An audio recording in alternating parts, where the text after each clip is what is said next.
colleague Arjun, who's been tracking this. What exactly, sorry, Vishal rather, who's tracking this. Vishal, what exactly has Donald Trump said? Some strongly worded statements released by Trump just few moments ago. He's gone on to say that India is US's friend, but we have over the years done relatively little business with them. And he's also highlighted that India does business with Russia repeatedly. India buys arms with Russia. He has clearly worded these things out and said that the killing in Ukraine has not stopped. India will therefore be paying a tariff of 25+%, and there will also be a penalty for the above starting on August 1st. So August 1st was the deadline for the countries to reach deal with the US. Many countries have done so, including EU, Japan, Philippines, Indonesia. At least 6 to 7 countries have reached a deal, and there were reports suggesting that India would also reach a deal soon. Both the sides had met repeatedly in the last 3 to 4 months. There had been many positive statements from the top leaders from both the sides, but all of that was not to be.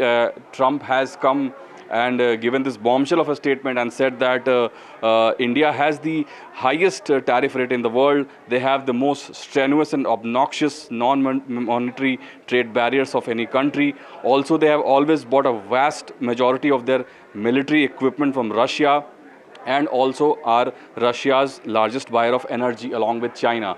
So they're sort of putting the blame on India for a lot of these problems across the world, but it will have to be seen what Indian authorities say on this, because there have been this tit for tat on these statements from all the sides that why does India buy oil and other things from Russia? India has given many statements saying that India needs to buy oil because there are lesser avenues on the global stage. So India has the need that it has been trying to figure out. So that will have to be seen. So the Trump's statement clearly putting the blame on India, and this is a big surprise for both the sides because, as I mentioned, there had been many positive statements coming from both the sides, from US Trade Representative to India's Business Minister Piyush Goyal. They had met many times in the last 5 months, and many positive statements had come, but Trump has given this bombshell of a statement now. All right, I think what makes this particularly significant is that this is, as I see it, no longer just about the entire trade issue. The moment you've got Trump hitting out at India for the majority of our military equipment being from Russia, and number two, hitting out at India for our continued import of oil from Russia, from energy from Russia, and therefore they would imply a tax over and above that 25%. That's unlikely to work for India, right? So could you just reflect for us how the foreign minister has gone around the world saying that there is no way anybody is going to pressurize us on our energy requirements and imports? That's exactly right. And as Jaishankar, as you mentioned rightly, has gone across the globe and talked about this problem that India has to buy oil from Russia and has to buy equipment, military equipment from Russia. So this is non-negotiable, and many countries support this India's sort of non-alignment strategy of having good relations with almost all countries across the globe, be it US, be it Russia, to some extent even China. We have big businesses with China. So that will have to be seen what Trump has to say to that now, because that will be the argument that India will make, that India needs these businesses to stay afloat and to have these big deals, big military deals, and in this day of wars spreading across the globe, India will have to have this strong stance. And even though Trump has gone on to sort of squarely blame India for a lot of these conflicts, Indian side will definitely come up with even a stronger statement, and Trump will definitely face the flak from Indian side. All right, I think the point that we need to keep reflecting on is that this goes beyond trade, it affects the relationship. We've got reactions as well coming in. We've got our correspondent Natasha who will be joining us in a moment. We've also, who do we have at the moment? We've got Rishabh from NDTV Profit joining us. Rishabh, India and the United States have been negotiating a trade deal now for several months. There's an American delegation expected to have arrived. There was signs of very strong breakthroughs taking place, but now Trump goes and announces this. Where does that leave the trade deal? Right, Vishnu, what this means is essentially the fact that an interim trade deal has not been made. That was something that was on the mind of both sides starting July 9th, which is when the first tariff deadline was. That was then extended to August 1st, and now an interim trade deal is not made, but the first tranche of this bilateral trade agreement that was agreed upon in February, that is what is currently also being negotiated. The deadline for that is October, but till then, there is this temporary tariff that Indian exporters have been hit with. This is higher than what was expected. We expected somewhere between 10 and 20%, given the fact that India was one of the first countries to actually have reached out to the US, and the two of them started negotiating. But this is one of the first, this is a slightly higher tariff. Also, this puts us at some sort of tariff disadvantage vis-a-vis other manufacturing economies like Vietnam, Philippines, Indonesia. All of them have been able to eke out better deals at about 19% or 20% We're just tariffs. going to NDTV Profit and carry tracking this story very closely. Let's just take a look at what's happening. Been going on is this kind of a unilateral, unceremonious announcement of what the tariff figure is. Sanjana, as of this morning, we were talking about a figure between 20 to 25%. Right. And that also was not something that, would have been ideal, because before that, the conversation was 10 to 15%. If you can give 15% to the European Union, why not to India? Absolutely. Was the question. Here you've come with 25%. Plus a penalty, which we don't know what that penalty amount is. Absolutely. And I think it's also hitting where it hurts because of the entire run-up to this. Let's remember that the Indian delegation has in fact visited the United States not just once but twice. There was also conversations around the US delegation coming to India to continue these negotiations. So really the question now we're trying to understand is what happens of those negotiations. Last night we did in fact bring you the news of it could be 20 to 25%. That's what sources were in fact telling us.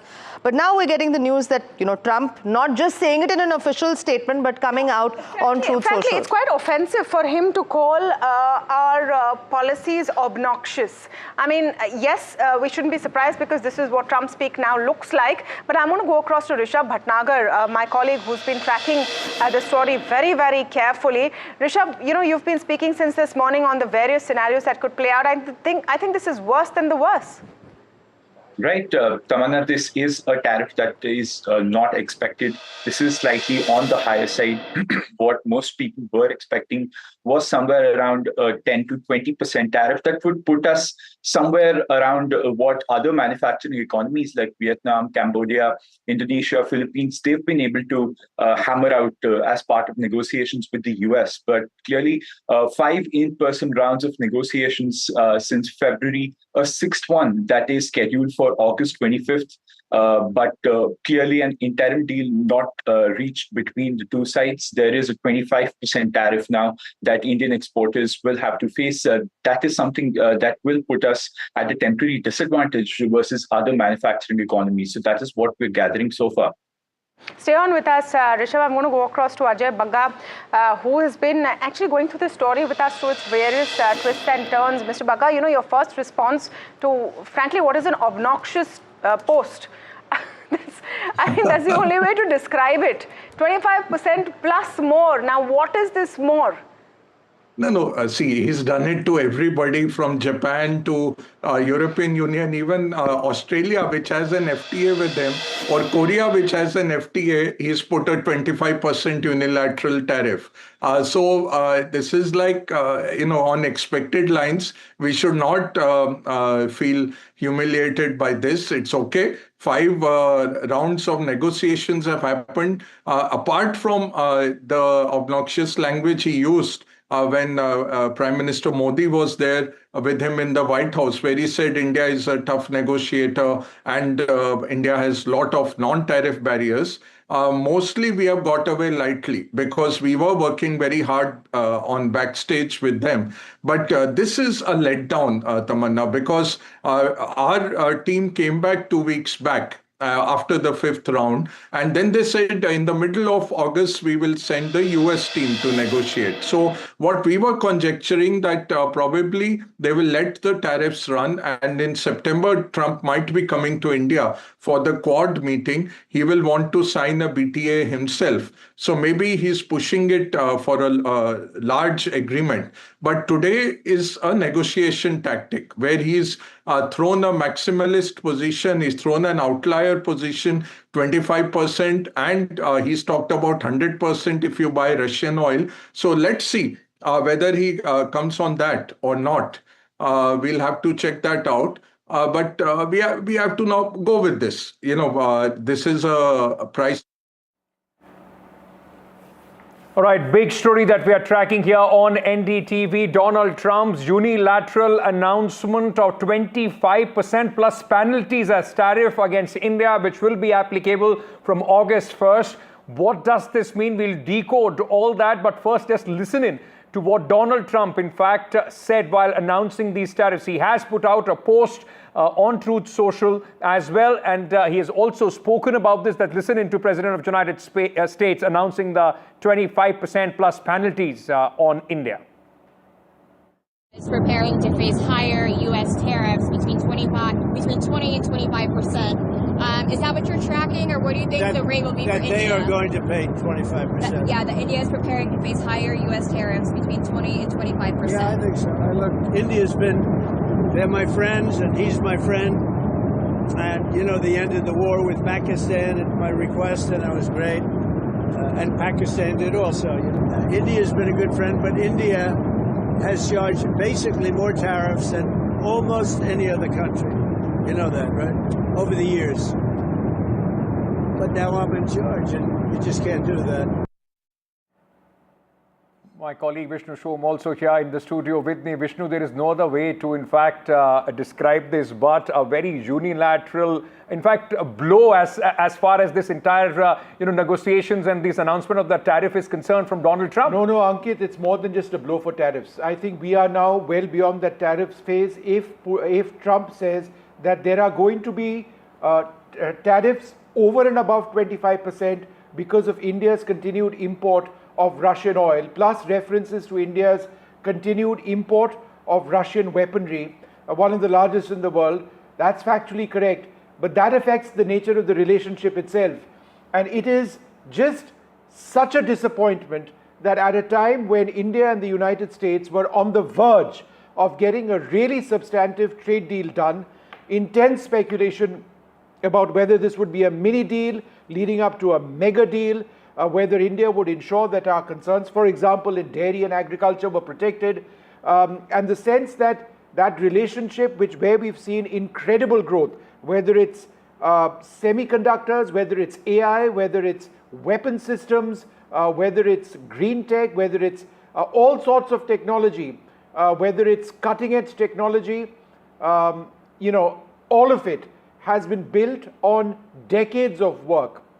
When I started covering international and defense and all of that, 30 years ago, India and America didn't have anything in terms of a strategic relationship. It went through a negotiation where there were documents which were negotiated for years. They were called foundational agreements. Those foundational agreements defined the nature of that strategic relationship. Yes, there have been problems, but both sides have said that, look, we'll figure it out, we'll work it out. Nothing gets beyond the fact that we are the closest partners. But if now America decides to unilaterally impose a 25% tariff, that of course is something that Trump has done with other countries in the world, and then say there will be an additional amount for your imports of energy from Russia, then that puts India in a terrible position. Yes. Because the foreign minister, Dr. Jaishankar, has traveled around the world and he's made it very clear India's position with regard to the import of oil is autonomous. We are not bound by anyone, And there are huge double standards when it comes to that, particularly with European nations who also in the past have relied on Russia. But, Vishnu, coming to that itself, so these tariffs and the announcement, in fact, the way it has been announced unilaterally by Donald Trump on Truth Social, and of course, you heard that soundbite as well, it is just not about trade and economics. It is also a strategic message being sent, like you pointed out, on buying oil from Russia, and Russia being a steadfast partner as far as India is concerned. You know what, Ankit? It's not just that soundbite. That soundbite which we just heard is a small part. Yeah. What he's actually got out on Truth Social is, it's, some would say, obnoxious. Yeah. I mean, it's, and I'm going to read that out for our viewers. Remember, while India is our friend, we have over the years done relatively little business with them because their tariffs are far too high, among the highest in the world. They have the most strenuous and obnoxious non-monetary trade barriers of any country. So he used the word obnoxious as well. Also, they've always bought a vast majority of their military equipment from Russia and are Russia's largest buyer of energy, along with China, at a time when everyone wants Russia to stop the killing in Ukraine. All things not good. India will therefore be paying a tariff of 25% plus a penalty for the above, starting on the 1st of August. Thank you for your attention to this matter. I mean, there couldn't have been, it's classic Donald Trump, and coming out. He says something in the morning and then he changes his mind. What There's kind an of American delegation expected over here in India in a couple of days. What kind of friendship talk about is this? Trade. I mean, you start with Modi is my friend, India is my friend, and then 25% plus penalties. Plus penalties, which we don't know. We don't even know what these penalties are. But politically, and I'm sorry, I'm just terribly buzzed about this piece of news. It's unreal. It comes, and look at the timing of this. All of this comes at a time when there is an intense debate in Parliament where the opposition has hit out at the government and has accused the government of towing the line of the Americans and bringing Sindur to an end. I think there have been references by the Congress party, perhaps Rahul Gandhi, where he said, wait for this trade agreement to come through from America and then you'll see whether it's actually successful for India or not. And now Trump has read India the Riot Act. The question for India is this, and this is important. Will there be a knee-jerk reaction? Is India going to react to everything that Donald Trump has to say? Or are we going to bide our time, understand or believe, if indeed we do, that the basis of the relationship with America is fundamentally sound, that there are those on both sides of the political divide in America who value this relationship, who understand the work that's gotten into this relationship, who understand the significance of India being a counterweight to China. We are a counterweight to China, but certainly that's something we need America's assistance on. And then something like this happens. So India will have to either react forcefully to this, along the lines of what we have been saying about our energy imports, perhaps be very cautious and not get into very harsh statements, because then Donald Trump ends up reacting again.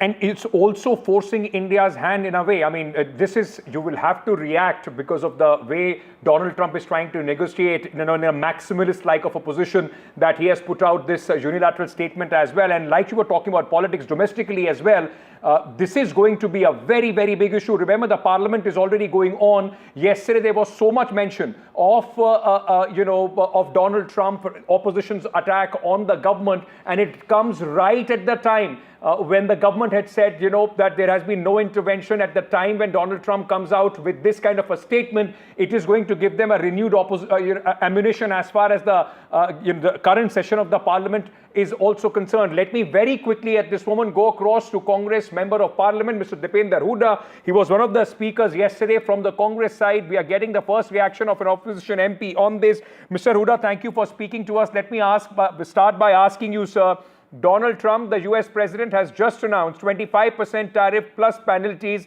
a unilateral announcement by the President of the United States. How do you see this, announcement by the President of the United States, given that the Congress party has been, in fact, today Rahul Gandhi also spoke about this in the morning?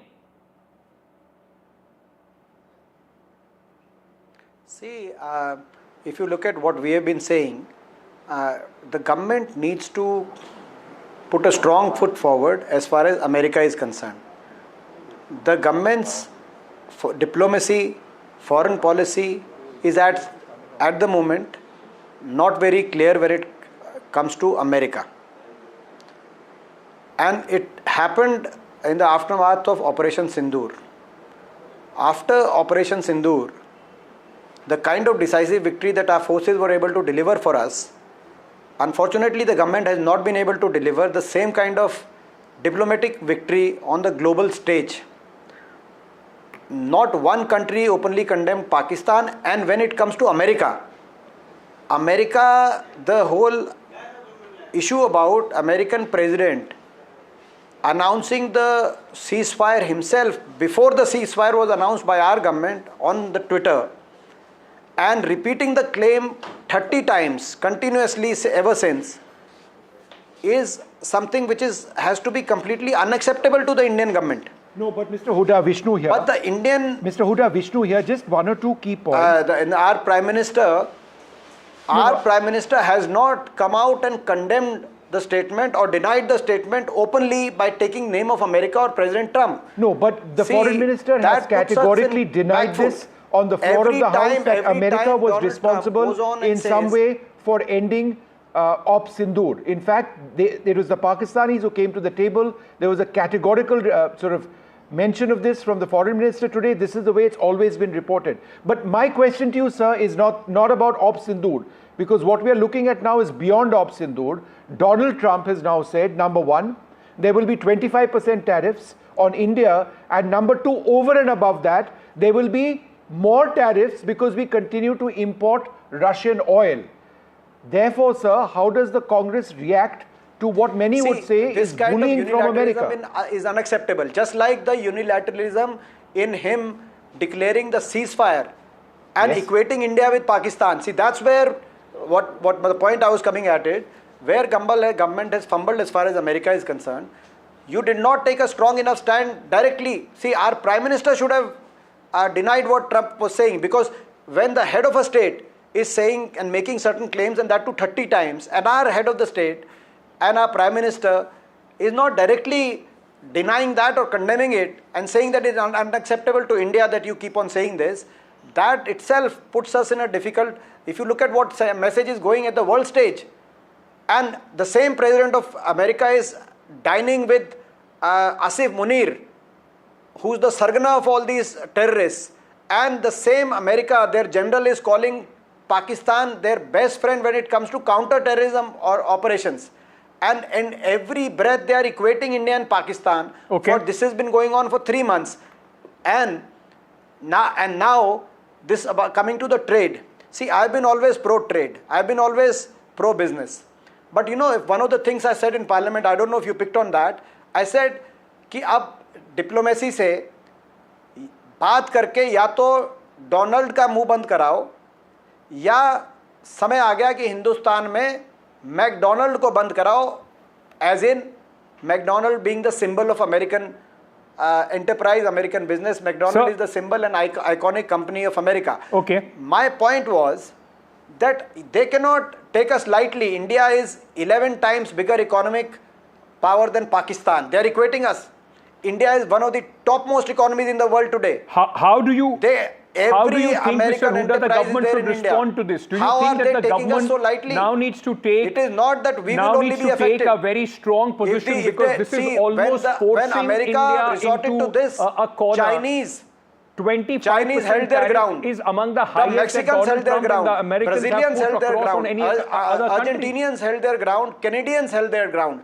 Why we are stronger economy than most of the names that I've just mentioned. Huda, we get your point. We are larger economy. We are one of the largest markets in the world. I know there's a bit of a delay in this thing, but Mr. why Huda, we have not been able to hold our ground, be it in the aftermath of Operation Huda, can you hear me, sir? Yes, sorry. Yeah, okay, no, sir. There's a bit of a delay, but I think the point that Ankit was mentioning is important. How do you expect India to respond? See, as far as if you are dealing with such a government and such a president, he may be president of US, but he is nobody to us. America, we would like America as a friend nation. Last 2 decades, our relation with America have seen a lot of improvement, but we have held our ground much before. If you look at what happened in 1971, when we were going for a confrontation and a war with Pakistan, America said that they're going to send their 7th fleet, President Nixon said, to Dhaka, and our then Prime Minister said that, okay, you're welcome to send, but by the time your fleet arrives in 20 days, it will not be Pakistani army, but Indian army which will welcome you in Dhaka. We were much smaller economy at that point of time compared to America. America was one of the tallest superpowers. It is a much multipolar world that we live in today, but still we held our ground. Because a nation's Atma Samman, Swabhiman, is something that needs to be protected, the pride, the honor of our country at all costs. And it is not, I'm not talking partisan only. America tried to stop us from conducting nuclear tests, both during the time of Indira ji and during the time of Atal Bihari Vajpayee ji. Okay. But we never backed down. We held our ground. Then our relations started improving with the turn of the century, and over the successive governments saw that improvement to the extent that after 26/11, and that's where I'm saying, yes, I'm bringing this, after 26/11, American President Obama came to Delhi, and in a joint parliamentary session where I was also present in the Central Hall of the old Parliament building, the Samvidhan Sthal, he declared open support for India and said Pakistan is sheltering these terrorists and giving them safe havens, and that will not be tolerated by the international community. And immediately after that, Pakistan was blacklisted in FATF. Mr. Huda, if you allow me to ask you a question, sir, because out of that black the Treasury benches usually accuse the opposition. The Treasury benches accuse the opposition of not being constructive enough in their suggestions to the government while dealing with any situation.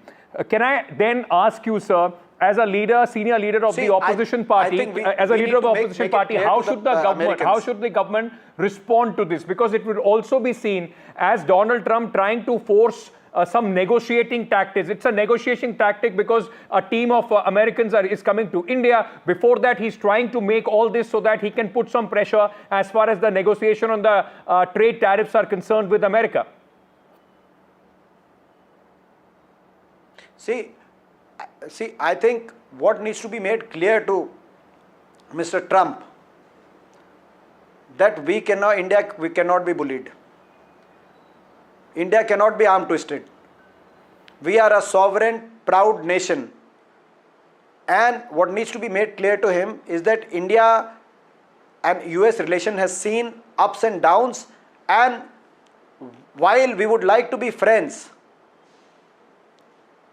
but it will be important for us to protect our interest and pride also. And government of India should decide, as a member of opposition and more so as an Indian, I will request the government to be clear. या तो इनको आंख दिखाओ या हाथ मिलाओ, और ये इनको बताना चाहिए अमेरिका को कि हमारी प्रायोरिटी हाथ मिलाना है, लेकिन जिस तरह के बयान दिए पिछले 2-3 महीने में लगातार हिंदुस्तान का तिरस्कार आप कर रहे हो विश्व पटल पे, हम दोनों चीजें एक साथ नहीं हो सकती. आप पाकिस्तान और हिंदुस्तान को बराबर तोलो. आप बताओ व्यापार का धौंस दिला के हमने सीजफायर किया और ऐसा I'm only interrupting you because we are unable to communicate with you presently. We'll try and come back to you in a little while, but I do get the point that you're trying to make, that the government needs to clarify its position. Either you are shaking hands with them or you are reacting to this. Perhaps not both. Some would suggest, Ankit, that it has to be both because Trump says something in the morning, something else at night. Yeah, but you give up this relationship which you built over 30 odd years, built first by Dr. Manmohan Singh's civil nuclear deal, taken up by the Congress, then by successive NDA governments. Do you sort of give it up on the basis of what Trump says now? He might change his mind in a few hours. Yeah, but how do you deal with somebody like Donald Trump? I mean, that's a question that the world faces right now. Precisely, and in that respect, can Donald Trump, whatever he says, be taken on just the face value? You don't want a friend like Donald Trump in your camp. I mean, why? Who goes across, says that you are a friend, and then imposes this kind of a unilateral, tariff on India? It moved seamlessly. Sorry, I got to interrupt you. It moved seamlessly. He started by calling India a friend, that Narendra Modi a friend, and then he announced in that same sentence tariffs. With a penalty on top of that, right? For oil imports. Natasha Eswani, our colleague, is joining us from United States of America at this moment. Natasha, to begin with, what is the kind of response, politically as well, with what has happened as far as these unilateral announcement is concerned? Because for a lot of people, India, like Vishnu has been saying, this is a relationship which India has been nurturing, both the countries have been nurturing for over 3 decades now. And this kind of an announcement will, of course, be seen as a roadblock, in further strengthening as far as the relationship is concerned. Well, honestly, I think we all need to calm down a little bit, because the way Trump handles not just India, but as Vishnu was saying, the way that he handles the rest of the world, where it comes to China, Russia, Ukraine, this is his playbook. He uses these pressure tactics right before a big deal. At the same time, as you said, he still calls India a good friend. Honestly, I've been covering Indo-US relations for a very long time, through Manmohan Singh, through Prime Minister Narendra Modi and his administration.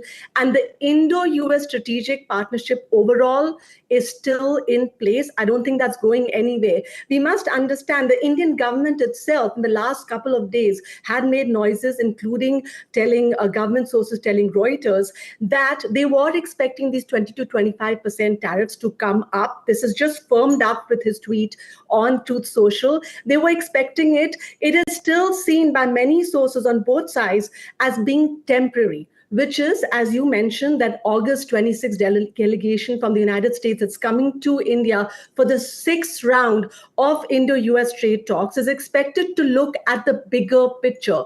And that bigger picture remains that both India as well as the United States are deeply invested, because it's good for them. It's good for their economies, right? They are sticking points, like we've already reported, when it comes to India on agriculture and dairy. And they're sticking points in the United States, which wants to see further opening up in India. But it's in both their interest. They want to reach that $500 billion in bilateral trades by 2030. So yes, it is... there's a lot of reaction to this 25% announcement. Honestly, I feel in the longer term, the investment that these two countries have put into trying to figure out this bilateral trade agreement still stays. And the picture might look very different come September, which is where they're hoping to actually firm up that bilateral trade agreement. And when that comes into place, these tariffs might also change. All right, Natasha, just stay on with us. At this moment, let's also listen into a reaction which is coming in from the ruling party at this moment. The BJP MP Praveen Khandelwal has reacted to this news, which has just been broken here on NDTV. Let's listen in. BJP MP Praveen Khandelwal हमारे साथ हैं। Sir, 25% tariff plus penalty US president Donald Trump ने announce करी है। आप cat के secretary भी हैं। किस तरीके का असर भारत के मार्केट पे देखने को मिल सकता है? देखिए, एक बार इसको पहली दृष्टि में पूरा अध्ययन करना पड़ेगा कि जो भी ट्रंप प्रशासन ने आज 25% टैरिफ लगाया है, कौन से ऐसे भारत के उत्पाद हैं जो अमेरिका का बाजार जो ज्यादा तरीके से देख सकते थे, जिन पर इम्पैक्ट पड़ेगा। और मुझे लगता है कि भारत सरकार भी निश्चित रूप से इस बात का संज्ञान लेगी। एक बार थोड़ा इसका स्टडी हो जाए, तब इस पर निश्चित रूप से कुछ ठोस कहा जा सकता है। जो स्टेटमेंट आया है उसमें यह भी कहा है कि रशिया से हम बहुत एक्सपोर्ट करते हैं, चाइना से भी बहुत इंपोर्ट करते हैं, ट्रेड करते हैं, और इसकी वजह से हमने 25% का टैरिफ लगाया। मैंने कहा ना कि एक बार पहले इस सारे जो भी उनका बयान है, पहले उसको सरकार भी निश्चित रूप से विजुअलाइज करेगी, और हम सब लोग व्यापारी के रूप में भी उसको विजुअलाइज करेंगे और देखते हैं। All right, this will have a lot of repercussions, and of course, India will have to now, try and deal with this very, very deftly, as we have been speaking about, because you don't know what mercurial Donald Trump comes up next. You try and take a very strong position. From 25, he may suddenly announce 50%. You never know anything with Donald Trump. Let's very quickly go across at this moment to Smita Prakash, senior journalist, editor ANI, who is joining us at this moment. We also have Jayanta Ghoshal, senior journalist, political analyst with NDTV. Thank you so much to both of you for being so patient here on the broadcast. Smita, let me start by asking you, this will have a lot of political repercussions. As I was saying, the parliament session is on. Donald Trump's name has been repeatedly taken by the opposition while attacking the government yesterday as well. First of all, with Donald Trump and the announcement, what do you expect happens here in the political scenario of India? Well, I think two things which I want to point out. I kind of agree with what Vishnu and Natasha had to say, that you have to see the larger picture. You just can't say that haath milayenge ya aankh dikhayenge. That doesn't work like that in diplomacy. You do, in fact, same day you do simultaneously aankh dikhana and haath milana. As far as diplomacy is concerned. It is a setback to India-US relations. There's no doubt about it. It's been on an upward trajectory for the past 30 years or so, or at least 20 years, one would say. But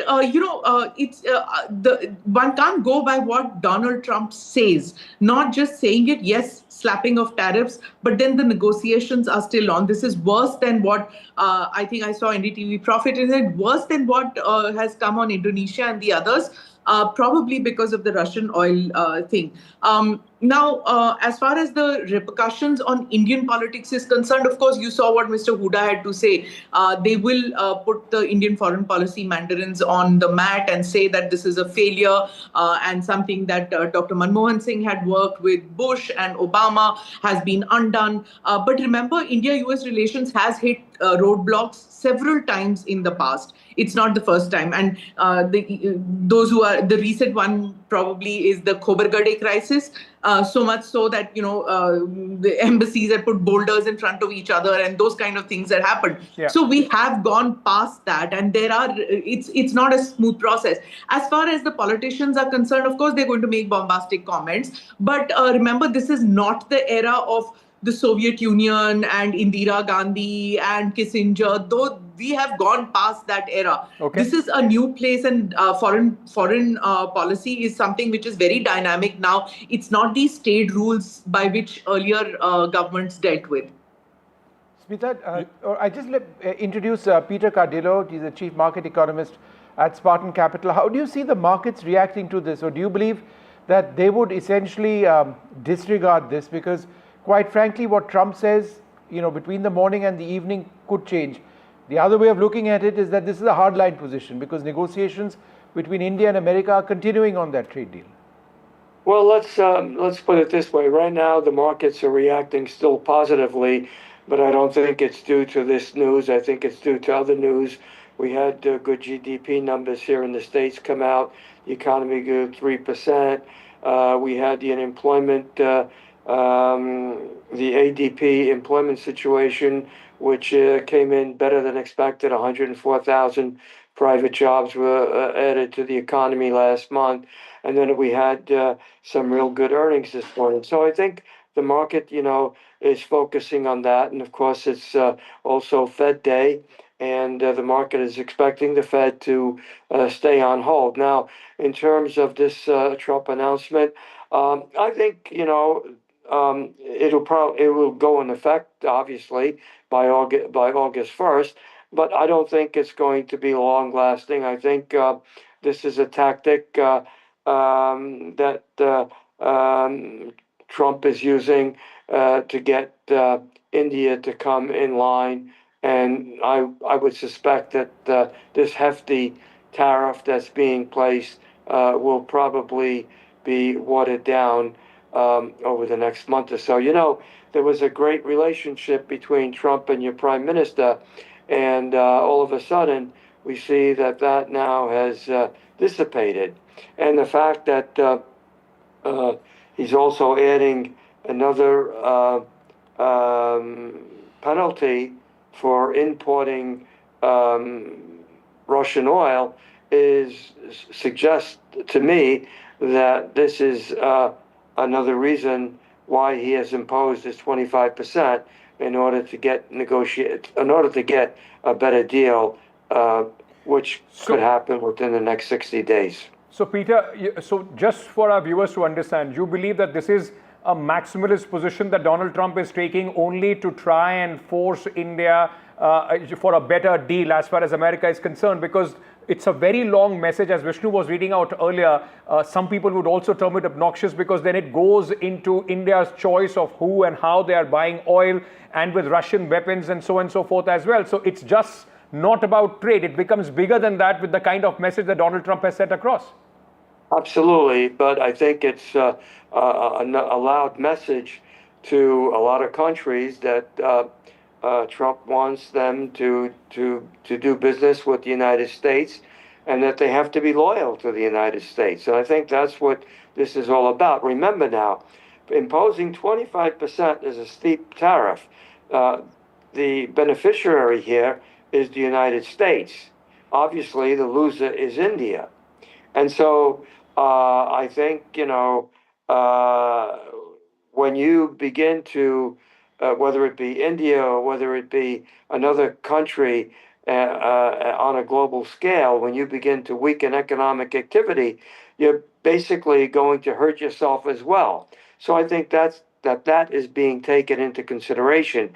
And that's why I think that eventually there'll be a deal that will be less negative in terms of economic activity. All right, Peter Cardillo, thank you so much for speaking to us here on NDTV. Let me go across very quickly to Jayantata. Jayantata, it also flies largely, what we have seen in the last few months and years, with China's importance growing. America would try and see India as a partner, which it can, in fact, help America take on China. But if you antagonize one of your most important partner with 25% taxes plus penalties, it goes completely opposite to what Donald Trump at least have been trying or saying to his domestic audience.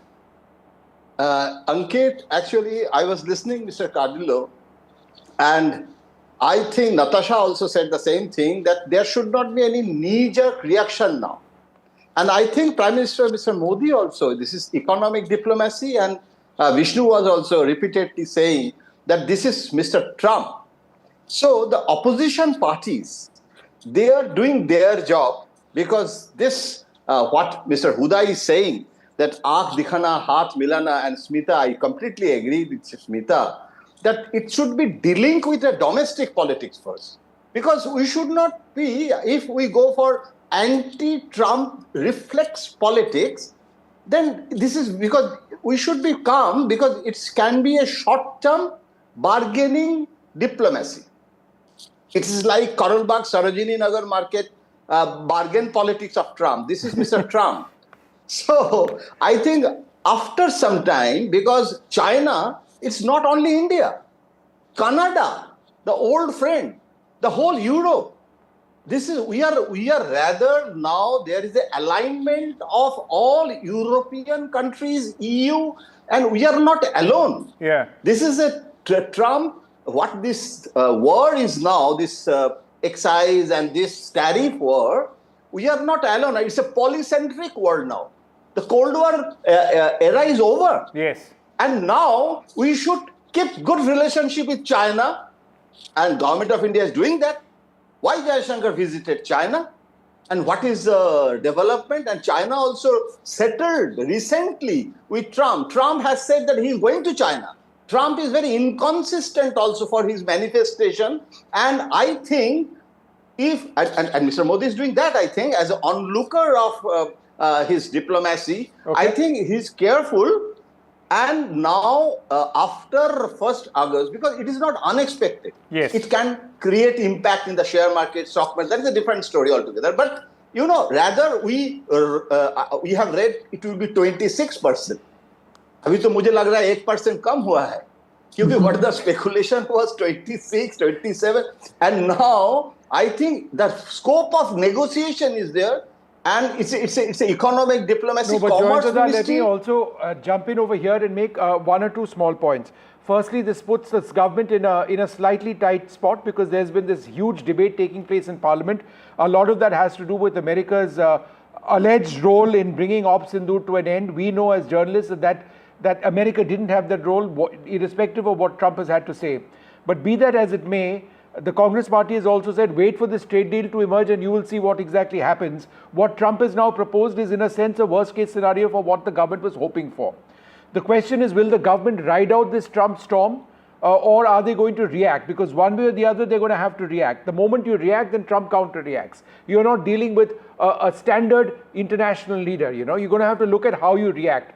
You're going to have to weigh the fact that you built up a relationship with America for 20 plus years. It's based on foundational agreements. It's based on the nuclear deal, the strategic alliance, the closest strategic partnership, semiconductors, superconductors, pharma, green tech, defense, all of that, right? And of course, the Exactly. underlying premise is the human-to-human relationship, students, all of that.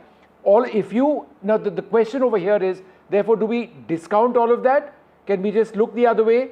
It's not going to be politically acceptable for the opposition, but I think the key point over here is that India might just need to take that step because they know that beyond Trump, there is still America. Yes, we'll have to. Jonathan, I'll continue this discussion. I just want to there are reply. very high tariffs, sir, but we will have to take some commercial breaks. That is also Those are those very important tariffs for us at this tariffs. moment. I have to take a very quick break. I'm coming back, and we'll continue this discussion, this curveball that Donald Trump has thrown India's way. We are coming back. Our panel stays with us.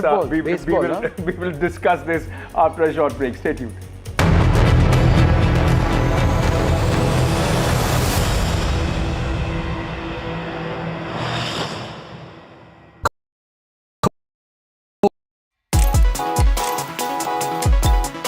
Forget 10,000 steps. What if just 7,000 a day was all it took to live longer and healthier?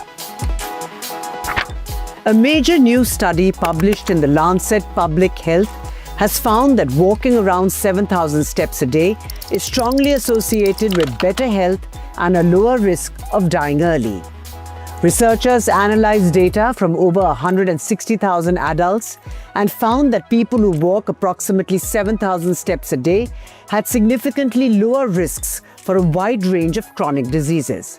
Compared to those who walk just 2,000 steps daily, these individuals saw a 47% reduction in all-cause mortality, 25% drop in cardiovascular disease, 14% lower risk of type 2 diabetes, 22% reduction in depression, 38% decline in dementia risk, 28% fewer falls, and a 6% reduction in cancer risk. Unlike earlier studies that mostly focused on heart health or death rates, this is the first major research effort to comprehensively examine the impact of daily steps on multiple health outcomes. The review included 57 studies, of which 31 were analyzed in detail through meta-analysis, making this the most extensive data set to date on how walking affects health. Interestingly, the study also shows that even 2,000 steps per day provides better health outcomes than being inactive. While benefits for some conditions like heart disease continue to rise beyond 7,000 steps, for most other outcomes, the gains started to plateau after this point. The authors argue that 7,000 steps per day may be a more realistic and achievable target for many people, compared to the commonly cited 10,000 step goal, which was never based on scientific evidence. They say that step count is a simple and effective way to measure physical activity, and these findings could help shape future public health recommendations. However, researchers also caution that for conditions like cancer and dementia, more studies are needed. They note that many studies didn't fully account for confounding factors like age or frailty, which could influence the results. Still, the message is clear: walking more, especially up to 7,000 steps a day, can significantly improve overall health.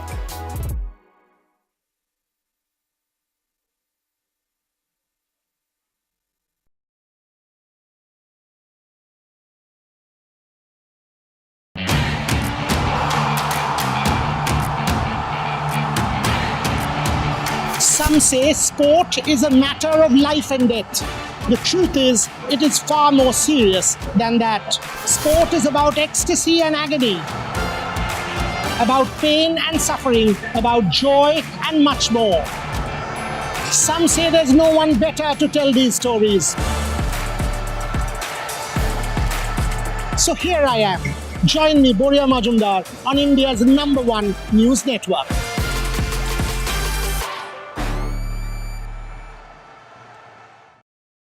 Is your business future ready? Join the 13-week strategic ESG certification program for business sustainability and growth for CXO and business leaders by NDTV, Tariffs, and Sindur. Must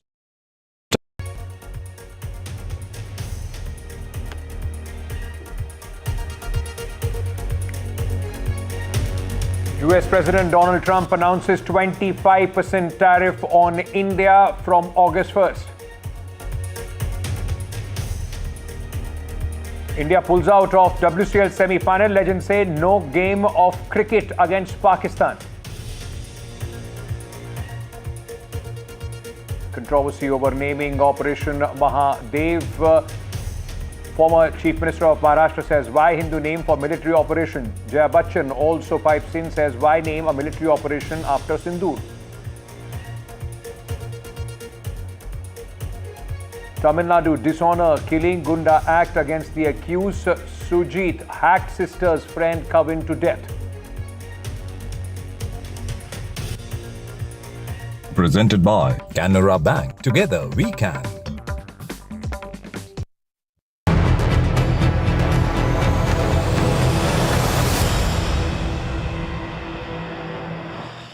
All right, breaking news coming in at this moment, and this is quite significant in view of what has just been announced by US President Donald Trump.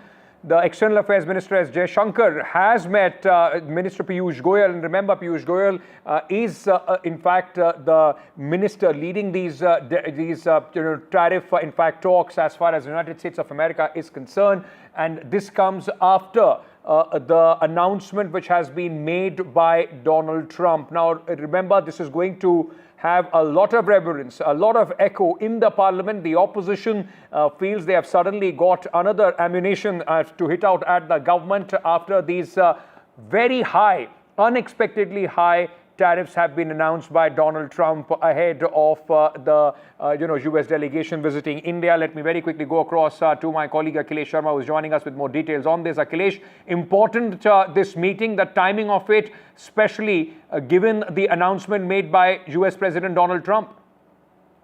That's correct, Ankit. In fact, there's no official word about the meeting, but this meeting had come amid the news that President Trump has imposed 25% tariff on India. And this was expected because there was an August 1st deadline set by President Trump, and there were hectic negotiations going on between the India and the US officials. But they could not reach any agreement, and this was expected that Mr. Trump will impose some sort of penalty and also tariff. And now he's announced that 25% tariff will be imposed on India. Though unofficially, sources have been indicating that India was prepared for such kind of a situation, and they are saying that India will not be affected. Of course, there are some sectors which will be affected due to this tariff. But overall, they are saying that India's interest will be protected. And as far as the Modi government is concerned, to protect India's interest is the first priority. All right. Thank you so much, Akhilesh Sharma, for joining us with all those details. A quick break at this moment. Coming back with much more on the other side. Stay tuned.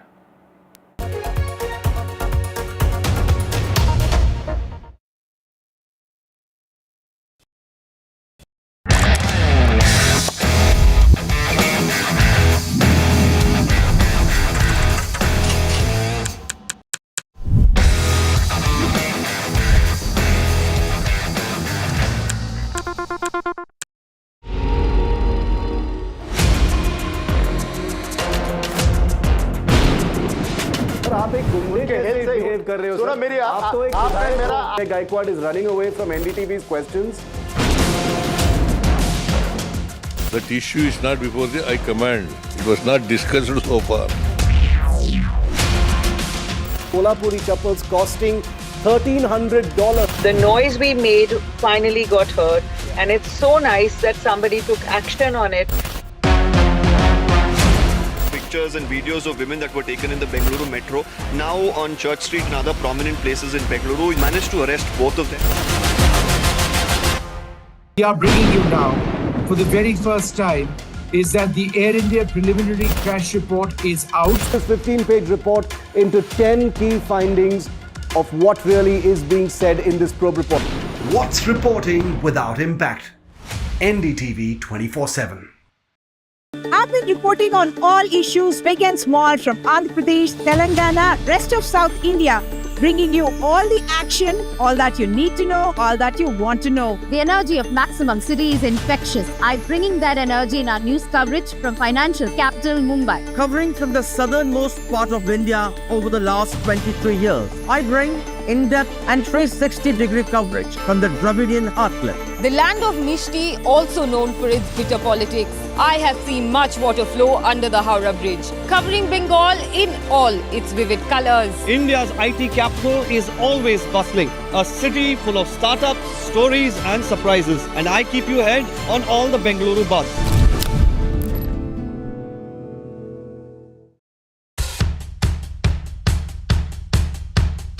The markets move fast. And so should your portfolio. Expert insights, real-time stock picks. Do I buy Ola? Should I hold CDSL for the long term? Buy, sell or hold. The answers you need, straight from the experts. Callers from India and across the world. Connect live, ask, decide and invest wisely. Your portfolio, your future. Ask Profit.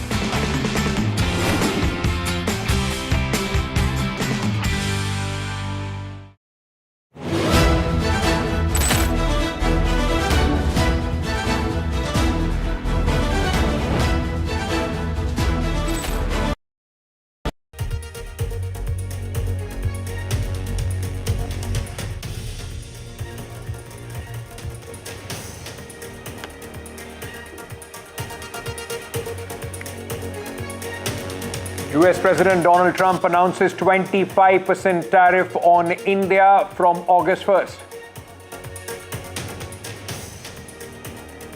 India pulls out of WCL semi-final. Legends say no game of cricket against Pakistan.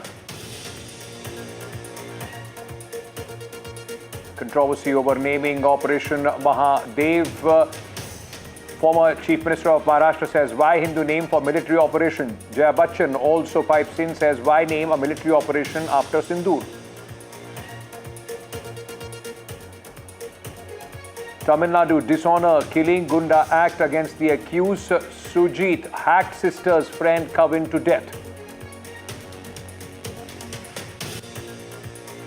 Presented by Canara Bank. Together we can.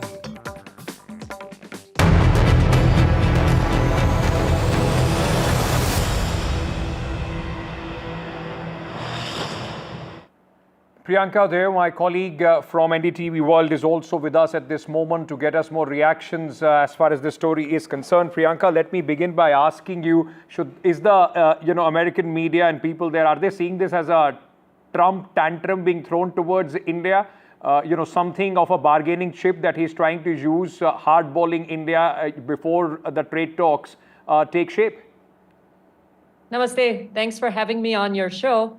Well, I've heard the people that you've had on this show, but like him or hate him, it's Trump at the end of the day knows a thing or two about leverage. I mean, look at the deals that he's striking all over the world, the EU being one of the latest.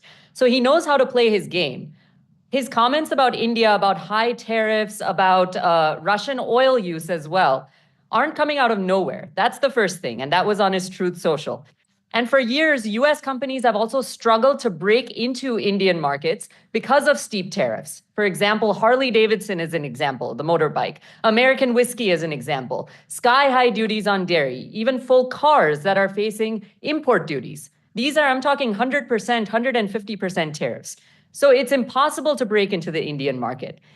Here's the twist, though. I feel that India also knows how to rally. He had put up I guess you can say, post on Truth Social a couple of weeks ago saying that he is going to send these tariff letters to different countries across the world. He said August 1st. He gave that deadline. I came on your show and said, well, if he says August 1st, he probably means August 1st. So I don't think that Modi, I don't think that anybody who is deciding and negotiating these deals, I feel that they anticipated it. I feel India also has a ready response. I feel that India has a way more measured response versus America, who is very, very aggressive, high pressure, high stakes, with deadlines, forcing people to come to the table and talk. I feel that Modi also has just a very calm, cool response, and both are open to negotiation. So he's using I mean, Trump tariffs, I guess the game is like game theory. It's high stakes, high pressure. That's what Trump is doing, and it is working on a lot of countries. Yes. It's worked on the EU. It's worked everywhere so far. He's struck amazing deals that are in favor of Maximalist position, that is what he likes to take, and then from there he tries to bargain it down. Smita, what do you expect as India's response to this? I mean, we are talking at a point when the foreign minister is speaking to Mr. Piyush Goyal. Hopefully, like Priyanka was saying, there would have been some anticipation, if not 25% plus penalties, at least 20% or something like that. India would have already expected. Is it going to be a hardball stance from India, tit for tat in this case, or do you think there is going to be a more mellowed response from the Indian government? But tit for tat would be really wrong. That would be playing into his hands. It's clear that we have competing interests. India and the US have competing interests, which is natural. Even strategic allies don't have it, and we are not even an ally of the US. So, in your show, you had Mr. Cardillo who said that, India had a great relationship with Trump. Now, that's exactly what the opposition in India will also say. That, ab ki baar Modi Sarkar. So, Prime Minister Modi had this great relationship with Trump, and now Trump is saying, prove your loyalty. Now, are you in my corner? That's exactly what George Bush in his early years used to say to everybody, you're with us or against us, right? Now, slowly they get maturity to realize that that's not how you necessarily deal with people who are who are similarly allied as you, not necessary allies. India also has to be a little more mature. We can't be sentimental. General Asim Munir got invited for breakfast with Trump. That's not fair. Who knows what happens in that breakfast meeting, right? For all you know, Ankit, he might have got a rap on his fingers and told that release Imran Khan. Why have you jailed him? So one really doesn't know how these things work behind closed doors. So I think it will, of course, depend, and both sides will have to handle this period of friction that is going to come. And whether it is through dialogue or whether it is through escalation, it certainly shouldn't be escalation the way some Indian politicians are saying stop McDonald's. Because tomorrow you have mobs going in front of KFC or McDonald's, that would be the worst thing ever. That would be a red rag. You can't go pre-1990s era. You can't go in that post, pre-liberalization era. That is not the path that India would anyway want to take. Jantada, very quickly coming to you at this moment. I mean, we also would have to look at it because the government also says that, listen, Trump can't hardball us on some very important issues like agriculture, where they are seeking, India is willing to give, as far as concerned. So there is something politically also we can for the domestic audience that we will not get bowed down and let him say whatever he has to say when it comes to our farmers' interest. Exactly. I completely agree with you. And in fact, Smita is also saying the same thing, that this hyperbole is not the solution. We should not escalate there should not be any confrontationalist approach, and Trump's politics of isolation. We know that what Trump is doing now, and it is not only with India. The whole world, even the American companies, including Apple, he threatened. So now we should understand, Prime Minister Mr. Modi is not compromising, but he is not confrontationalist. I think that is the right thing. We have not compromised on Russia. The military equipments we are buying, and the oil issue, we have not stopped. He threatened long back, Trump threatened not today. So we have not stopped. On Iran issue, it's a major issue. So on Iran issue, what Vajpayee took the position, Mr. Modi's position on Iran is also not completely changed. And it is not a very difficult job to make this balance. Yes. So I think this whether we are anti-China, pro-China, pro-US, anti-US, our sovereign interest we are addressing. Absolutely. We have a huge market. Absolutely. And what you are saying, that agriculture and a lot of issues are there. And even on Bangladesh, the State Department, Hillary Clinton, and now the anytime election will be announced, and we have to talk to US authority on Bangladesh election. Bangladesh may be a small country, but the geostrategic position is very important. Absolutely. So I think it's a lot of layers are there. So there would be a lot of push and pull before actually a deal can be arrived. And this is just the beginning. with Donald Trump, because largely everything for President Trump works like a reality show. It's, you are fired. That was his reality show and his tagline. And that is exactly how he does his business. Now, of course, the ball is in India's court to see how we want to respond to this. Thank you so much, Jayantudha Smita Prakash, for speaking to us here on NDTV. I have to take a very quick break. News and updates will continue here. Stay tuned.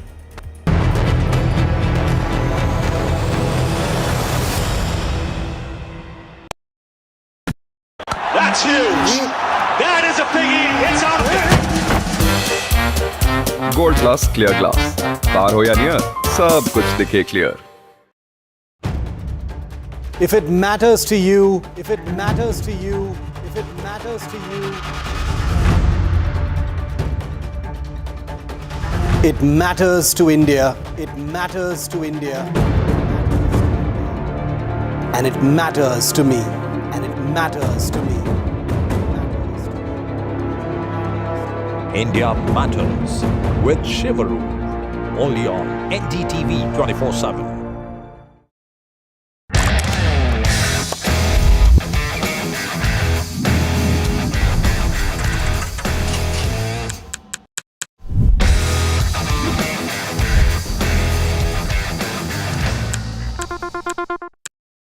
So, sir, your work is heavily rich in impeccable artisanship and craft, I must say. And recently, with the whole Prada versus Kolhapuri artisan debate, how do you...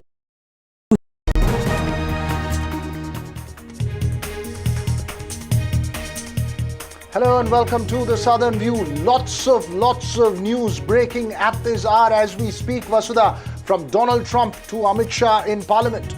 Absolutely. Vanakkam Veera and namaskar to all of you. It's Trump tariffs and trade today.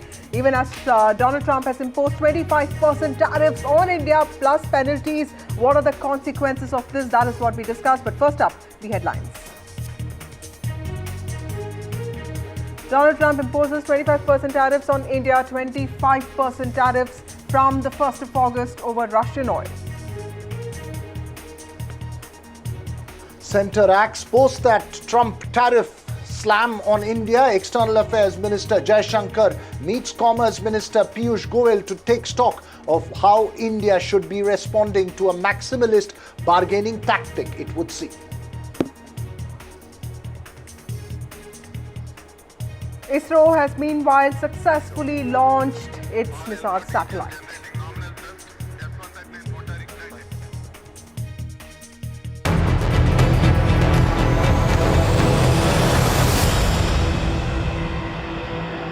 Well, first up to that big trade Trump tariff story that broke with a statement a short while ago from the US president. Call it what you must, setting the bargaining tone, or call it an attempt to trump India. Donald Trump suddenly announced 25% tariff and penalties on India, Vasudha. This is big, Veera, even as a discussion on Operation Sindur is underway in the Rajya Sabha. Donald Trump has said that Prime Minister Modi is a friend of his, but in the same para flagged India's purchasing of Russian oil and defense supplies, and it would invite penalties over and above that 25% tariff. Now, Indian negotiators have had several rounds of talks with their US counterparts, 5 to be precise. In fact, one is going to happen next month, and this is all over an agreement over tariff threats. Now, it's not just India. Let's remember this. Countries around the world, including EU, have been working at this, and this includes even countries like Australia, which already have an existing free trade agreement with the United States of America. That's right. It'll be interesting to watch how this plays out, especially how India plans to bargain back. The reactions would be closely watched, both politically as well as diplomatically and from trade bodies. Let's listen in to some of the reactions on this big announcement, Vasudha. India is preparing to face higher U.S. tariffs between 20 and 25%. Is that what you're tracking, or what do you think the rate will be for India? That they are going to pay 25%. Yeah, that India is preparing to face higher U.S. tariffs between 20 and 25%. Yeah, I think so. आप सब बैठे नहीं please मैंने माननीय गृह मंत्री जी को बुलाया बोलने के लिए प्लीज प्रमोद जी एक मिनट पॉइंट ऑफ ऑर्डर क्या है आपको बताएं लेट देम स्पीक बोलिए पॉइंट ऑफ ऑर्डर क्या है माननीय गृह मंत्री जी बोले, उनको पूरा अधिकार है आर्टिकल 75 में बोलने का। तिवारी जी बहिष्कार करने का तय कर आए हो क्या? मैं उस पर कहीं कोई आपत्ति नहीं कर रहा। रूल क्या है? रूल एक सदन में प्रधानमंत्री नॉट गोइंग ऑन रिकॉर्ड। ये सामूहिक जिम्मेदारी है, सरकार की सामूहिक जिम्मेदारी है। माननीय गृह मंत्री जी जवाब देंगे। नो प्लीज, माननीय गृह मंत्री जी आप बोलो, आप बोलो। सही नहीं है, please go back to your seats, go back to your seats. Sushmita ji please go back to your seats, go back to your seats please, please. माननीय गृह मंत्री जी बोले। सभापति महोदय, सिर्फ माननीय गृह मंत्री जी की बात बोली जाएगी। आपका आचरण असंसदीय है। में पाकिस्तानी आतंकवादियों द्वारा जो नृशंस हमला हुआ और उसके जवाब में भारत सरकार ने और भारत की सेनाओं ने जो मजबूत जवाब पाकिस्तान के आतंकवादी ग्रुप्स को और पाकिस्तान को स्वयं को दिया, ऑपरेशन सिंदूर के माध्यम से, उसका पर सदन में चर्चा पर मैं हिस्सा लेने के लिए खड़ा हूं।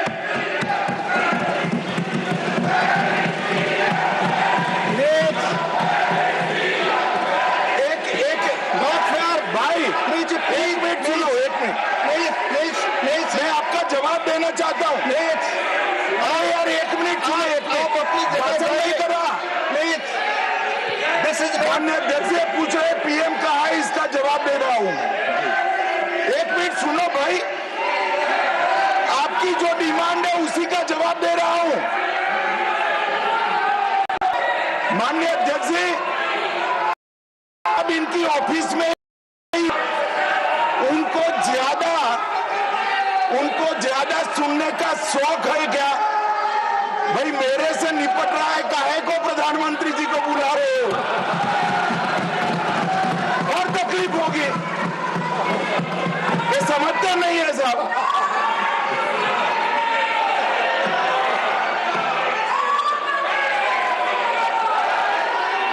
माननीय सभापति जी, सबसे पहले पहलगांव हमले में हमारे देश के जो निर्दोष नागरिकों को धर्म पूछकर, चुन कर उनके परिवार के सामने मारा गया। मैं उन सभी दिवंगत नागरिकों के परिवार के साथ मेरी संवेदना व्यक्त करता हूं। जब ऑपरेशन सिंदूर के बाद पाकिस्तान ने गोलीबारी करी, वो गोलीबारी में कुछ नागरिक हताहत हुए। वो नागरिकों के परिवारजनों के प्रति भी मैं गहरी संवेदना व्यक्त करना चाहता हूं। माननीय अध्यक्ष जी, ऑपरेशन सिंदूर, ऑपरेशन महादेव, ये दोनों के लिए जिन सुरक्षा बलों ने भारत का सम्मान बढ़ाया है, वो सभी को मैं हृदय पूर्वक बहुत बहुत साधुवाद देना चाहता हूं। मैं सम्माननीय प्रधानमंत्री जी को भी बहुत बहुत अभिनंदन करना चाहता हूं कि इन्होंने देश की 140 करोड़ की जनता की जो इच्छा थी, उसका प्रतिघोष करते हुए सटीक जवाब देने की दृढ़ राजनीतिक इच्छा शक्ति बताई। इसके लिए मैं सम्माननीय प्रधानमंत्री जी को भी अभिनंदन करना चाहता हूं। मान्यवर, सबसे पहले मैं ऑपरेशन महादेव के बारे में बताना चाहता हूं। मान्यवर,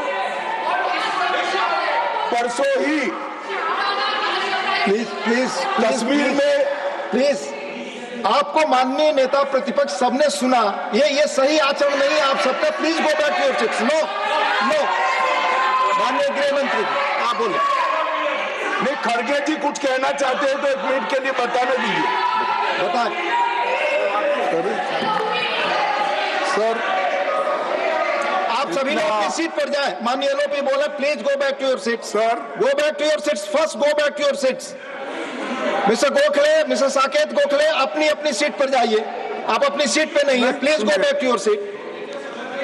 sir Manoj ji please go back to your seat, go back to your seats, go back to your designated seats, then only available. Yes माननीय डिप्टी चेयरमैन साहब, मैं इसलिए खड़ा हूं, ये क्या हुआ? शक्ति सिंह जी, तो मैं do not disturb the house. सब सदन के मेंबर्स का ये पहले से ही डिमांड थी कि 16 घंटे चर्चा होने के बाद हमको इस सदन में प्रधानमंत्री आकर प्रकट होकर वो अपनी बातें रखेंगे और समाधान जो भी हमने सवाल उठाए हैं, बहुत से सवाल उनको संबंधित है। ये नहीं कि आप कैपेबल नहीं है रिप्लाई देने के लिए, ये नहीं कहता मैं। हम आपको निपटाएंगे, तुम हमारे को निपटाओ, हम खेल खेलेंगे। लेकिन जिस प्रधानमंत्री यहाँ रहते हुए भी अगर इस सदन में नहीं आते तो इस सदन का अपमान है। धन्यवाद। नो नहीं, ये नहीं हो गया। तो इसीलिए आपकी बात, सदन का अपमान करना, सदस्यों का अपमान करना ठीक नहीं है। माननीय गृह मंत्री जी, मैं अभी भाषण नहीं कर रहा हूँ माननीय अध्यक्ष जी, इनके मुद्दे का जवाब दे रहा हूँ। अब सुनिए खड़गे साहब, प्लीज लिसन इन प्लीज। मैं आपको माननीय खड़गे जी, मैं आपको इन्फॉर्म करना चाहूंगा, बीएससी मीटिंग में मैंने ऑलरेडी एक्सप्लेन किया था आपके सदस्यों को कि सरकार की ओर से माननीय कोई मंत्री जवाब दे सकता, ये रूलिंग है, आप फोर्स नहीं कर सकते किसी को। प्लीज प्लीज माननीय गृह मंत्री जी आप बोले। और मान्यवर खड़गे साहब उठा रहे हैं ज्यादातर महत्वपूर्ण मुद्दों पर कांग्रेस पार्टी खड़गे साहब को बोलने नहीं देती है, पीछे से सारे को खड़े करती है और वो ये मुद्दा उठा रहे हैं।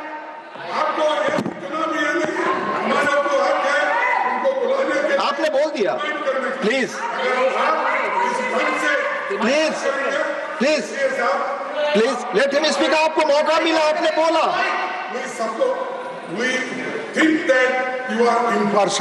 सर जज का काम कर, लेकिन आप हर बात को टोकते रहते हो। नहीं, आपको मौका दिया, बोला। अगर हम क्या यहाँ खेलने आए क्या? आपने को मौका दिया, आपने बोला, मैंने भी बताया कि मैंने हर मीटिंग में क्या स्पष्ट किया। तो आपने बात की, प्रधानमंत्री की बात की, इधर आपका स्टेटमेंट इसका काउंटर में लाया हूँ। प्रधानमंत्री को यहाँ माने प्लीज मान्यवर, इसीलिए ये विपक्ष की मांग और स्टैंड दोनों उचित नहीं है, क्योंकि बिजनेस एडवाइजरी कमेटी में ये निर्णय लिया गया था, चर्चा आप जितनी चाहोगी हो करेंगे, जवाब कौन देगा वो सरकार तय करेगी माननीय प्रधानमंत्री की तरफ। मुझे मालूम है मान्यवर ये क्यों जा रहे हैं, मुझे मालूम है मान्यवर मुझे क्यों जा रहे हैं। वो इसलिए जा रहे हैं कि इतने सालों तक वोट बैंक प्रोटेक्ट करने के लिए, आतंकवाद को रोकने के लिए इन्होंने कुछ नहीं किया। ये डिबेटें सुनी ही नहीं सकते, ये जवाब है सुनिए।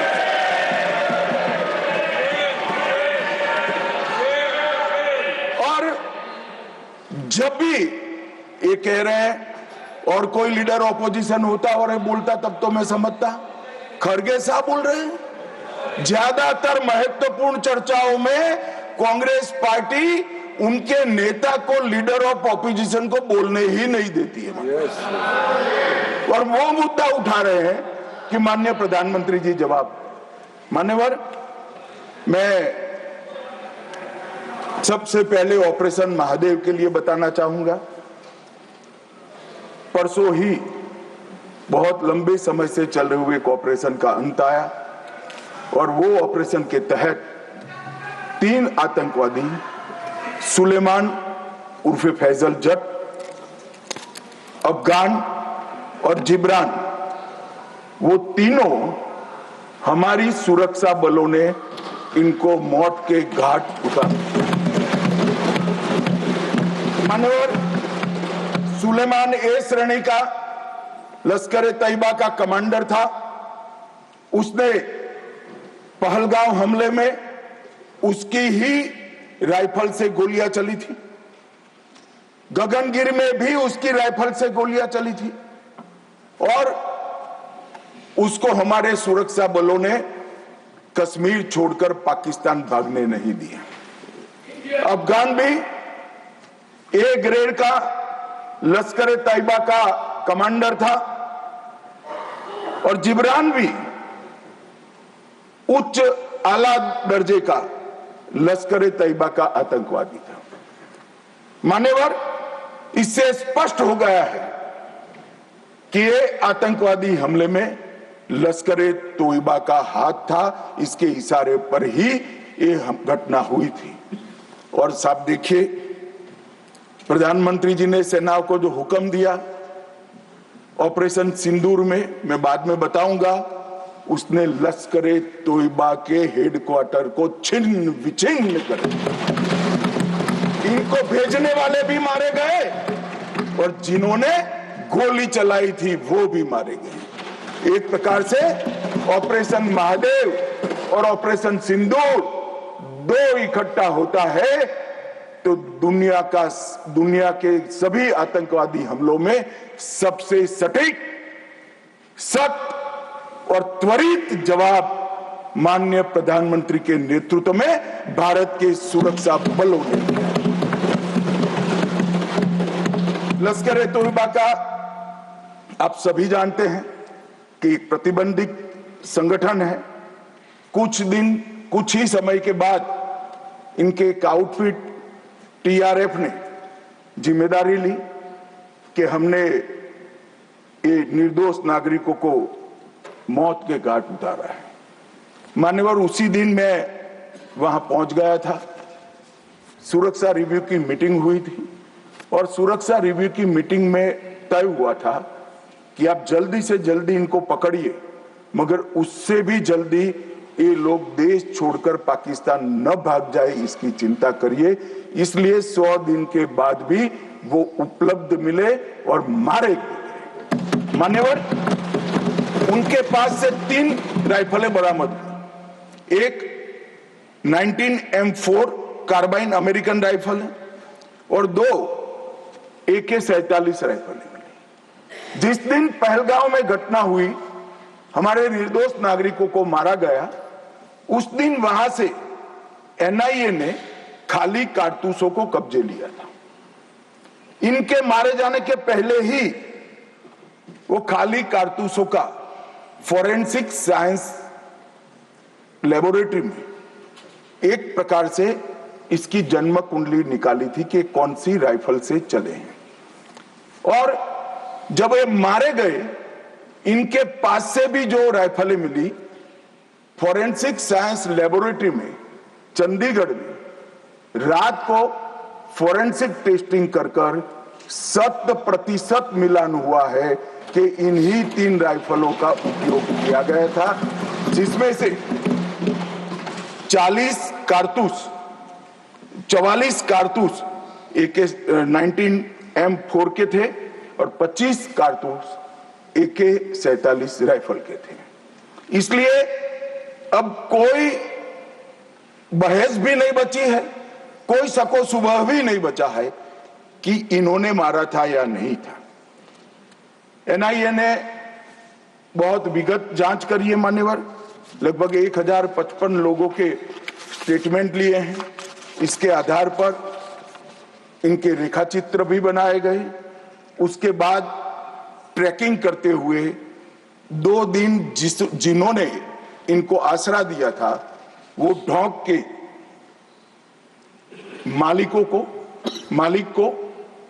मालिकों को और उनकी वृद्ध माता को भी पूछताछ करी थी। ये जो मृतदेह मिले आतंकवादियों के, उसका परिचय, उसकी शिनाख्त ये तीनों लोगों ने कर ली है। ये तीनों लोगों ने कहा है कि यही आतंकवादी है जो 21 तारीख को हमारे ढोंक में रुके थे और हमसे खाना लेकर गए थे। तो एक और सबूत हमारे पास आ चुका है। चेहरे का मिलान भी कैमरे के माध्यम से बहुत अच्छे तरीके से संतोषजनक रीत से हुआ है।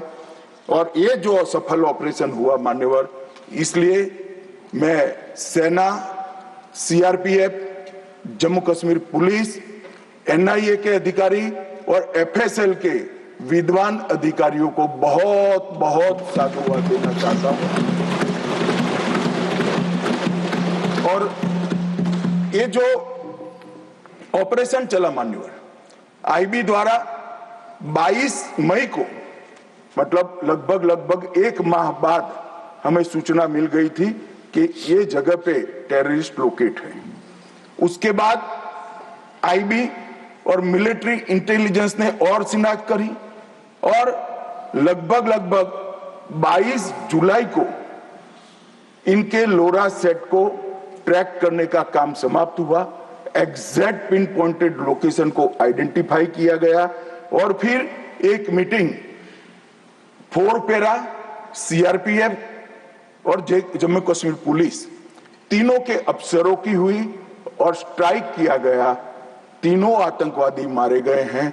कोइंसिडेंट देखिए मान्यवर, देश भर से मुझे बहुत एसएमएस आए थे, विशेषकर जो मारे गए थे उनके परिजनों का, इनके सर में गोली मारिएगा, जब भी मारे तब। तीनों के एनकाउंटर के वक्त तीनों के सर में ही गोली लगा है मान्यवर। एक कोइंसिडेंट मान्यवर, आज ये मारे गए 2 दिन पहले, अब बैठे नहीं हैं, चिदंबरम साहब को बैठना चाहिए था। उन्होंने सवेरे मेरे इस्तीफे की मांग के साथ एक प्रश्न उठाया कि भारत सरकार ने ऑपरेशन सिंदूर करा। ऑपरेशन सिंदूर इसलिए कहा कि ये पाकिस्तानी आतंकवादी थे और पाकिस्तानी आतंकवादी थे, इसका आपके पास सबूत क्या है? वो पूरी दुनिया में ऑपरेशन सिंदूर के जस्टिफिकेशन को चैलेंज कर रहे थे। मैं आज इस सदन के माध्यम से श्री चिदंबरम को पूछना चाहता हूं, आप किसको बचाना चाहते थे? पाकिस्तान को, लश्कर ए तैयबा को, ये आतंकवादियों को? अरे शर्म नहीं आती मान्यवर? और देखिए महादेव करता है तो क्या करता है। जिस दिन सवाल पूछा उसी दिन ये तीनों आतंकवादी ढेर हो गए और जवाब तो घटनाक्रम ने दिया। मगर ये कांग्रेस पार्टी की मानसिकता पूरी दुनिया के सामने चिदंबरम साहब ने उजागर कर दी। हमारी वोट बैंक के लिए हम पाकिस्तान का समर्थन करते हुए भी नहीं डरेंगे। हमारी वोट बैंक के लिए लश्कर ए तोयबा को बचाने से भी हम नहीं डरेंगे और हमारी वोट बैंक के लिए आतंकवादियों को शेल्टर देते हुए, शाब्दिक शेल्टर देते हुए भी हम नहीं डरेंगे। मान्यवर, ये कांग्रेस की मानसिकता है।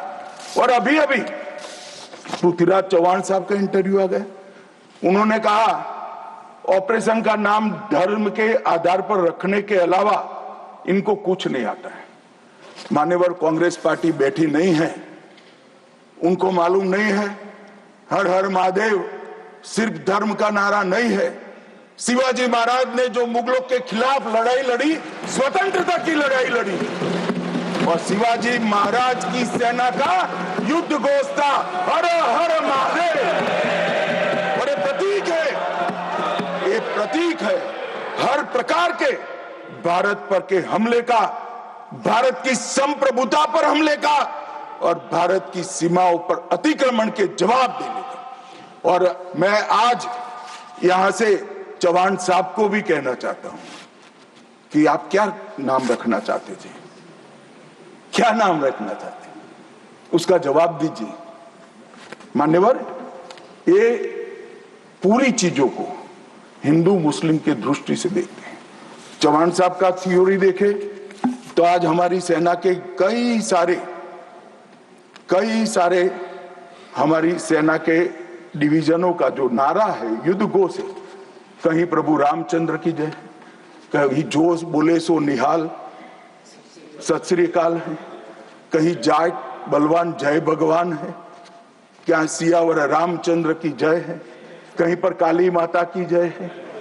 ये सारे उद्घोष आप नहीं स्वीकारते हो, ये भाजपा ने रखे हुए नहीं है मान्यवर, ये हमारी सेना के जवानों से मन से निकलने वाला ये युद्धघोष, इसको हिंदू मुस्लिम के दृष्टि से नहीं देखना चाहिए। और कोई कहता है कि आज ही क्यों मारे गए। अब देखिए साहब, भाई कितना जिंदा रखना चाहते हैं। मैं भी पूछता हूं आज क्यों मारे गए, मैं तो दूसरी सेकंड मार देना चाहता था, मगर इतना सरल नहीं है। जिन ऊंचाइयों पर छुपे हैं, जिस प्रकार की निर्जन जगहों पे 22 दिन तक सीआरपीएफ सेना और जम्मू कश्मीर की पुलिस ड्रोन से भेजे हुए खाना खाकर इतनी कठिन परिस्थिति में इनका पीछा कर मारा है, और आप मुहूर्त पूछ रहे हो क्यों नहीं मानना है आज? क्योंकि आज राहुल गांधी का भाषण था। इस तरह से नहीं चलता है मान्यवर। पूरे देश की जनता कांग्रेस पार्टी को देख रही है। इनकी प्रायोरिटी देश की सुरक्षा नहीं है, राजनीति है। उनकी प्रायोरिटी आतंकवाद को समाप्त करना नहीं है, अपनी वोट बैंक है। उनकी प्रायोरिटी हमारी सीमा की सुरक्षा नहीं है, उनका सेक्युलर और अपीसमेंट का पॉलिटिक्स है मान्यवर।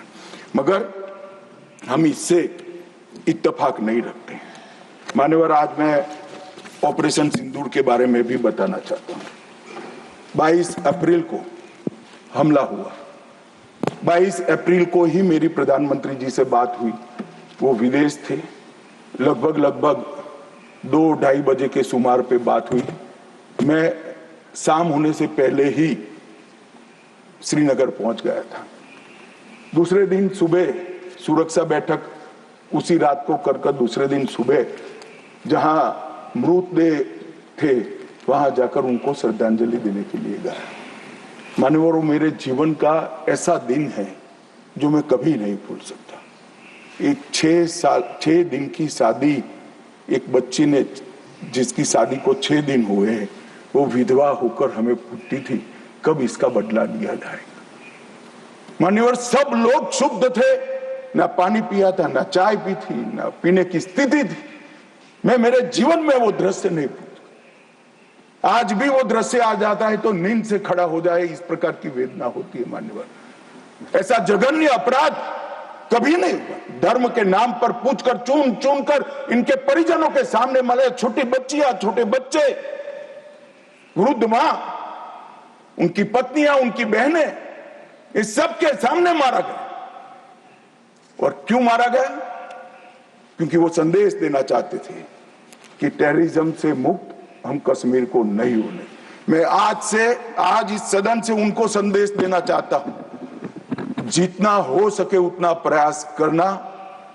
कश्मीर आतंकवाद से मुक्त होकर रहेगा और होकर ये नरेंद्र मोदी का संकल्प। मान्यवर, 23 अप्रैल को, इसके पहले कल भाषण में कहा, वहां पर आज भी बोले, मैं बैठा था कि 24 अप्रैल को मोदी जी चुनावी सभा करने गए थे। हमारे साथी ने जवाब दिया इनका। परंतु मान्यवर, मैं सदन का रिकॉर्ड क्लियर हो इसलिए मोदी जी वो सभा 24 अप्रैल को बिहार की जनसभा में जो कहा था वो चुनावी सभा नहीं थी। वो 140 करोड़ भारतीयों के गुस्से का प्रतिघोष था। जो इस देश के प्रधानमंत्री की जिम्मेदारी है कि देश की जनता की भावनाओं को दुनिया के सामने ढंग से रखे। मैं कोट अनकोट उनके भाषण को पढ़ता हूं। मैंने 22 अप्रैल को पहलगांव का यह हमला केवल निहत्थे पर्यटकों पर नहीं बल्कि पूरे भारत की आत्मा पर हुआ एक दुस्साहसपूर्ण प्रहार है। आतंकवाद के प्रति दृढ़ और कड़ा रुख, आतंकवादियों और इस हमले की साजिश रचने वालों की कल्पना से भी बढ़कर उनको बड़ी सजा दी जाएगी। आतंकियों के बीच बची खुची जितनी भी भूमि है उसको मिट्टी में मिलाने का समय आ गया। 140 करोड़ भारतीय इस बात के लिए एकजुट है कि आतंक के आकाओं की कमर तोड़ दी जाएगी। भारत हर एक आतंकवादी और उनकी समर्थकों की पहचान करेगा, उनका पता लगाएगा, उनको दंडित करेगा। आतंकवाद कभी भी भारत की आत्मा को तोड़ नहीं पाएगा। न्याय सुनिश्चित करने के हर प्रयास किए जाएंगे। और आज मैं मोदी जी को बहुत बहुत साधुवाद देता हूं उनकी दूरदर्शी। उनका बोला हुआ एक एक शब्द आज सच हुआ है। उन्होंने कहा था आतंकवादियों की बची खुची जमीन मिला देंगे, मिट्टी में मिला देंगे। साहब, उनके ट्रेनिंग के बाद मिट्टी में मिले हैं, इनके हेडक्वार्टर मिले हैं, उनके लॉन्च पैड भी मिट्टी में मिलकर जमीन दोस्त। उन्होंने कहा था कि इनके आकाओं को नहीं छोड़ेंगे। मैं बाद में लिस्ट पढ़ता हूं। इनको भेजने वालों को भी हमारी सेनाओं ने मिट्टी में मिला दिया। उन्होंने कहा आतंकवादियों को भी नहीं छोड़ेंगे।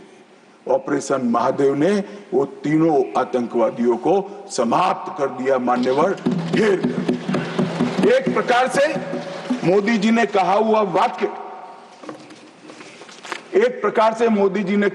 वाक्य, हमारी सेना, हमारी वायुसेना, हमारी जल सेना और सभी पैरामिलिट्री फोर्स और जम्मू कश्मीर पुलिस ने उसको अपना कर्म का रास्ता बना दिया और कठोर दंड देने का काम किया है। मान्यवर, 23 अप्रैल को ही एक सीसीएस की मीटिंग बुलाई गई। सीसीएस की मीटिंग में कठोर संदेश देने का काम न केवल पाकिस्तान को, पूरी दुनिया को, कि भारत की सीमा और भारत की सेना, भारत के नागरिक और भारत की संप्रभुता इसके साथ खिलवाड़ नहीं करते, वरना परिणाम भुगतने पड़ते हैं। मानव उन्होंने तय किया सीसीएस की बैठक में 1960 की जवाहरलाल नेहरू के द्वारा की गई एक तरफा पाकिस्तान के फायदे वाली सिंधु जल संधि को तत्काल प्रभाव से रोक लिया जाए। मान्यवर, ऐतिहासिक फैसला है। हम सब वर्षों से मानते थे कि हिंदू जल संधि एक तरफा है। हमारा पानी 80% वहां नहीं जा सकता। मान्यवर, वहां तक कि वहां से गाद निकालने की भी परमिशन, उनकी कैनाल बनाने के पैसे भी भारत ने भेजे। और मान्यवर, ये पानी पर अधिकार है भारत के किसानों। कश्मीर, पंजाब, हरियाणा, राजस्थान और दिल्ली का पीने का पानी अब कुछ ही समय में सिंधु के माध्यम से राजस्थान तक पहुंचेगा। एकीकृत जांच चौकी अटारी की जो चल रही थी उसको हमने बंद कर दिया। सार्क वीजा समाप्त कर दिया। 24 घंटे में सारे पाकिस्तानी नागरिकों को हमने वापस भेजना शुरू कर दिया। नई दिल्ली स्थित पाकिस्तानी उच्चायोग में रक्षा, सैन्य, नौसेना और वायुसेना के सलाहकारों को अवांछित व्यक्ति घोषित किया गया और दोनों उच्चायोग में स्टाफ को कम करा दिया गया। 55 से घटकर 30 करा दिया। और सीसीएस ने संकल्प लिया कि भेजने वाले और कृत्य करने वाले दोनों को दंडित किया जाएगा। इसके लिए सेना को खुली छूट देने का काम सीसीएस ने। ये पूछ रहे थे कल क्या हुआ, कैसे हुआ। सीसीएस के फैसले जो है वो मीडिया में आए थे, मगर उनको पढ़ना नहीं है, क्योंकि सारे जो फैसले लिए वो उनके द्वारा किए हुए निर्णयों को रद्द करने के और उनकी नीतियों के खिलाफ जो निर्णय हुए वो है। मान्यवर, 30 अप्रैल को सशस्त्र बलों को ऑपरेशनल फ्रीडम देने का काम प्रधानमंत्री जी ने किया कि रक्षा मंत्रालय और सेना दोनों मिलकर तय करेंगे टारगेट क्या होगा, तरीका क्या होगा, स्थान क्या होगा और समय क्या होगा। और इसको हमारे सेना के जवानों ने इसको बहुत बखूबी निभाया। मान्यवर, मैं तीनों सेनाओं को इस सदन के इस चर्चा में बहुत बहुत सम्मान के साथ साधुवाद देना चाहता हूं। 7 मई को रात को 1:04 पर पाकिस्तान के 9 आतंकी अड्डों को ध्वस्त कर दिया। रक्षा मंत्री जी ने लोकसभा में बताया कम से कम 100 लोग मरे, 100 से ज्यादा मरे, मगर कम से कम 100 मरे। और मान्यवर, लश्कर तैयबा, जैसे मोहम्मद और हिजबुल मुजाहिदीन, ये तीनों के हेडक्वार्टर को ध्वस्त करने का काम नरेंद्र मोदी सरकार ने किया, हमारी सेनाओं ने। और मान्यवर, हमने तुरंत ही उनको सूचना दे दी थी। हमने उनको बताया मरकज सुभानअल्लाह बहावलपुर, मरकज तैयबा मुरीद के Mehmoona Joya camp Sialkot, Sarjal camp Sialkot, Sawai Nala camp Muzaffarabad, Syedna Bilal camp Muzaffarabad, Gulpur camp Kotli, Barnala camp Bhimber और अब्बास कैंप कोटली, उसको हमने समाप्त कर दिया है, तोड़ दिया है। और ये हमारे आत्मरक्षा के अधिकारों को उपयोग करते हुए कहा है, हमारी कार्यवाही समाप्त हुई है। मैं बाद में आता हूं, ये पाक ऑक्यूपाई कश्मीर क्यों नहीं लिया, ये क्यों नहीं करा, वो क्यों नहीं करा। पहले तो वो सोचते थे कि कुछ ही नहीं होगा, हो गया तो ये क्यों नहीं हुआ। मैं कांग्रेस पार्टी को कहना चाहता हूं, पाक ऑक्यूपाई कश्मीर आपने दिया था, मगर लेने का काम भारतीय जनता पार्टी की सरकार ही करेगी और कोई नहीं। मानवर, हमने तो हमला किया था आतंकवादी अड्डों पर, उनके हेडक्वार्टर पर, उनके संगठनों पर, उनके ट्रेनिंग कैंप पर, उनके लॉन्चिंग पैड पर, और हमारे आतंकवाद के ऊपर ये हमले को पाकिस्तान अपने पर का हमला समझ बैठा। और उन्होंने 8 मई को अपने रिहायशी इलाकों पर गोलीबारी की। हमारे सेना के इंस्टॉलेशन पर मिसाइल शो, ड्रोन फेंके, कोई पहुंच नहीं पाया, मगर नजदीक की सीमा में गोलीबारी से निर्दोष नागरिक जो घूम रहे थे वो हताहत हुए। मान्यवर, फिर भी भारत ने संयम रखा। उन्होंने गुरुद्वारा तोड़ा, हम कुछ नहीं बोले, उन्होंने मंदिर तोड़ा, कुछ नहीं बोले। भारत ने तय कर लिया कि हम इसका जवाब उनकी रक्षा की क्षमता को क्षीण करने के लिए, कम करने के लिए करें। और इसलिए 9 मई को भारत की सेना ने 11 एयरबेस को ध्वस्त कर दिया, इनके डिफेंस इंस्टॉलेशन और airbase. 8 airbase Nur Khan, Murid, Sargodha, Rafiqui, Rahim Yar Khan, Jacobabad, Sukkur, Bholari, 6 radar system, Sukkur, Lahore, Arifwala, Chunian, Jacobabad और नयाचौर, और surface to air guided missiles की सिस्टम लाहौर और ओकारा की। पाकिस्तान ने हमले के बाद मान्यवर लड़ने की स्थिति में ही नहीं था। ये पूछ रहे हैं किसके कहने पर समाधान हुआ, किसके कहने पर समाधान हुआ, किसी के कहने पर समाधान नहीं हुआ। पाकिस्तान घुटनों के बल हमारे डीजीएमओ को फोन किया कि भाई बंद करो। पहले से हमारा मकसद युद्ध का नहीं था, ना पाकिस्तान के अवाम को हम नुकसान करना चाहते थे। मोदी जी ने तुरंत कहा कि अगर पाकिस्तान रोकता है तो रोक लीजिए, और इसको भी राहुल गांधी आगे बढ़ा रहे हैं और पूछ रहे हैं। कुछ लोगों ने आशंका की कि कौन मरा वहां। मान्यवर, उनको मालूम नहीं है। उनके समय में जो जघन्य आपराधिक घटनाएं हुई थी, आतंकवादी घटनाएं हुई थी, वो घटना को घटाने वाले आतंकवादी हमें पूछते थे।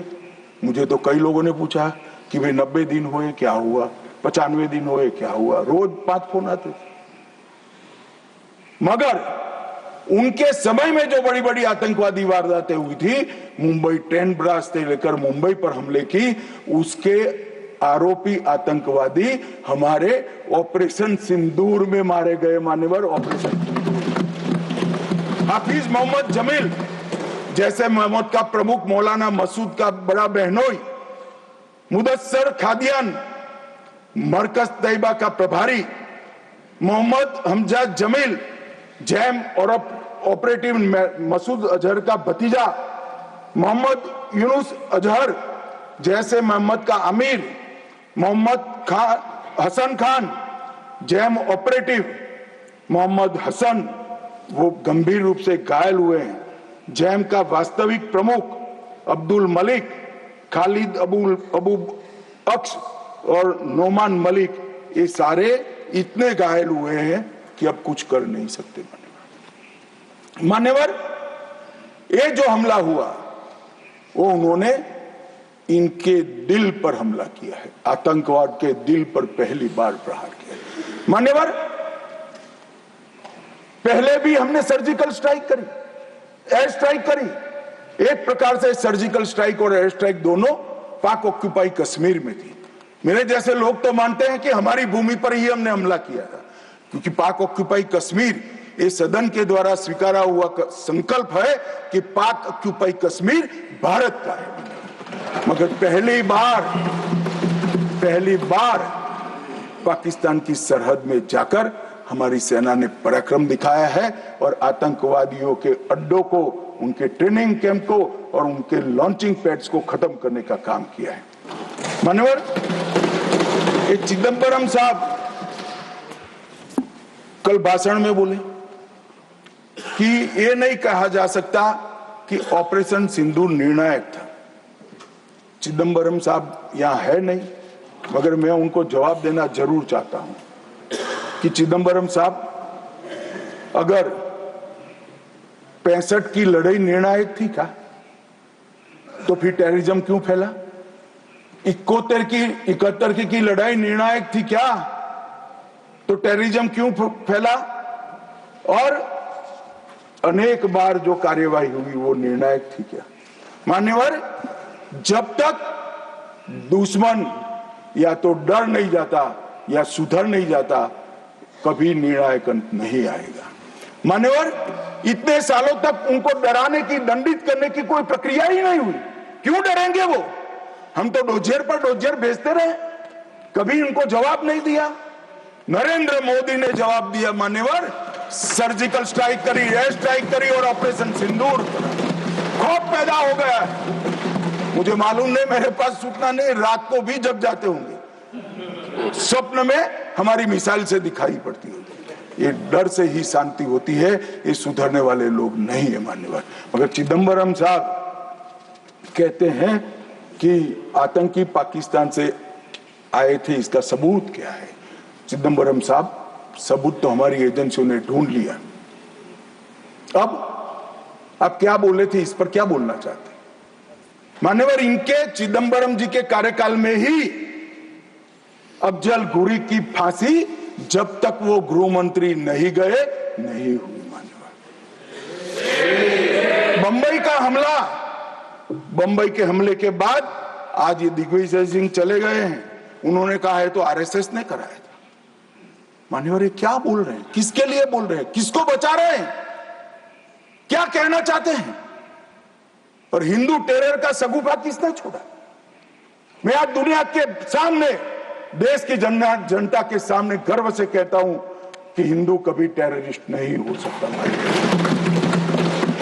हम कभी टेररिस्ट नहीं हो सकते। क्या कहना चाहते हैं? फर्जी टाइप के केस बनाए, एक भी केस अदालत में नहीं टिका। देशभक्त संगठनों पर आरोप लगाए आपने, सिर्फ आपकी छिछोरी राजनीति के लिए, क्षुल्लक फायदे के लिए। और फिर क्या कर लिया? फिर भी हार गए। हारे तो ना।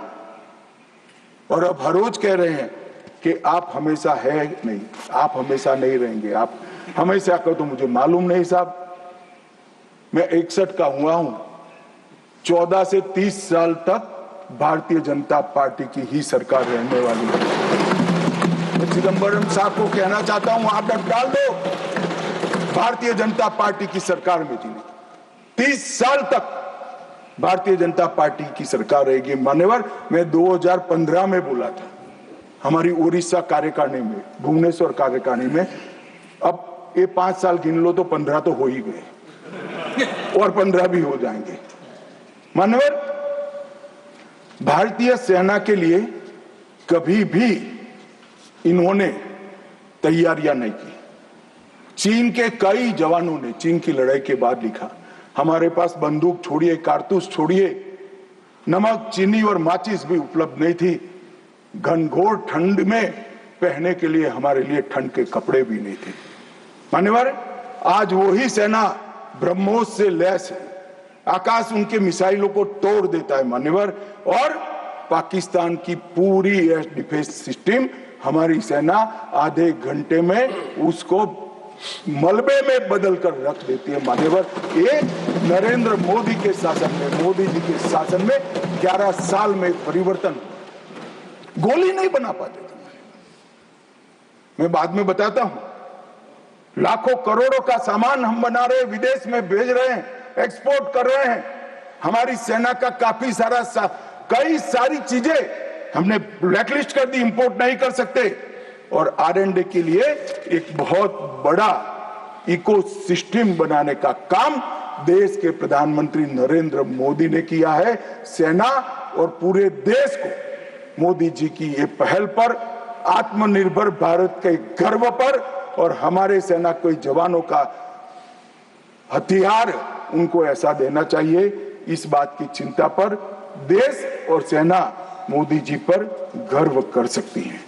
मान्यवर, हमने जो नमक, चीनी और माचिस नहीं थी, ऐसी सेना से 11 साल में 22 मिनट में ही आतंकवादियों का काम तमाम कर देने वाली, तकनीक से सज्ज, वीर, सटीक इंफॉर्मेशन वाली और बताए हुए लक्ष्यों को पूरा करने वाली सेना का मान्यवर निर्माण किया है। मान्यवर, ये हमला कल्पना कर लीजिए, कांग्रेस के राज में हुआ होता तो क्या होता। अभी तो भाजपा सरकार है, NDA सरकार है, मोदी जी प्रधानमंत्री है। तीनों ने क्लीन चिट देने में 100 दिन लगा दिए। अगर कांग्रेस की सरकार होती तो पाकिस्तान को तुरंत क्लीन चिट मिल जाएगा। रक्षा मंत्रालय की जगह विदेश मंत्रालय काम करता। रातों रात जेरॉक्स मशीनों पर डोजियर तैयार होते, डोजियर वहां भेजते थे और फिर चर्चा करते शर्म अल शेख में, और कुछ नहीं करते साहब। और ये हमें सवाल पूछ रहे, कोई अधिकार नहीं है कांग्रेस पार्टी को, भारतीय जनता पार्टी को आतंकवाद के बारे में सवाल पूछने का। मान्यवर, इस देश के अंदर आतंकवाद फैला, पनपा, बढ़ा, तो इसका एकमात्र कारण कांग्रेस की सरकारों की लचर और तुष्टीकरण से युक्त वोट बैंक की राजनीति रही है मान्यवर। और आज हमारा सौभाग्य है कि एक ऐसा नेतृत्व है जो ब्रह्मोस मिसाइल्स भेजता है, डोजियर नहीं भेजता है मान्यवर। और नेतृत्व सम्मानीय मान्यवर, ये संघर्ष विराम के लिए भी कई सारे कह रहे हैं। मैंने कल सुना रहा, पीओके क्यों नहीं लेंगे,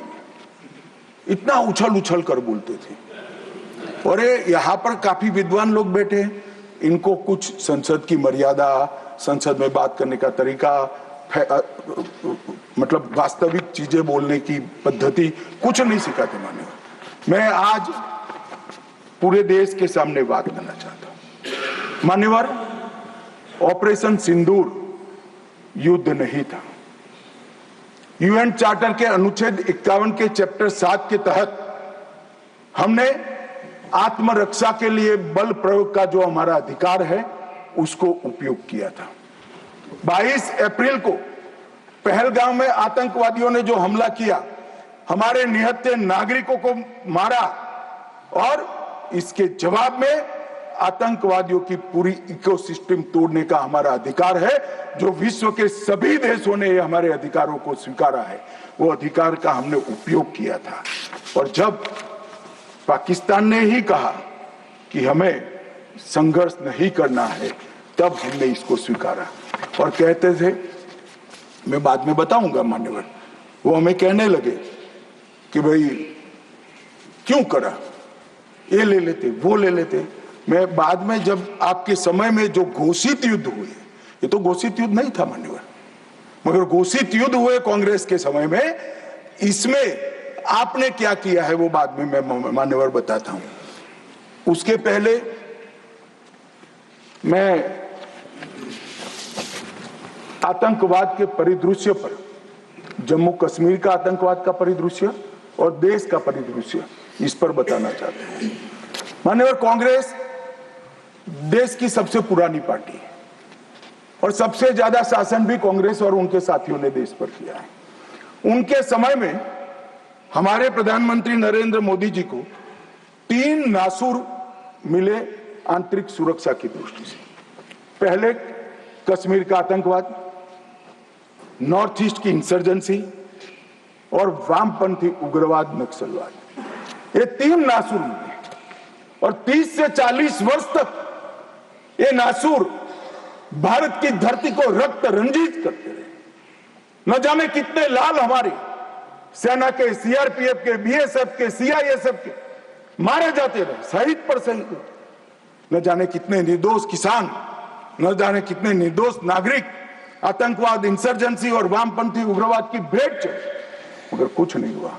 आज मैं कहना चाहता हूं मान्यवर, कश्मीर के उग्रवाद के बारे में बाद में आता हूं। नॉर्थ ईस्ट इंसर्जेंसी और वामपंथी उग्रवाद दोनों क्षेत्र में हिंसा में 75% की कमी लाने का काम नरेंद्र मोदी। मैं इस पर बहुत ज्यादा बोलना नहीं चाहता क्योंकि आज ये विषय नहीं है, परंतु कश्मीर के अंदर जो आतंकवाद था वो मैं इस पर जरूर बोलना चाहता हूं। मान्यवर, इसका कारण क्या था? इसके कारण के मूल में जाना चाहिए। जब से कश्मीर का सृजन हुआ, धारा 370 बनाई गई। किसने बनाई? कांग्रेस पार्टी ने बनाई। इसका समर्थन और इतने लंबे समय तक किसने चला? कांग्रेस ने चला है। मान्यवर, इसका स्वरूप क्या था? धारा 370 और 35 से क्या कहती? कश्मीर का एक अलग ध्वज होगा, कश्मीर का एक अलग संविधान होगा और 5 अगस्त 2019 तक ये अलग ध्वज और अलग संविधान चलते रहे। हमारी पार्टी के पहले राष्ट्रीय अध्यक्ष श्यामा प्रसाद मुखर्जी ने इस धारा 370 के लिए अपना बलिदान देने का काम किया, उनकी हत्या की। और क्या हुआ?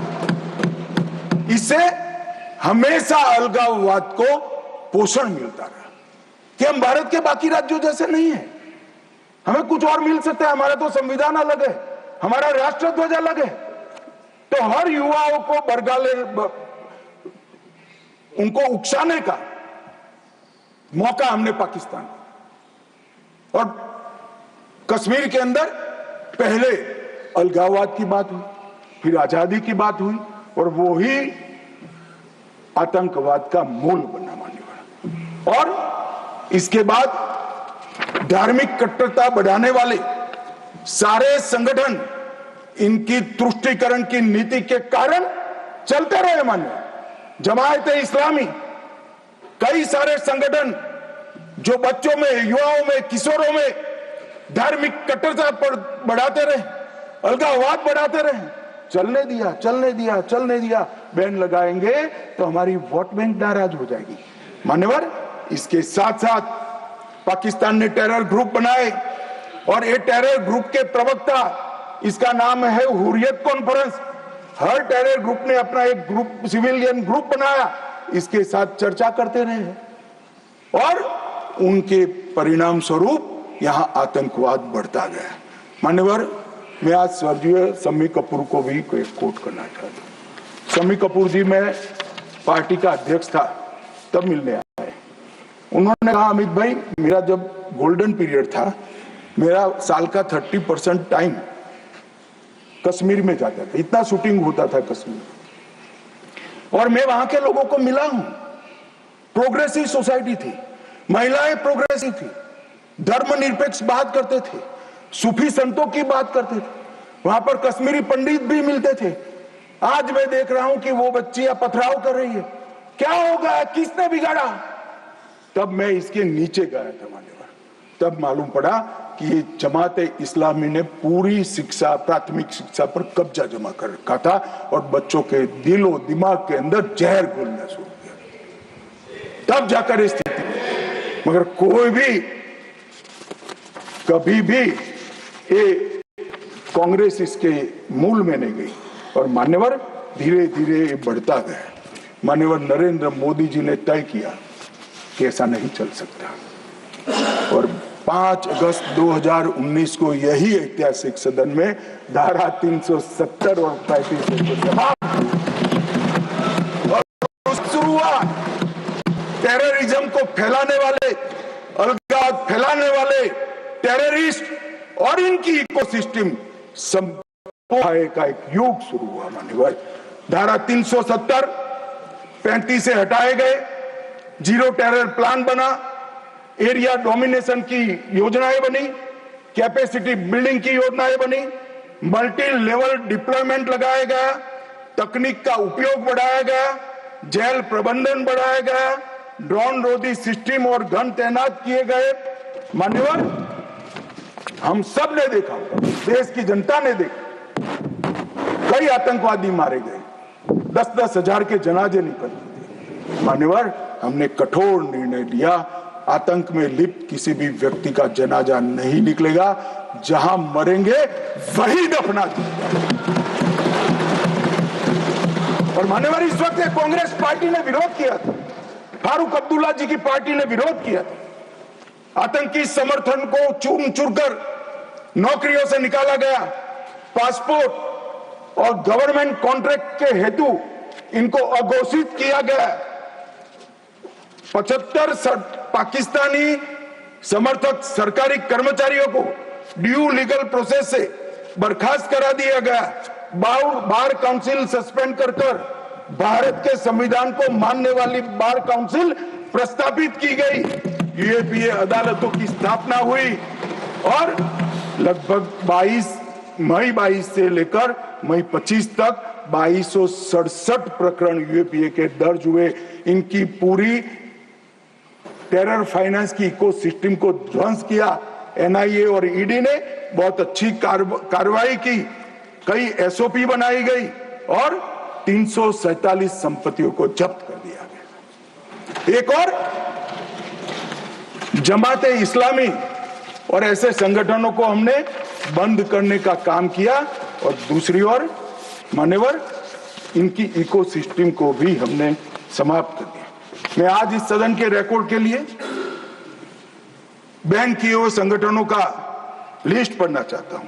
द रेजिस्टेंस फ्रंट टीआरएफ, जिसने घटना करी थी, People's Anti Fascist Front, Tehreek ul Mujahideen, Jamaat ul Mujahideen, Jammu Kashmir Ghaznavi Force, Khalistan Tiger Force, हिब्ज ul Tahrir, Jamaat Islami, Jammu Kashmir Liberation Front, Jammu Kashmir Democratic Freedom Party, Muslim League Jammu Kashmir, Tehreek Hurriyat, Muslim Conference Sumji group, Jammu Kashmir National Front, Jammu Kashmir People Front League, Jammu Kashmir People's League, Jammu Kashmir Ittihad Musalman Awami Action Committee और इसके साथ साथ सिख फॉर जस्टिस और पीएफआई को भी हमने बैन कर दिया। और मान्यवर, परिणाम क्या हुआ? परिणाम ये हुआ 2010 में 10 से 15 की एवरेज ऑर्गेनाइज टॉन पिल्टिंग हमने भी दृश्य देखे हुए, जो समय कपूर ने चिंता की थी। छोटी छोटी बच्चियां पथराव करती थी। 2564 सालाना होते थे, 2564 पथराव की घटना होती। 2024 के बाद एक भी घटना नहीं हुई। ऑर्गेनाइज हड़ताल जिसका वो लोग ऐलान करते थे, पाकिस्तान के बैठे हुए हुर्रियत के आका सालाना 132 दिन घाटी बंद रखते थे। 3 साल से एक भी हड़ताल का ऐलान नहीं हुआ है, हिम्मत नहीं है। टॉन पेल्टिंग में नागरिकों की मृत्यु, 112 नागरिक मारे जाते थे, अब 0 मारे जाते हैं। सिक्योरिटी फोर्स का इंजर्ड, साल में 6235 सिक्योरिटी फोर्सेस इंजर्ड होती थी, अब 0 हो गई है। मान्यवर, इसके साथ साथ ये पूछ रहे थे, अभी वो शिवसेना की सदस्य भी पूछ रहे, क्या आतंकवाद समाप्त हो गया? इतनी गहरी जड़ें कांग्रेस ने डाली है, समाप्त होने में बहुत देर लगेगी। हमारा प्रयास है जल्द से जल्द, परंतु मान्यवर आंकड़े में कहना चाहता हूं, समाप्ति के कगार पर है। आपको पसंद नहीं आएगा मगर समाप्ति के कगार पर है। पहले 2004 से 14 तक कुल घटनाएं 7217 हुई, 7217, 7217, और जून 15 से मई 25 तक 2150, 70% की कमी हो गई। मानव आतंकवादी घटनाओं में 70% कमी, नागरिकों की मृत्यु 1770 हुई थी, अब नागरिकों की मृत्यु 357 हुई है। मान्यवर 80% की कमी, और सिक्योरिटी फोर्सेस 1060 मारे गए थे, अब 542 मारे गए हैं। मान्यवर 49% की कमी। मान्यवर इसके साथ साथ हमने कश्मीर के अंदर ढेर सारा काम किया है। मान्यवर लगभग 59,000 करोड़ की 53 परियोजनाएं थी। चिनाब पर विश्व का सबसे बड़ा पुल बना, 8.5 किलोमीटर लंबी बनिहाल सुरंग बनी, उधमपुर श्रीनगर बारामूला तक रेल पहुंची, जोजिला सुरंग और बनिहाल सुरंग बने, रोजगारी का सृजन 63,000 लोगों का हुआ। जम्मू देश का पहला शहर बना जहां IIM, IIT और एम्स तीनों संस्थान वहां पर है। मान्यवर पहला शहर। लगभग ऐसी स्थिति कश्मीर में भी तीनों प्रोग्रेस पर है। 40,000 नौकरियां दी, विस्थापितों को प्रतिनिधित्व दिया, कश्मीर विस्थापित कश्मीर पंडितों के 2 सदस्यों का नामांकन करने का कानून लेकर आए, और सबसे बड़ी बात मान्यवर, हमने भारत के संविधान का झंडा कश्मीर में फहराने का काम। ये पूछते हैं क्या हुआ? पहले 3 परिवारों तक राजनीति, ना पंच था, ना सरपंच था, ना तहसील पंचायत थी, ना जिला पंचायत। आज जम्मू कश्मीर में 34,260 जनप्रतिनिधि चुने हुए जम्मू कश्मीर के नागरिकों की सेवा कर। मान्यवर पहले चुनाव होते थे। मुझे एक सेना के रिटायर्ड जनरल मिले, बाद में मैं बताता हूं। उन्होंने कहा, अमित भाई हमारा काम तो मुख्य सुरक्षा का नहीं था, वो तो भगवान भरोसे थे। सबसे बड़ा काम फर्जी वोटिंग करना था। कराते थी प्रशासन, हम इनकार करते थे। कई लोगों को मेमो दिए गए, फिर भी हम अड़े रहते थे। 3%, 4% वोटिंग होती थी। आज नरेंद्र मोदी के शासन में जिला पंचायत के चुनाव में 98.3%। जनरल इलेक्शन में अब तक का सबसे ज्यादा वोटिंग आजादी से। ये बताता है वहां लोकतंत्र प्रस्थापित हो रहा है मान्यवर। और 63% हुआ, और 1,000 करोड़ से रुपये से ज्यादा पैसा पंचायतों को सीधा देने का काम किया। मगर मान्यवर क्यों हुआ, मैं आज पूरे सदन को बताना चाहता हूं। मैं अभी इस बात को कभी उजागर नहीं किया, मगर मुझे लगता है मौका भी है और दस्तूर भी है। जब से प्रधानमंत्री जी प्रधानमंत्री की कुर्सी संभाले, तब से उनके दिलो दिमाग पर कश्मीर की शांति का भूत था। अहरनीश सुधर। मान्यवर 2015 में पार्टी का अध्यक्ष बना। मोदी जी ने मुझे जनरल सिन्हा के घर पर भेजा। जनरल सिन्हा जो कई साल तक कश्मीर में सेवा की है, नॉर्थ ईस्ट में भी सेवा की है, NCR में रहते थे। मैं 3 दिन उनके घर पर बैठा, उन्होंने पूरी डिटेल बताई। फिर कश्मीर से जुड़े हुए 25 लोगों की अलग अलग सूची दी। इनके साथ मैंने घंटों चर्चा की थी और मोदी जी ने भी अनेक लोगों को बुलाकर चर्चा की। अगर मोदी जी करते हैं वो बताते नहीं, मगर मुझे कुछ तो मालूम है, क्योंकि काफी सरपंच को मिले थे, इनकी मिनट्स मेरे पास आई थी। पार्टी की दृष्टि से युवाओं से मिले थे, धार्मिक नेताओं से मिले थे, जम्मू के लोगों को मिले, घाटी के लोगों को मिले और नेशनल कॉन्फ्रेंस के एमपीओ को भी मिले थे। और ढेर सारा मंथन 2014 से चलता था। वो मंथन अंत में कश्मीर के अंदर, आज मैं विश्वास के साथ कह रहा हूं साहब, आतंकवाद समाप्ति के कगार पर है। आतंकवाद समाप्ति के कगार पर। एक जमाना था कि पाकिस्तान को आतंकवादी पाकिस्तान से भेजने ही नहीं पड़ते थे। हमारे कश्मीर के युवा हाथ में हथियार उठा लेते। मगर आज मैं 6 माह का रिकॉर्ड इस सदन को बताता हूं। 6 माह में आतंकवादी संगठनों में एक भी कश्मीरी युवा की भर्ती नहीं हुई है और जो मारे जा रहे हैं वो सारे पाकिस्तान। क्योंकि जम्मू कश्मीर के अवाम ने मोदी जी की नीतियों को स्वीकारा है। पहले कभी नहीं हुआ सा कि आतंकवादी कोई बड़ा कृत्य करते थे, घाटी में इसका विरोध होता है। मैं आज घाटी की जनता को, जम्मू की जनता को बहुत साधुवाद देना चाहता हूं। एक भी गांव ऐसा नहीं था घाटी का जहां ये पहलगाम हमले का विरोध नहीं। और जब तिरंगा घर पर फहराने की बात होती है, जिनके बच्चे आतंकवाद की भेंट चढ़ गए, वो माँ बाप भी तिरंगा फहराते हैं।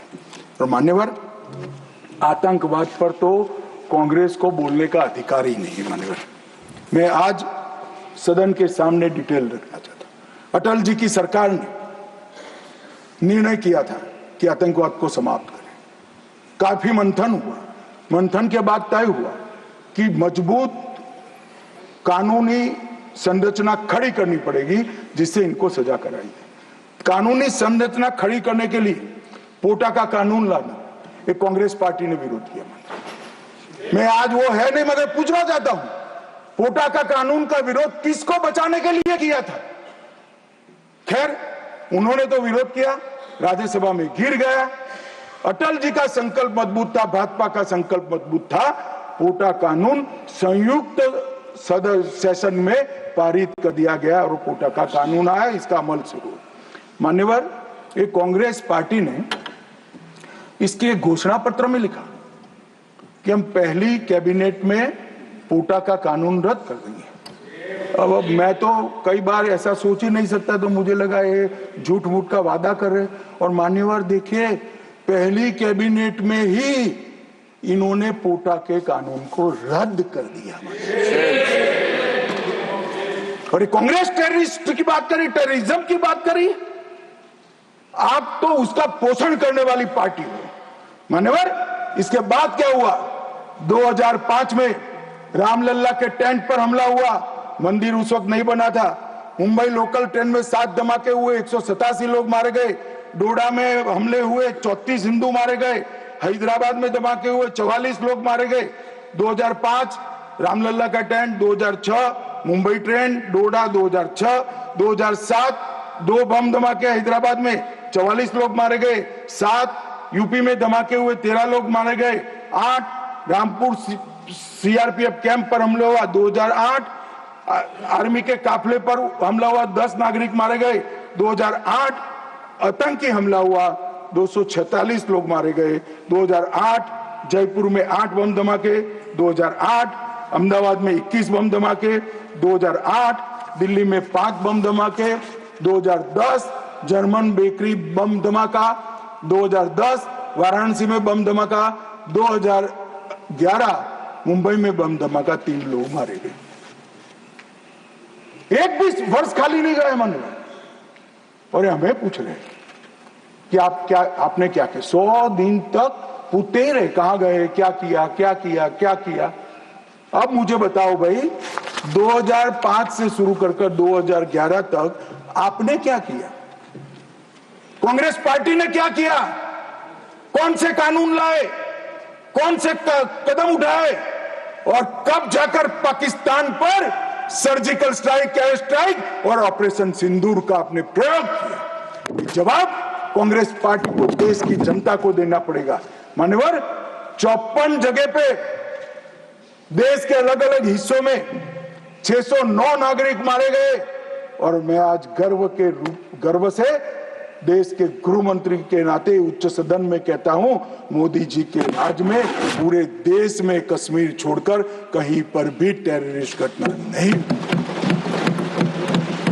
और कश्मीर में भी हुई, उरी में हुई, हमने सर्जिकल स्ट्राइक कर चेताया, पुलवामा में हुई, एयर स्ट्राइक कर और चेताया, अब नहीं सुधरते हैं।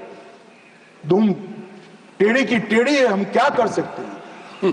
पहलगांव में करा मान्यवर, घर में घुसकर पटचड्डे उड़ाने का काम हमारी सेना। और मुझे तो कल सुबह याद दिलाने मेरी कॉन्स्टिट्यूएंसी से एक हमारी वरिष्ठ कार्यकर्ता है जिनकी उम्र 80 है, उन्होंने उन्होंने कहा अमित जरूर बोलना। अब मैं इतनी वरिष्ठ को टाल नहीं सकता मान्यवर। उन्होंने एक व्हाट्सएप में वीडियो जिनमें सोनिया गांधी जी के घर से दौड़ते दौड़ते सलमान खुर्शीद जी आंसुओं से लहस बाहर आते, बाहर मीडिया खड़ा है, उसके सामने कहते हैं सोनिया जी पूरी रात सो नहीं पाती है, आंसू देखकर मेरी आंख से आंसू दिख रहे। ठीक है भाई, इसलिए आंसू बहाए। बाटला हाउस में वो पाकिस्तान प्रेरित आतंकवादी मारे, उसके लिए अरे सोनिया जी आंसू बहाना था तो बाटला हाउस एनकाउंटर में जो मोहन शर्मा शहीद हुआ इसके लिए बहाते। आप किसको प्रोटेक्ट करें? मतलब वोट बैंक का एक खेल। मुझे पूछते रहे साहब तक भाग गए, आप क्या कर रहे हो? 25 दिन हो गए, 35 दिन हो गए, 40 दिन हो गए, सिंदूर इसका जवाब नहीं, आतंकवादी कहां गए? चलो भाई, ये तो भाजपा सरकार है, सेना ने ठोक दिया, सीआरपीएफ ने ठोक दिया, हो गया हमारे काम। अब मैं पूछना चाहता हूं, दाऊद इब्राहिम जिसने मुंबई में सीरियल धमाके गए, किसके राज में भागे मान्यवर? कांग्रेस के राज में। सैयद सलाउद्दीन किसके राज में भागा? कांग्रेस के राज में। टाइगर मेमन किसके राज में भागा? कांग्रेस के। अनीस इब्राहिम किसके राज में भागा? रियाज भटकल किसके राज में भागा? कांग्रेस। इकबाल भटकर किसके राज में भागा? मिर्जा सादाब किसके राज में भागे? और इसका हिसाब कौन देगा? उनको मालूम था देना पड़ेगा साहब, इसलिए बहिष्कार करते। वो स्वयं भागे, आतंकवादियों को भगाया और वो भी भाग गए। और हमने मान्यवर 11 साल में यूएपीए में 2019 में अमेंडमेंट किया। इसके तहत, अमेंडमेंट के तहत 57 लोगों को आतंकवादी घोषित किया है। एनआईए का अमेंडमेंट किया, देश के बाहर जांच करने के हमने अधिकार लिए। एनएसए का हमने सख्त उपयोग किया, 370 को बैन किया, निरस्त कर दिया, पीएफआई को बैन किया, मैक को मजबूत किया, आईसीजेएस का हमने स्थापना किया, नफीस का स्थापना किया, पीएमएलए से टेरर फाइनेंसिंग को रोक दिया और नेट ग्रिड से माध्यम से पूरे देश के आतंकी संगठनों को एक कंप्यूटर की क्लिक पर लाकर रख दिया। मान्यवर, हमने पूरी इकोसिस्टम तैयार करी। और मान्यवर, ये जो कह रहे हैं, कल पूछ रहे थे कैसे आते हैं, मान्यवर मैं फिर से कहना चाहता हूं कि इतनी कठिन सरहद, कई जगह सुरंगें बनाते हैं और बना सकते हैं मान्यवर, इसको रोकने के हम तकनीकी उपाय कर रहे हैं, कुछ समय में ही हो जाएगा। मगर कुछ नाले ऐसे हैं मान्यवर, वहां इतना बहाव होता है, वहां कोई चौकी नहीं लग सकती, चौकी बह जाएगी। वो घुस रहे हैं, मगर उन्होंने क्या स्टैंड लिया था? राहुल गांधी ने कहा, जब 2011 में हमला हुआ, उन्होंने कहा सभी आतंकी हमलों को रोकना संभव नहीं है। जवाहरलाल नेहरू ने कहा घुसपैठियों को कोई रोक ही नहीं सकता। मैं मानता हूं कि अभी भी पाकिस्तान कुछ आतंकी हमले कर पा रहा है, अभी भी कुछ घुसपैठ होती है, काफी कम हुआ है मान्यवर, मैं जिम्मेदारी के साथ बोलने वाला आदमी हूं, देश की जनता सुन रही है, काफी कुछ कम हुआ है, मगर हम कभी ऐसे हथियार नहीं डालते। मैं आज सदन के सामने कहना चाहता हूं, घुसपैठ और आतंकवादी घटनाओं को समाप्त करने के लिए नरेंद्र मोदी सरकार कृत निश्चयी दृढ़ता के साथ हमारा। मान्यवर, कल राहुल गांधी जी का मैंने स्टेटमेंट सुना, चीन के लिए प्रधानमंत्री क्यों नहीं बोलते, चीन के लिए नहीं बोलते, चीन के लिए नहीं बोलते। अब ये उनके सीनियर लोग हैं, उनका कोई ट्यूशन व्यूशन भी नहीं रखते। मान्यवर, कैसे बोलना चाहिए, क्या बोलना चाहिए, कुछ बोलते ही रहते। मगर आपने जब चीन की लड़ाई समाप्त हुई तब क्या किया था? चीन की लड़ाई समाप्त हुई तब हमारा 38,000 वर्ग किलोमीटर हिस्सा चीन को, अक्साई चीन का देने का काम कांग्रेस पार्टी और आपके नाना जवाहरलाल नेहरू ने किया था। मान्यवर, 1955 में देश में बहुत कम लोग जानते हैं, और ये पूछ रहे हैं कि कल मुझे कहने लगे झूठ बोल रहे हैं, मैं आज चीज भी लेकर आया। मैं selected works of Jawaharlal Nehru series volume 29 पृष्ठ 231 पढ़ रहा हूं, जो नेहरू जी ने स्वयं संकलन करा है। इसके लेखक जवाहरलाल नेहरू स्वयं है। अनौपचारिक रूप से संयुक्त राज्य अमेरिका की ओर से सुझाव दिया गया कि चीन को संयुक्त राष्ट्र से तो संबंध किया जाए, यूएन में उसको मेंबरशिप दी जाए, परंतु उसको सुरक्षा परिषद में नहीं, और उसकी जगह भारत को देना चाहिए। साहब, कोई भी देश का प्रधानमंत्री होता, धन्यवाद करता और भारत सुरक्षा परिषद में मेंबर बन जाता। आज मोदी जी जो प्रयास करते थे, करने की जरूरत भी नहीं पड़ती, हमारे पास भी वीटो होता। परंतु इन्होंने क्या कहा, हम स्वीकार नहीं कर सकते। चीन जैसे महान देश को सुरक्षा परिषद में नहीं रखते हैं तो सुरक्षा परिषद के मायने ही नहीं रहते। ये मान्यवर कांग्रेस का चरित्र। कल हमें सवाल पूछे थे, और चलो नाना तो बहुत दूर की बात है। इन्होंने मान्यवर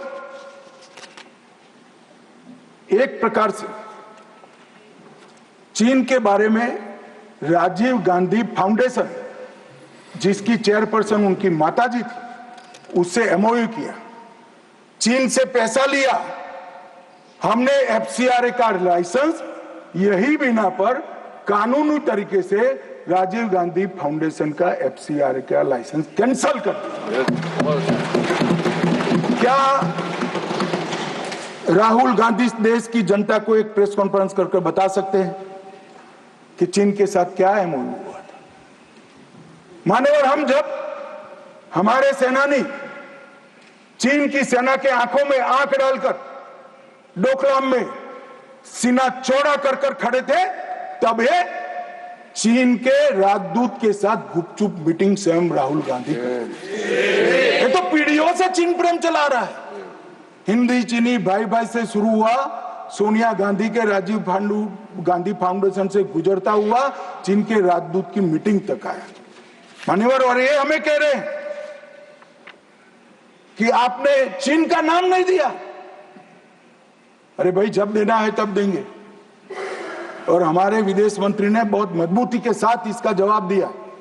हर चीज प्रधानमंत्री को बोलने की जरूरत नहीं है, मगर आप देश की जनता को बताओ जरा, क्या एमओयू हुआ था, कितना पैसा लिया गया, चीन के राजदूत के साथ युद्ध की स्थिति में कैसे बात कर सकते हो? और आप प्रतिपक्ष के नेता हो, और 30,000 स्क्वायर किलोमीटर भूमि चली गई, और साहब इरिस्पॉन्सिबिलिटी देखे, कहते हैं वहां घास का तिनका भी नहीं उगता। अब नेहरू जी का सर मेरे जैसा था साहब, तो हमारे महावीर त्यागी थे, उन्होंने कहा कि साहब आपके सर पर भी एक बाल नहीं है, क्या इसको चीन बेच दे? क्या रिस्पॉन्सिबिलिटी है? कितने इरिस्पॉन्सिबल जवाब हो। और अभी संधि की बात करें मान्यवर, मैं 71 के युद्ध में हमारा विजय हुआ, इंदिरा जी प्रधानमंत्री थी, बहुत अच्छा काम हुआ, विजय हुआ। 93,000 पाकिस्तान के सैनिक युद्धबंदी थे। 93,000 पाकिस्तानी सैनिकों को शिमला समझौते में लौटा दिया। पाक ऑक्यूपाई कश्मीर नहीं मांगा। अगर उस वक्त इंदिरा गांधी, इस देश की दिवंगत प्रधानमंत्री जी, पाक ऑक्यूपाई कश्मीर लिखवा लेती तो आज आतंकवाद देश में आ ही नहीं सकता था मान्यवर, पाक ऑक्यूपाई कश्मीर भी आ जाता मान्यवर। इसके साथ साथ हमारा 15,000 वर्ग किलोमीटर क्षेत्र हमारे कब्जे में था पाकिस्तान, वो भी दे दिया।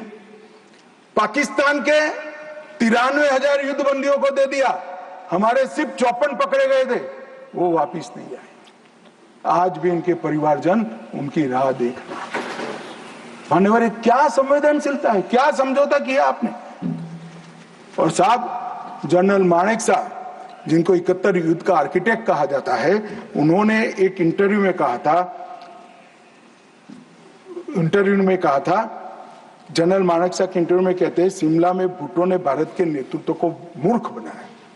वो इंटरव्यू अंग्रेजी में, इसलिए मैं कोट अनकोट पढ़ाता हूं। I told her, into bracket उन्होंने छापा है Indira Gandhi, that I told her that he, into bracket Bhutto, I told her that he has made monkey out of you. और ये हमें पूछ रहे संधि क्या, हमने तो युद्ध ही घोषित नहीं करा था, संधि किस चीज की भी। हमारा एक लिमिटेड एग्रेशन था, टेररिज्म पर हमारा हमला था और हमारे आत्मरक्षा के अधिकार का उपयोग करते हुए, और हमें पूछ रहे हैं। चिंता मत करो राहुल गांधी, पाक ऑक्यूपाई कश्मीर की चिंता है ना, भारतीय जनता पार्टी ही ला देगी पाक ऑक्यूपाई। आप नहीं ला पाए, कांग्रेस पार्टी नहीं ला पाई, हमें लाए। और मान्यवर, पाक ऑक्यूपाई कश्मीर छोड़िए, पाकिस्तान की रचना ही कांग्रेस पार्टी ने की थी। मैं कम से कम इतना तो जिम्मेदारी के साथ कह सकता, मैं उस वक्त निर्णायक स्थिति में होता तो भारत माता के टुकड़े कभी सिग्नेचर नहीं करता। उम्र हो गई थी, जल्दी थी, प्रधानमंत्री बनना था, देश के टुकड़े टुकड़े करते, आज तक देश पछता है। मान्यवर, आतंकवाद के मुद्दों पर अंतर्राष्ट्रीय मंचों में हमारी देश की फजीहत कर, मुंबई अटैक के बाद शर्म अल शेख सम्मेलन हुआ, जिसको पूरी दुनिया की डिप्लोमेसी में बलूचिस्तान ब्लंडर के नाम से जानते हैं। उसमें प्रस्ताव किया कि दोनों देश आतंकवाद के शिकार हैं। अब भला दुनिया में कोई पाकिस्तान को आतंकवाद का शिकार कह सकता है क्या? लोग हमारे मरे हैं, जवान हमारे मरे हैं, और आपने उनको पाकिस्तान को सर्टिफिकेट दे दिया मान्यवर। और भारत पाकिस्तान के आधिकारिक बयान में भी बलूचिस्तान का जिक्र किया, इनका आंतरिक मामला था मान्यवर, हमारा कोई लेन देन नहीं है। बलूचिस्तान में जो घटनाएं हो रही, मनमोहन सिंह स्वीकार कर आए, और उसके बाद में उन्होंने कहा कि टेरर की घटना और वार्ता, उसके बीच में कोई रिलेशनशिप नहीं। भगवान भला करे, देश की जनता का नरेंद्र मोदी को प्रधानमंत्री बनाया, वो चीज को नरेंद्र मोदी ने समाप्त कर दी। जब तक टेररिज्म नहीं रुकता है, वार्ता नहीं हो सकती। मान्यवर, आज ये लोग जो बोल रहे हैं, विदेश नीति पर सवाल उठा रहे हैं, मैं उनको कहना चाहता हूं कि मोदी जी को G20 कई सारे देशों को मिला है। राजीव गांधी फाउंडेशन में एक स्टडी करा दो, हर देश में हुआ G20 और भारत में हुआ G20। हर देश की राजधानी में जाता है। मोदी जी G20 को हर राज्य में ले गए माननीय। हमारी संस्कृति, हमारी क्षमताएं, हमारा पावर, हमारा लोकतंत्र पूरी दुनिया के सामने रखने का काम नरेंद्र मोदी ने किया, और पूरी दुनिया स्वीकार कर रही है कि पूरे अब तक के G20 सम्मेलन में सबसे सफल G20 सम्मेलन है। और मान्यवर, इसीलिए पूरी दुनिया में कई सारे राष्ट्राध्यक्ष है मान्यवर, किसी भी देश के राष्ट्राध्यक्ष को 27 देशों का सर्वोच्च नागरिक सम्मान, और ये विदेश नीति की बात है। 27 देश अपने सर्वोच्च नागरिक सम्मान से नरेंद्र मोदी को सम्मानित करते हैं। भाई साहब, ये सम्मान नरेंद्र मोदी जी का नहीं है, भारत के प्रधानमंत्री का है, भारत की 140 मोदी जी ने देश को सम्मान दिला है, देश की 140 करोड़ जनता को गौरवान्वित किया है। तो मोदी जी का नेतृत्व जो है माननीय, भावुक नहीं है। भावुक नेतृत्व होता है वो रोने भी लगता है, कई बार शकम भी हो जाता है। मोदी जी का नेतृत्व संवेदनशील भी है, निर्णायक भी है और दृढ़ भी है। मैंने देखा है कोरोना 370 ऑपरेशन सिंदूर ये सारा छोड़ दो, कोरोना में मैंने देखा है इससे बड़ी आफत इस सहस्त्राब्दी में भारत पर नहीं आई थी। अड़ीग होकर अपने रास्ते पर चलते रहे और जब कोरोना समाप्त हुआ पूरी दुनिया ने कहा सबसे अच्छा प्रबंधन भारत ने किया। और उसका कारण जब ढूंढा गया, मैं भी स्टडी करने वाले कुछ लोगों को मिला था मान्यवर, जब कारण पूछा गया, स्टडी किया गया, तो सबने कहा कि पूरे विश्व में कोरोना के सामने सरकारें लड़ती थी, हमारे यहाँ प्रधानमंत्री, भारत सरकार, राज्य सरकार और 140 करोड़ लोग एक साथ कोरोना के सामने लड़ते थे। मजाक उड़ाते, घंटी बजाने से कोरोना चला जाएगा, दिया जलाने से चला जाएगा, कर्फ्यू करने से अपने आप चला जाएगा। उनको मालूम नहीं था, जनता के मन में जागरूकता लाते थे। और जब मुझे तो ठीक याद है मोदी जी ने टीम गठित की टीका बनाने के लिए, तब जयराम रमेश जी, नाम मत लीजिए, रिकॉर्ड पर मत लीजिएगा, तब कांग्रेस वाले इनका मजाक करते थे कि भारत टीका बना लेगा। मान्यवर, सबसे पहले टीका बनाने वाले देशों में भारत है और इसी के कारण हम बचे थे। मान्यवर, 11 साल में समग्र दुनिया ने भारत की क्षमता को स्वीकारा है। भारत 11वें नंबर से चौथी सबसे बड़ी अर्थव्यवस्था बना। जीडीपी हमारा 4.19 ट्रिलियन हो गया, $1 ट्रिलियन की डिजिटल अर्थव्यवस्था बनी। प्रति व्यक्ति आय, जयराम रमेश जी हमेशा पूछा करते हैं, निर्मला जी बताती भी नहीं है, 68,572 से बढ़कर 1,33,488। मान्यवर, राष्ट्रीय राजमार्ग का नेटवर्क 60% बढ़ा, 159 ऑपरेशनल एयरपोर्ट है, 31 लेकर मोदी जी ने इनिंग शुरू करा था, अभी समाप्त नहीं हुआ। 136 वंदे भारत ट्रेन है, 1500 ट्रेन अमृत स्टेशन योजना के तहत विकसित हो रहे हैं। 97% से अधिक भारतीय रेल का विद्युतीकरण हो चुका है। भारत दुनिया का सबसे बड़ा मोबाइल फोन उत्पादक देश बनने के कगार पर है। भारत तीसरा सबसे बड़ा स्टार्टअप इकोसिस्टम बन चुका है। मोदी सरकार में 118 यूनिकॉर्न बने। रक्षा क्षेत्र में हमारा उत्पादन 1.27 लाख करोड़ हुआ और निर्यात 21,000 करोड़ हुआ। विश्व का सबसे बड़ा पुल भारत में है, विश्व का सबसे लंबा पुल भारत में है। देश का सबसे लंबी अटल सेतु भारत में बनी। भारत का पहला वर्टिकल लिफ्ट रेल पुल मोदी जी के समय में हुआ और सबसे बड़ा NH भी मोदी जी के समय में बना। और सबसे बड़ी उपलब्धि, कई पीढ़ियों से गरीबी जिनको डस रही थी मान्यवर, 60 करोड़ लोगों को घर में बिजली, गैस, शौचालय, शुद्ध पीने का पानी, 5 किलो अनाज और 5 लाख तक का इलाज देने का काम। ये नहीं समझ रहे। आपकी जो इच्छा हो, मैं मान्यवर एनालिसिस के साथ इस सदन में जिम्मेदारी के पूर्वक कहना चाहता हूं, जब भी भारत की आजादी का इतिहास 25 साल के बाद शताब्दी के वर्ष लिखा जाएगा, ये मोदी एरा स्वर्ण अक्षरों से लिखा जाएगा, किसी में से। और मान्यवर, कई सारे चीजें जो भारत के स्वाभिमान से साथ जुड़ी थी, हमारे इतिहास के साथ, हमारी संस्कृति के सम्मान के साथ, वो सारी चीजों को इन्होंने 75 साल तक लटका कर रखा। मैं आज एक लिस्ट पढ़ना चाहता हूं। अचीवमेंट जो हुए, आर्थिक विकास हुआ है, प्रजा का आत्मगौरव उड़ा है।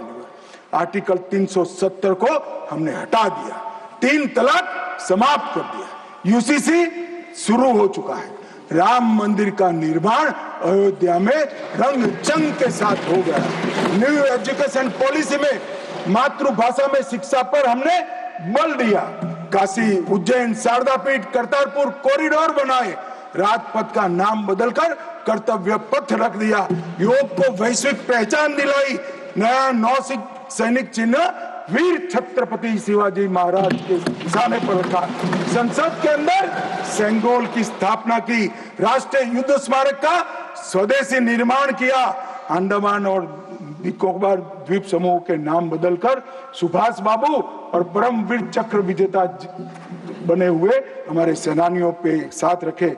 और इसके साथ साथ कई सारी उपलब्धियां ये एरा में हुई। मान्यवर, सबसे बड़ी उपलब्धि है 2047 में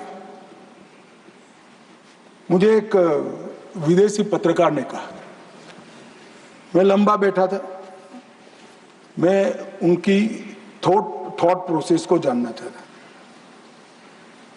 अब मैं जो सुनना चाहता था तीसरे ही वाक्य में आ गया कि अब भारत को कोई रोक नहीं सकता। तो मैं उनको पूछा क्यों? उन्होंने कहा अब तक भारत ने अपना लक्ष्य ही तय नहीं किया था, कैसे अचीव करता। मैंने बोला अब क्या हुआ? कि अब मोदी जी ने तय कर दिया कि जब 100 साल का भारत होगा, आजादी के 100 साल होंगे, तब विश्व में हर एक क्षेत्र में हम नंबर 1 पर होंगे और महान भारत। और मान्यवर, मुझे मालूम है मोदी जी का ये भाषण, मोदी जी का संदेश आज 140 करोड़ भारतीयों का संकल्प बना हुआ है और मुझे विश्वास है 140 करोड़ भारतीयों पर और हमारे युवाओं पर। शायद हमें से काफी लोग 2047 में नहीं होंगे, परंतु 2047 में जो भी भारतीय होंगे वो देखेंगे कि विश्व में भारत नंबर 1 बन चुका है। मान्यवर, भारत को नंबर 1 बनना है तो हमारी बाहरी सुरक्षा और आंतरिक सुरक्षा बहुत महत्वपूर्ण है। ऑपरेशन सिंदूर की चर्चा में मैं देश की जनता को कहना चाहता हूं, युद्ध होता है तो हमला वहां पर से भी होता है, यहाँ से पर से। एक भी हमला ऐसा नहीं जाएगा जिसका जवाब दिया नहीं जाएगा और आतंकवाद को हम समाप्त कर रहेंगे। 31/3/26 को नक्सलवाद समाप्त हो जाएगा, इसमें किसी को शंका नहीं। अंत में जिन जिन सदस्यों ने इसमें हिस्सा लिया है, बहुत सम्मान के साथ उनका धन्यवाद कर और फिर से एक बार ऑपरेशन महादेव में जिन्होंने हिस्सा लिया है वो सभी को पूरे सदन की ओर से और व्यक्तिगत मेरे रूप से बहुत बहुत साधुवाद देता हूं।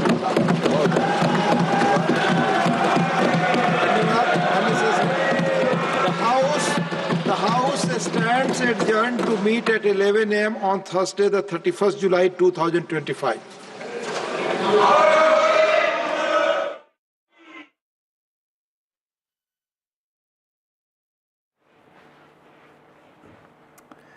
Donald Trump's trade tsunami has finally hit. India had been expecting this for a while, but when the bomb drops, it's always harsh. This time, it's a 25% tariff bomb on India, wrapped in Trump's traditional cocktail of grievance, exaggeration, and performative fury. He says India has too many tariffs, too many trade barriers, too much business with Russia, and this all needs to be punished. Well, starting August the 1st, he declares India will pay, and there will be penalties if India doesn't behave. But here's the thing. India was actually fully prepared for this. There's rarely anything subtle about how Trump does diplomacy. This is not a surprise. In fact, India likely saw this coming a mile away because this is exactly how Trump sets the stage for a negotiation. He throws a grenade in the room and then waits for everyone to come out coughing so he can then offer them a deal. He did this with Japan, he did it with the EU, he even tried it with China, and clearly it hasn't really worked with India. This is classic Trump playbook. Threat first and then transaction. I would actually go ahead and say this particular threat from Trump is proof that India has stood its ground. But here's what's different this time. India has proven not to be a pushover, and certainly not going to get flustered because Trump thinks mentioning Russia, oil and weapons is some kind of masterstroke. India knows exactly what this is, a little performative menace to build up leverage, and India isn't biting. In fact, it's doing the diplomatic equivalent of standing its ground and maybe even smirking a little, because this is the same Trump who not too long ago was busy getting one of his top generals to praise Pakistan as an incredible counter-terror partner. This is the same Trump who wined and dined Pakistan's army chief weeks after Indian tourists were killed in Pahalgam by Pakistani terrorists. The same Trump who lied about mediating an India-Pakistan ceasefire and tried stealing credit for India's military operations. So let's just say American hypocrisy on Pakistan doesn't really sting anymore. We've seen it all before, and India knows better than to read these moves at face value. After all, there is a negotiation going on. India is transactional when it comes to self-interest as well. This isn't even an emotional issue, and many people are tempted to be angry or stung by Trump's words. This is Trump's diplomacy. It is a Broadway show in many ways, full of muscle flexing, bluffing, and, threat theater. These are the lubricants of the Trump machine. This doesn't mean that India isn't taking this seriously, not for a moment. It is. And it doesn't mean that this is good news. It isn't. This is the US president, and a 25% tariff is no joke. But India, all I'm saying, is not rattled. It's not unprepared. It will play hardball, possibly right back, to the extent that it's in our interest.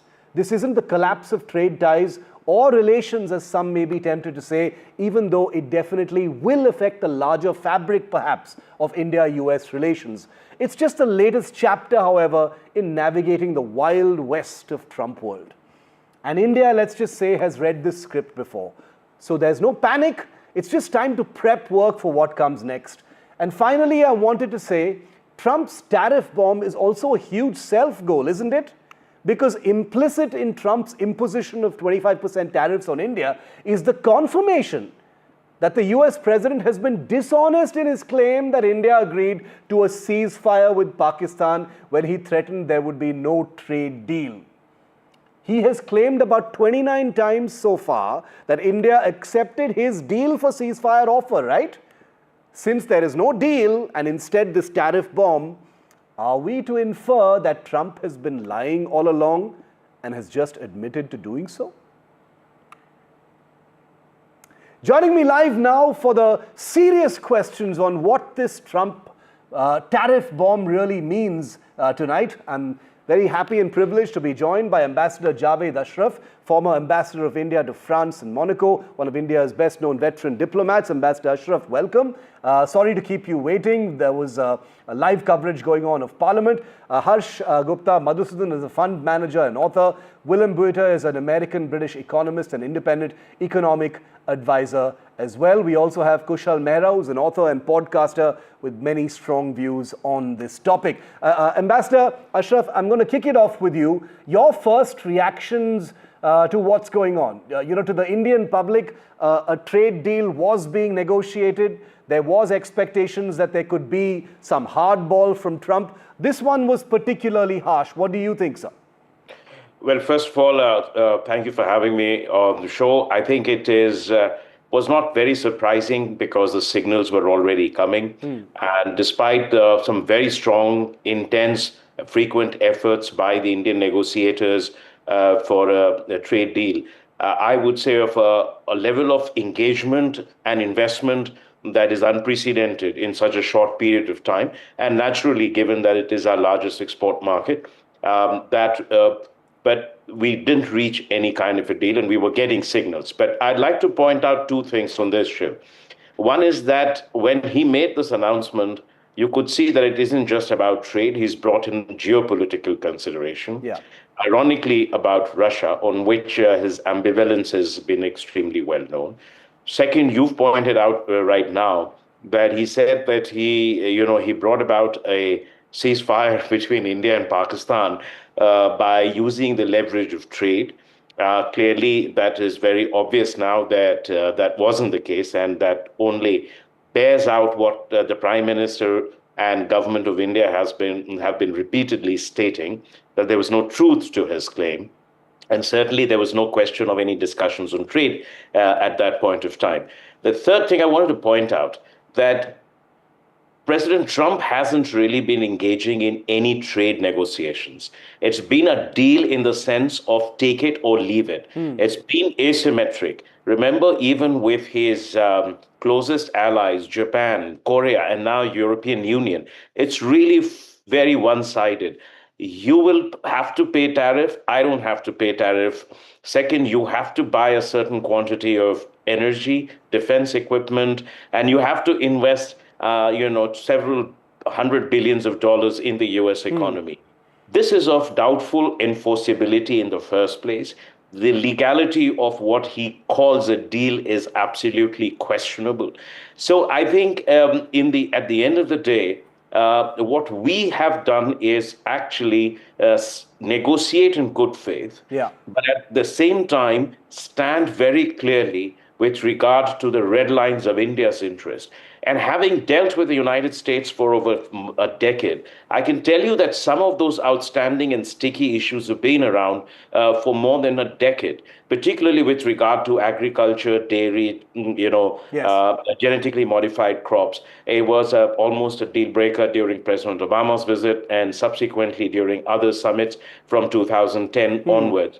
But we are very clear, and I think the fact that we have not succumbed as some of the major partners have, European Union, for example, which has left many countries in Europe deeply unhappy with that one-sided deal. We have said we're ready to negotiate, but we will not succumb or surrender in the sense of sacrificing the vital interests of our farmers, of our small-scale industries, or some of the most sensitive and vulnerable sectors of our economy. And also in addition to that, I mean, you cannot force and compel a country to say that you have to buy a certain quantity of energy, you have to buy a certain quantity of defense equipment, and you're forced to invest. I mean, government of India can't tell private sector to invest in the United States in certain measures. So I think that, overall, it is, again, something which you have to juxtapose against our openness to trade. We've just had a very comprehensive India-UK CETA. We've had with EFTA last year, with Australia, UAE. We're negotiating with EU.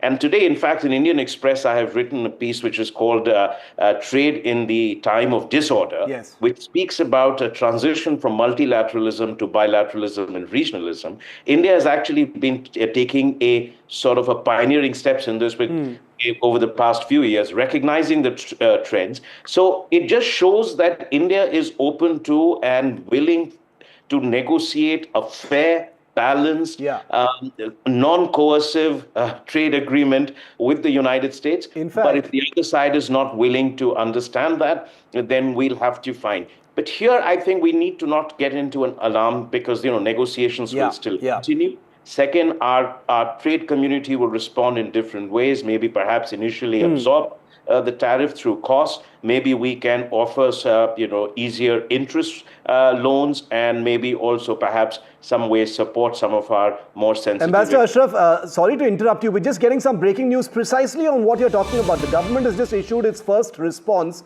formal response on Trump's tariff announcement.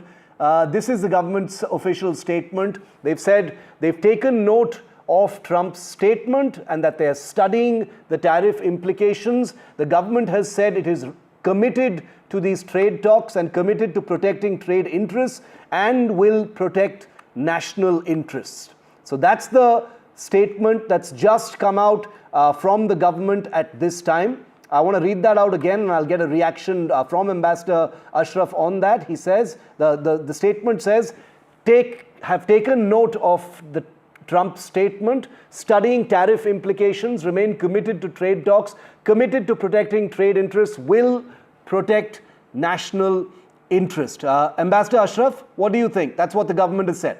I mean, that's precisely what I was saying, that, we've taken note of it. We'll remain open to negotiations. 1st of August isn't the end of the life over here. There will be negotiations in August, and we will take this. But I think we're very clear about our red lines, and it is something that the United States will have to accept because these are some very vital national security and national economic interests, particularly of the most vulnerable sections of our society, the farmers, the workers, the small-scale sector, the dairy farmers, etc. Those we will take into account.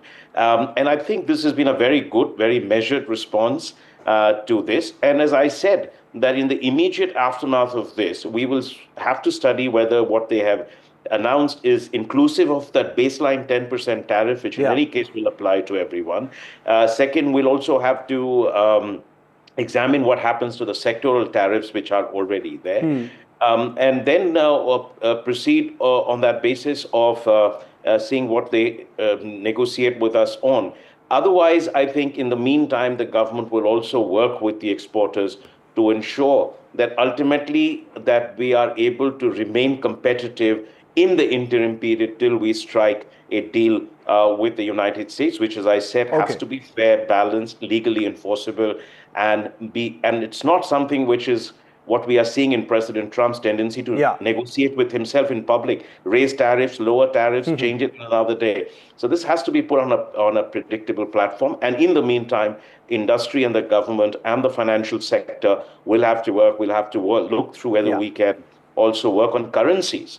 For example, whether we can allow a certain degree of depreciation of the rupee to compensate for higher tariffs, provide easier loans, maybe provide some degree of subsidy to some of the most difficult, sensitive export sectors in India. So all of this will be on the table now. But this is not the end of the story. Not the end of the story. I'm going to thank you for that analysis, and it was good to have you while that statement just came in from the government. Ambassador Javed Ashraf, thank you so much for being with us here on this special edition of India Matters. Maria Shakil breaking that statement from the government first here on NDTV. Maria, what are you hearing from the corridors of power?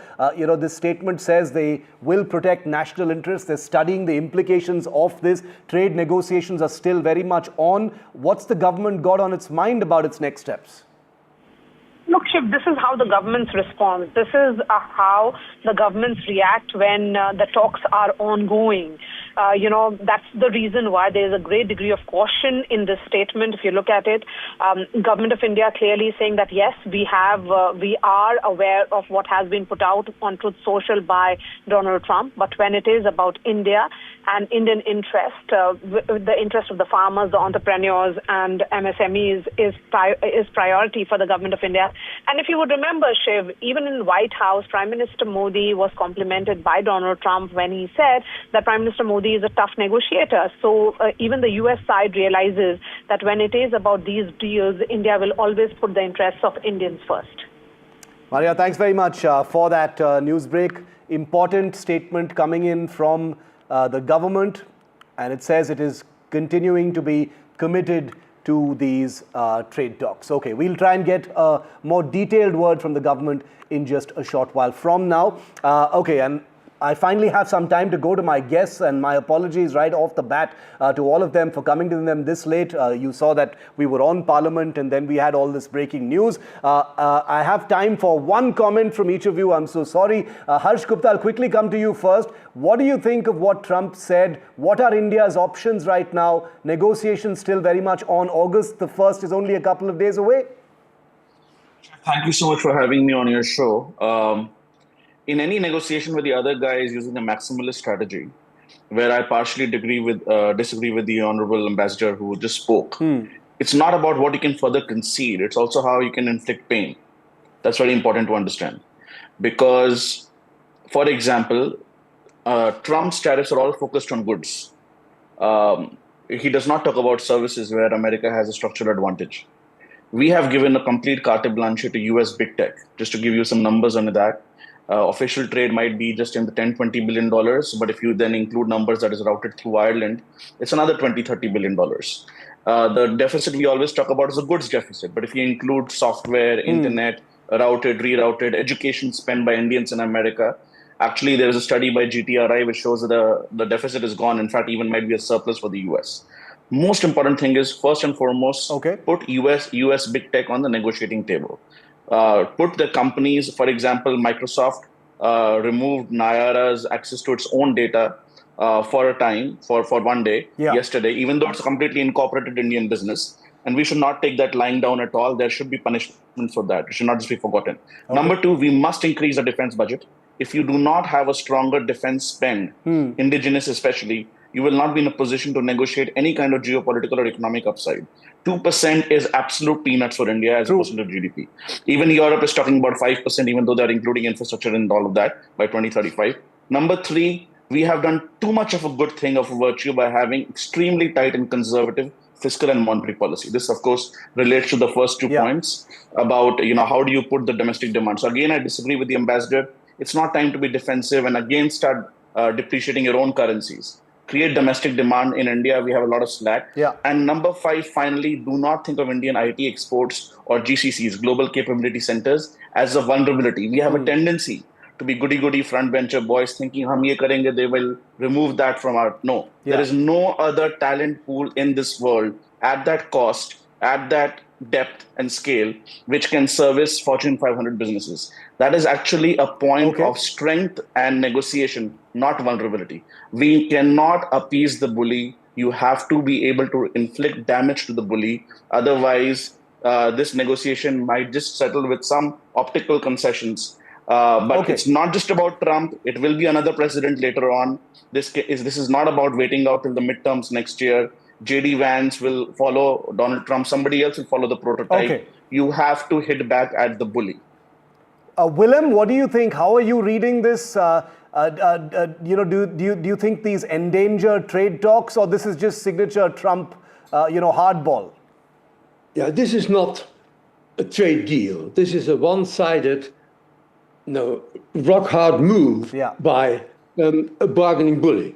25% baseline tariff is punitive, even if it includes the 10%. It does not even include, most likely, the 10% BRICS tariff that the US has threatened this before, and nor does it include the penalties for purchases of fossil fuels and military equipment from Russia. So it is very aggressive. And the US can afford to do this because the US is a much more important market for India, accounting for about 11% of Indian exports, than India for the US, which is less than 3% of US exports. But this is the beginning of negotiation which will last and which will, in all likelihood, result in India lowering some of its tariffs, which are high by international standards, outside the US now, and also removing some of the non-tariff barriers to trade, which Trump, I think, legitimately refers to. But no, this is an aggressive move trying to gain the upper hand in a tough set of negotiations. Very interesting. Kushal, I've been following some of your posts as well on this. You said, remember, most of our exports to America are IT services. Goods exported to America are negligible. If I remember, it's less than 2%. India should look for a mutually beneficial trade deal. Let Trump type in all caps all his life. What do you think India should do back? You've heard Madhusudan, you've heard Willem as well. You've heard some of the politicians speak as well. What do you think needs to happen, Kushal? Well, I think we need to buy more oil from Russia. That if that makes Trump throw a hissy fit, it would be so entertaining. For starters, he'll write in all caps again. I just love his all caps tweets. So for me, it's personally entertaining. See, India should not be put on a negotiating table with any country where there is a gun on one side and then you're just supposed to put your hands up. That's not how you negotiate. This is classic fluff and bluster by Trump. India should not be bothered by it. The best way to deal with Trump is not respond. Learn from the Australians, learn from the Japanese. Don't be belligerent with Trump. You feel he does these things. That's his way. He thinks he's the best negotiator, I don't know, on planet Earth. Maybe he is, maybe he's not. My whole thing is that it doesn't bother India beyond a point. It only bothers America because of all these IT services that Harsh spoke about, right? Now, if they tariff them, it's going to add to a cost to the Americans. It's not going to add a cost to the Indian side. So to assume that now something like this is going to... And remember, India has already reduced tariffs on multiple items that the Americans are already interested in selling to us. So it's not like India has not given America a goodwill gesture. So anything Trump does at this point of time is ridiculous. And at least one thing is put to rest, that Trump did not cause the ceasefire now, because he can't cause the ceasefire and then say, I will put tariffs on you. You can't have it both ways. I'll give 30. I have enough time to give about 30 seconds to each one of you. Madhusudan, yeah, you wanted to come in quickly? Harsh? Yeah. Shiv, the broader point here is that we are seeing the ushering in of a G2 world. If India really wants to be a genuine independent pole in this geo-economic order, we have to pay up for this. Enough rhetoric, have a defense budget, have the iron that backs what you're saying. Then you can actually remember this time Pakistan, China, for right now America are all hostile. There is no Soviet Union. Bangladesh is also in a hostile regime. India is in a very difficult spot and we are not spending as much we have to. Good defense indigenization has civilian spillovers, has innovation spillovers. It's the closest thing to a free lunch that we have in political economy today. We are wrong on this. We are being too conservative. Most politicians have to be stopped from spending too much. We have actually, in this case, out of complete sincerity, made a vice out of a virtue. We have to spend more on defense, on innovation, on infrastructure. We need domestic demand. We need to use our scale to negotiate more. There is no strategic altruism. All that is nonsense. It was never there. I agree. This is time to be really hardball. Willem, do you think India will play hardball back and India should play hardball back in this situation? I don't think she should play hardball. She should keep on negotiating and try and get a deal on the secondary sanctions over Russia and get the US tariffs down to the Japanese type levels of 15%. I don't think that under Trump anything lower is likely. Only the UK, which has a trade surplus with the US, has managed to sort of get it down to 10%. But I definitely think there is scope for calm but determined negotiation. 45 seconds left, Kushal, to you. Will India play hardball back? You know, we've heard the prescriptions now. Hoga ya nahi hoga? Obviously, it's going to happen. You're going to have a trade deal most likely by September or October. This is classic Trump. Look at what happened with Japan. This is exactly what happened with Japan. Now they have a trade deal with Japan. This is what he did with the United Kingdom. He's going to do this with every country. And then they say, it's like Trump is the epitome of besharmi. That I have to admire him for that. There are many besharams on planet Earth. There is no besharam bigger than Trump. I think he deserves a Nobel Prize for that.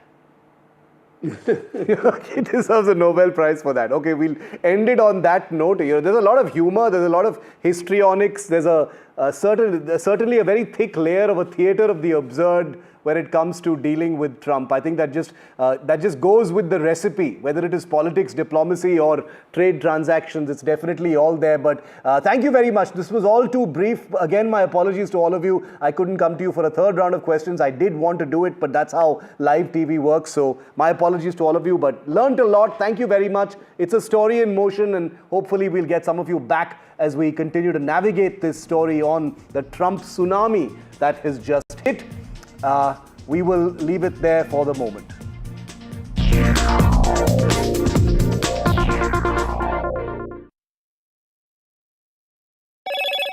Hello, Moto.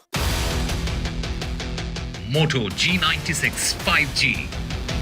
All eyes on you.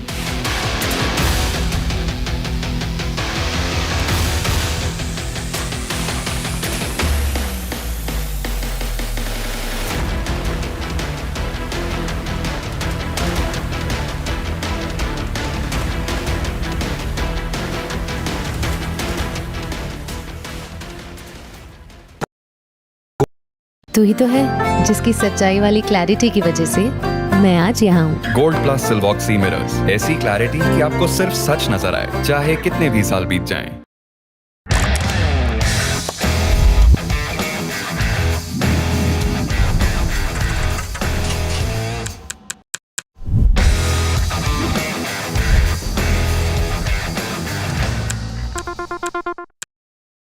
फिनेस्टा windows, beautiful and durable designs, installation से maintenance की life long customer service.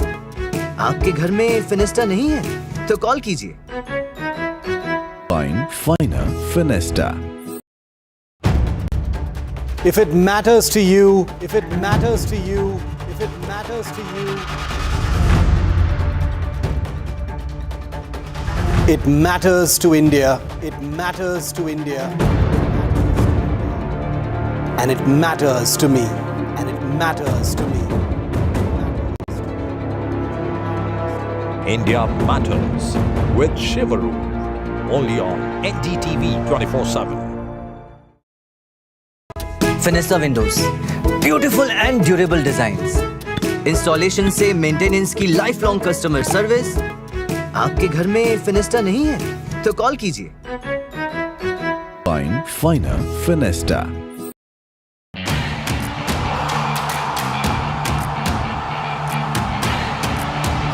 Some say sport is a matter of life and death. The truth is, it is far more serious than that. Sport is about ecstasy and agony, about pain and suffering, about joy and much more. Some say there's no one better to tell these stories. So here I am. Join me, Boria Majumdar, on India's #1 news network.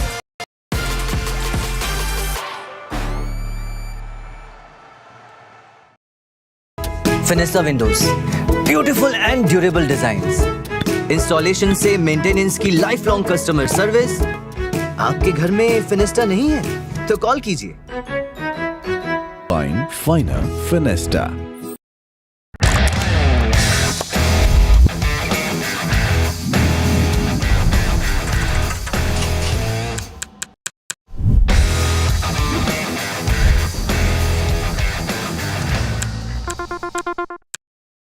Gold plus optimistic reflective glass लगाओ, धूप की गर्मी को दूर भगाओ और बिजली का बिल भी बचाओ।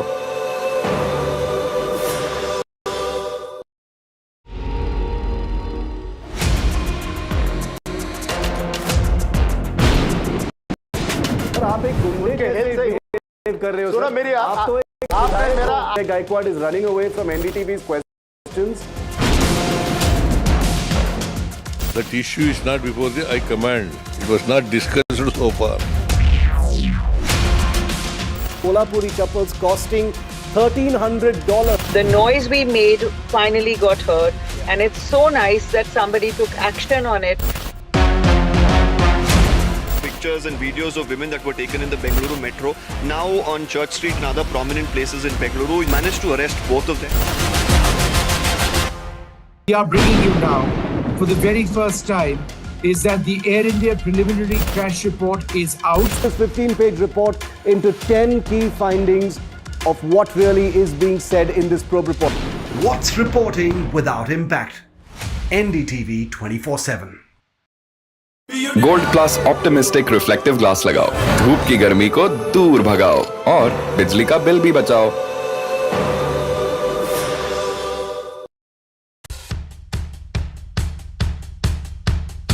The markets move fast.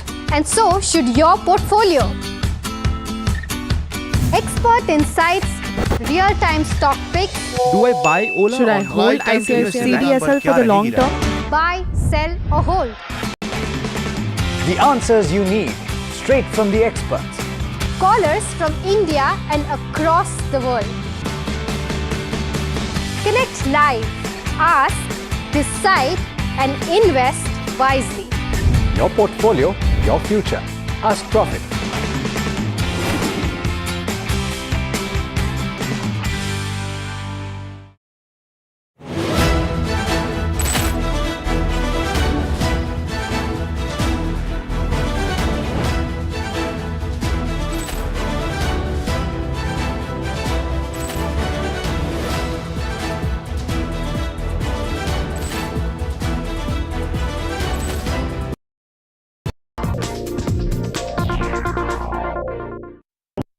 preparing to face higher U.S. tariffs between 20 and 25%. Is that what you're tracking, or what do you think the rate will be for India? That they are going to pay 25%. Yeah, that India is preparing to face higher U.S. tariffs between 20 and 25%. Yeah, I think so. Look, India's they're my friends, and he's my friend.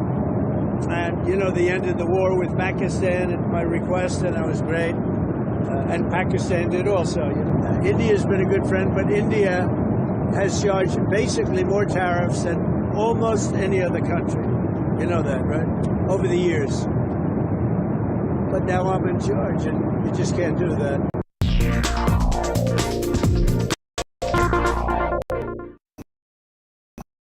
So, sir, your work is heavily rich in impeccable artisanship and craft, I must say. And recently, with the whole Prada versus Kolhapuri artisan debate, how do you see this? Where do you stand? And also this whole conversation about cultural appropriation and cultural appreciation. What's your take on it? See, my personal opinion on anything other than plagiarism, which is absolutely not okay. But other than that, I think if somebody can get inspired by something which has its own sort of creative language and create something and create a sort of statement which highlights that thing even more, rather than... Hello everyone, this is The Last Word and I'm Maria Shakil. We focus on the two big headlines of the day. India faces a new economic challenge from US President Donald Trump, who has gone ahead and announced a 25% tariff on Indian exports, which is effective from August 1st. What will this mean for the Indian economy, diplomacy, and the future of India-US trade ties? We'll have a panel of experts to decode that for you. Half past the hour, talks have been suspended, trade is frozen, and airspace has been shut. Yet cricket continues, with India and Pakistan set to clash in the Asia Cup on September 14th. A national debate has erupted. Should cricketing ties survive when everything else is on ice? Our top story. US President Donald Trump has announced 25% tariff on India, whom he called a US friend. Trump, in fact, took to Truth Social and said, and I quote him, "Over the years, we have done relatively little business with them because their tariffs are far too high, among the highest in the world, and they have the most strenuous and obnoxious non-monetary trade barriers of any country," unquote. Trump had earlier hinted at a 20 to 25% tariff on India, and the final levy was still not finalized, as the two countries, remember, are in the middle of negotiations ahead of the August 1st deadline. Hours later, he announced a 25% tariff plus a penalty. The president's comment came ahead of the deadline, when a slew of reciprocal tariffs is set to take effect. Let's first listen in to what Donald Trump said. India is preparing to face higher U.S. tariffs between 20 and 25%. Is that what you're tracking, or what do you think the rate will be for India? That they are going to pay 25%. Yeah, that India is preparing to face higher U.S. tariffs between 20 and 25%. Yeah, I think so. Look, they're my friends, and he's my friend. And, they ended the war with Pakistan at my request, and that was great. And Pakistan did also. India's been a good friend, but India has charged basically more tariffs than almost any other country. You know that, right? Over the years. But now I'm in charge, and you just can't do it. The Indian government a little while ago gave first response to Trump's tariff announcement, saying that it is studying its implications. The government added that India and the US have been engaged in negotiations on concluding a fair, balanced and mutually beneficial bilateral trade agreement over the last few months. We remain committed to that objective. The government has also said that it will take all steps necessary to secure our national interests, as has been the case with other trade agreements, including the latest comprehensive economic and trade agreement with the UK. Let me bring in Surjit Bhalla first. Dr. Bhalla is an economist and former executive director of IMF for India, Bangladesh, Bhutan and Sri Lanka. Dr. Bhalla, one would say that that's how countries negotiate. Even while the deal is on, the negotiations are on, for Donald Trump to use the harshest of words and put it out on social media, is that what India is dealing with? Is this some kind of maneuvering or blackmailing? What exactly is it? Or some kind of pressure tactics? No, I wouldn't use the term blackmail at all. Maneuvering, definitely. That's what negotiators do. But, you know, what we need to recognize is what Trump is saying, and I've said this before on your channel, is absolutely correct. We have the highest tariff rates in the world. And it's not just me. You ask any Indian economist, not the government bureaucrats, but any Indian economist, as whether we have the highest tariff rates in the world. We do. Second, as I have stated, and many others have stated, negotiating with the US for lower tariffs is in India's best interest. Don't do it because Trump wants you to do it. Do it because it is in your interest to do it. And we haven't done that. And, you know, the point I want to make, we thought that there would be a difference because of the close relationship of Modi with Mr. Trump, and the changed fortunes of India under Prime Minister Modi, that we would have the courage and the mindset to reform. But we haven't. There is no difference between what the Congress has been saying all along, vis-a-vis trade deals, etc., and what Mr. Modi is saying. So what's the difference? Again, I conclude by saying it is in our own personal interest that we reduce the tariffs. And we haven't done so. It doesn't appear that we have done so as yet. Dr. Bhalla, another aspect of this announcement on Truth Social, which came from Donald Trump, was of penalties. So my question is, can the US unilaterally impose penalty tariffs for India's purchase of Russian military and energy goods under existing trade rules? Or does this really violate WTO norms?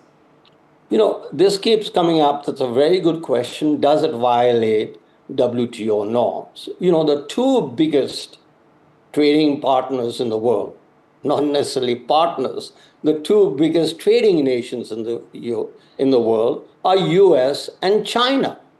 And they have continuously violated WTO rules. You see the fact, basically, which WTO rules allow you to export to another country, like China does to Vietnam, and for Vietnam to go and send it to the US under the stamp of China, of Vietnam. So let us not have that crutch that we are playing by the rules when nobody else does, and especially not the two biggest trading nations in the world. And would you say that this announcement also reflects some kind of personal frustration with India's trade policies from Trump's first term, or a broader Republican shift away from viewing India as a strategic partner? Look, as I keep saying, this has, if you will, nothing to do with Trump or the Republicans or their relationship with India. We are our worst enemy. We have imposed this on ourselves, and it's about time we realized that it's in our own interest to do this. I don't care whether it is, let's take the example of the UK. We have reached a trade deal with the UK. Well, the trade deal with the UK had nothing on BITs, the bilateral investment treaties. That's been postponed. We keep postponing. So this is what we've been doing. We've had 3 months or 4 months or 5 months to negotiate with the US. And we are at exactly the same place as we were 5 months ago. So what have we negotiated?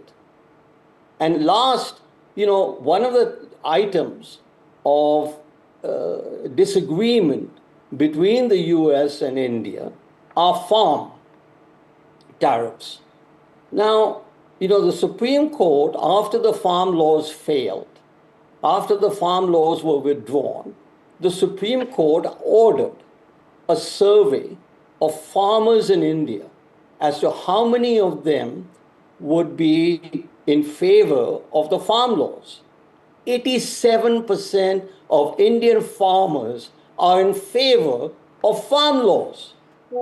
So why are we catering to the 13%, the big guys with the deep state, the bureaucrats who control farm policy, and the industrialists who control farm policy? Why aren't we in favor of the farmers? 87%. So therefore, it is us.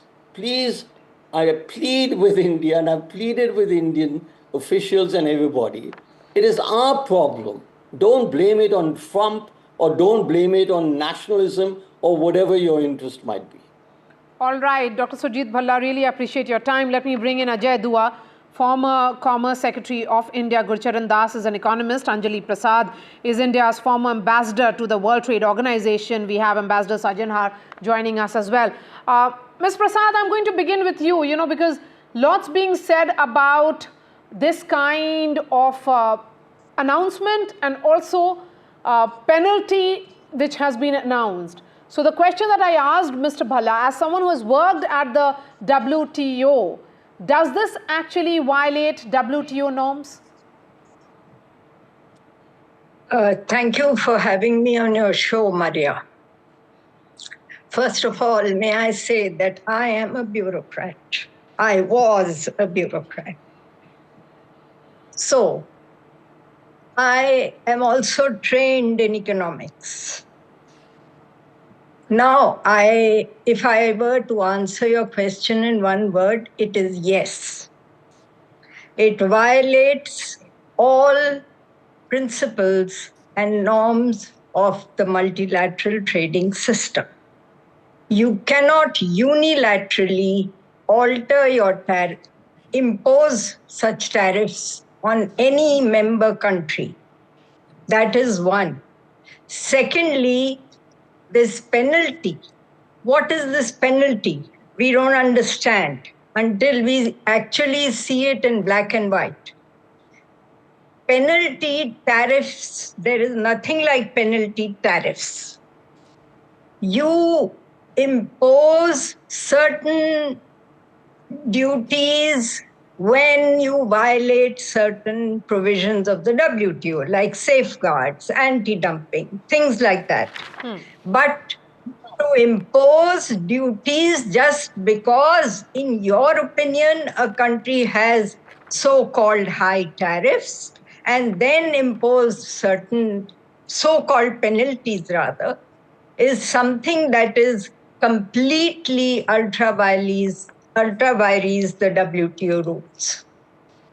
All right. Thank you for putting that in context for our viewers. Ajay Dua, let's get into specifics now, because there's a lot of concern about the sectors.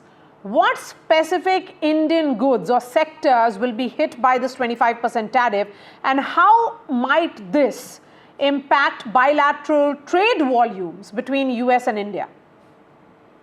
Maria, as you know, India's exports to the US are about $86 billion. As against it, our imports from there are much less, at about 45 billion, giving a trade deficit of 41 billion in our favor. So we have a trade surplus. The US's concern has been that this persisting trade imbalance between India and the US needed to be corrected. India should be importing more goods from the US. So we have in the past, I'm giving this background, we have in the past made conscious efforts to bridge this gap.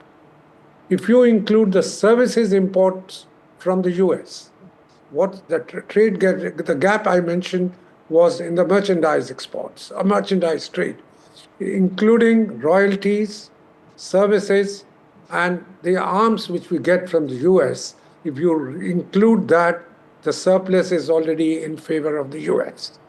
It is a trade balance clearly of all the goods and services, then the US is not badly off. Having said that, I'll also like to point out that the average tariff, which President Trump talks about so loudly and so frequently, that India is the highest tariff country in the world, the average tariff of the goods which we import from the US, and that includes his favorite Harley-Davidson motorbikes, about which so much has been said in the last 20 years, is 13.2%. The difference and what the US levies on our exports is about 3.2%. So there is a differential of 10%. But that's not unprecedented in world trade. I did hear Dr. Surjit Bhalla talk about it and say that India is a highly taxed country, etc. All that's very fine. I wanted to just put it in with facts and figures. The differential at 13.2%, we look good. It does look considerable, but it is not humongous considering that our trade with the US is limited to $129 billion. Okay. Second point I'd like to make is that the goods which you asked me about, yes, what could get hit is we export a lot of gems and jewelry items to the US. That's probably one of our largest items. A second large item is automobiles and the components. We also export, actually, in the top 10 items which are there, we also figures petroleum. We are a large exporter because of our low cost of refining to US, China, as well as Netherlands, a large exporter of petroleum. We refine it. Some of our biggest refineries do that. And that gets added in our figure for 86.5%, 86.5 billion.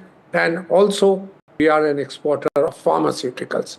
In addition, textiles and tea, our traditional exports also have a fairly large presence in our figure of 86 billion. So all of these, there is a certain duty already there.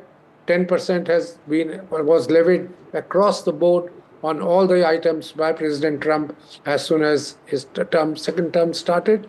So is the differential going to be only 15% or is this 25% over and above the 10% which was there? That's yet to be clarified. And finally, I think that while negotiations are underway, five rounds of negotiations have been held.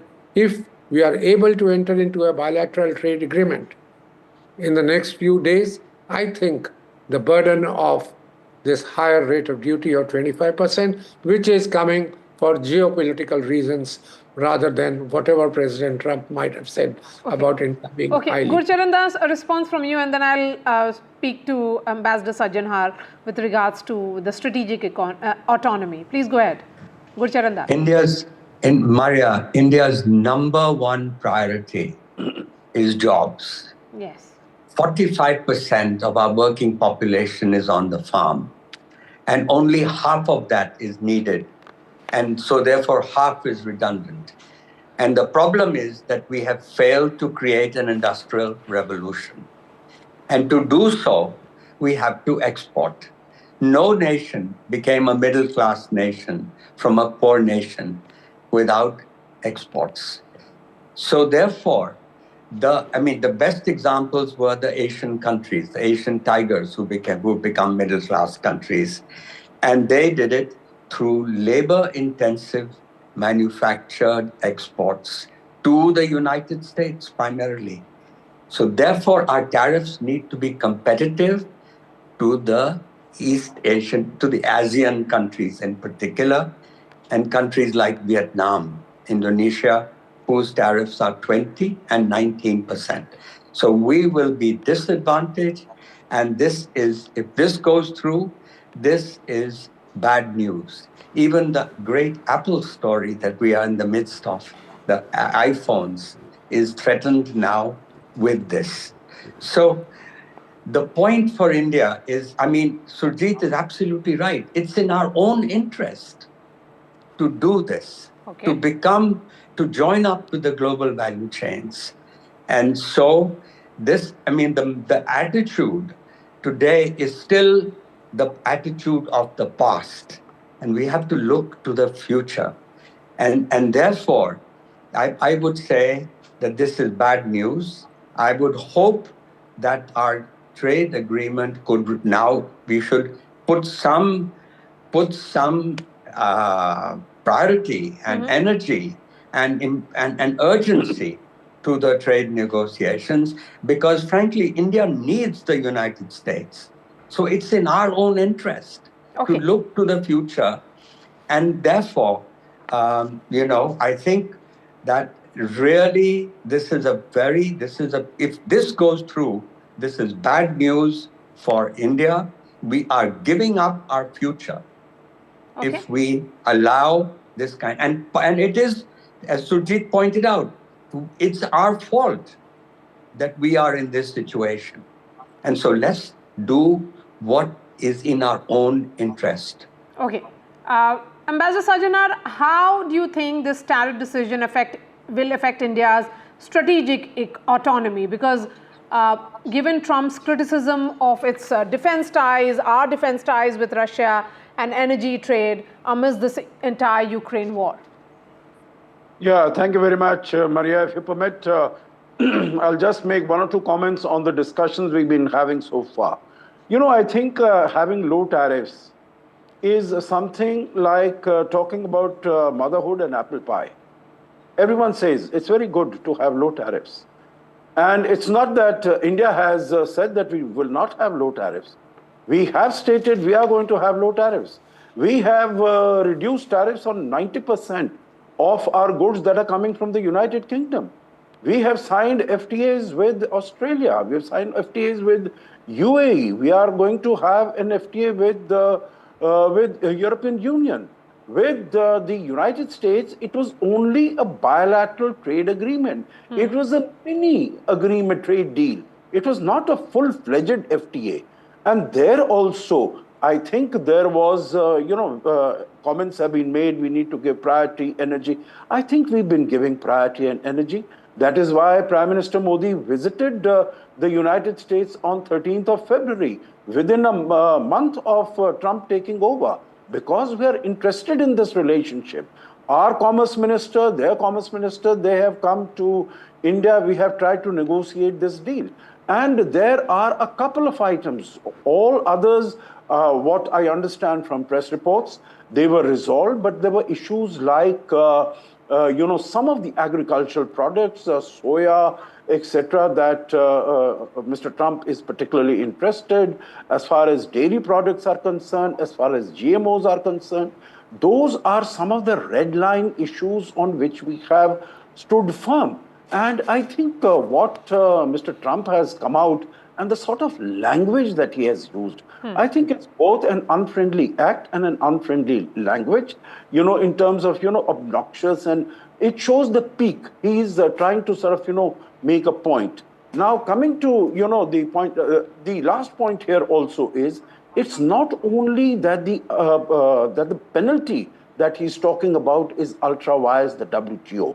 It is, the coercion that he is using to reduce tariffs outside the ambit of the WTO. That is also ultra vires, because that is the platform. WTO is the platform where countries go to discuss and decide and negotiate tariffs.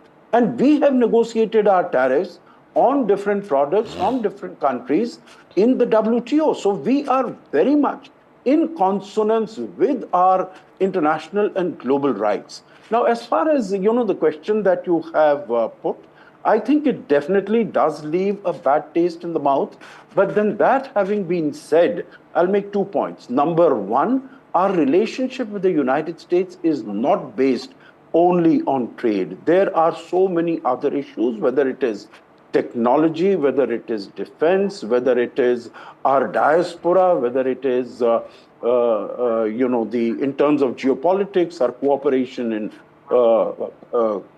Quad and counterterrorism. So it's a huge spectrum of relations. So I think that we need to continue. We need to focus on how we can get out of this problem that Trump has put us in. Okay. Also focus very much on our FTA that we have signed with UK, have an FTA with EU also, without much loss of time, and look at alternative. I can understand it's a $86 billion trading relationship with the United States. It's a significant relationship. Okay. We need to preserve it, but then we need to go out also and look at other markets and other partners also. Okay, I have just enough time for the last word to the woman on the panel, Ms. Prasad.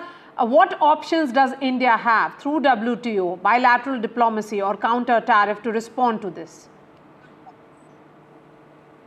Maria, you see, a number of options are available. As per the rules, number one, you can go and dispute against this. But then disputes take a long time to fructify, to settle, and you don't get what is called a temporary stay. So you might have to suffer whatever you will with this action.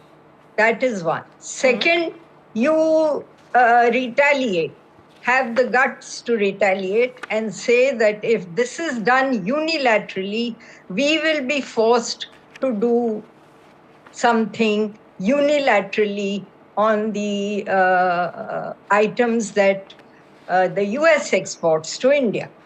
But we need to actually take very studied action. We need to read the fine print. This has to come out as a notification. It can't come out as a social media statement. We'll need to see what items get affected, how they get affected, whether at all we would be in such a lot of trouble, or in the medium term, we would be able to find alternative markets. So as for the rules, we can go to dispute. Okay. But do you want to take a dispute which could take years to settle? That's right. And yeah, and so it is always, the preferred option is always to talk across the table. Okay. What is called our Article 22 consultations, which are prior to taking a member state to dispute. So we can at the most start Article 22 consultations if we want to be very tough on the rules. But the ideal thing would be to sit across the table and talk it out. All right. The second point I really want to make is that this whole business about a bilateral deal is again outside the rules of the WTO. There's nothing like a bilateral deal that you can have, because whatever tariffs you reduce or increase would have to be multilateralized. That is one. You can't exceed your bound tariffs in any way. Okay. That is the second.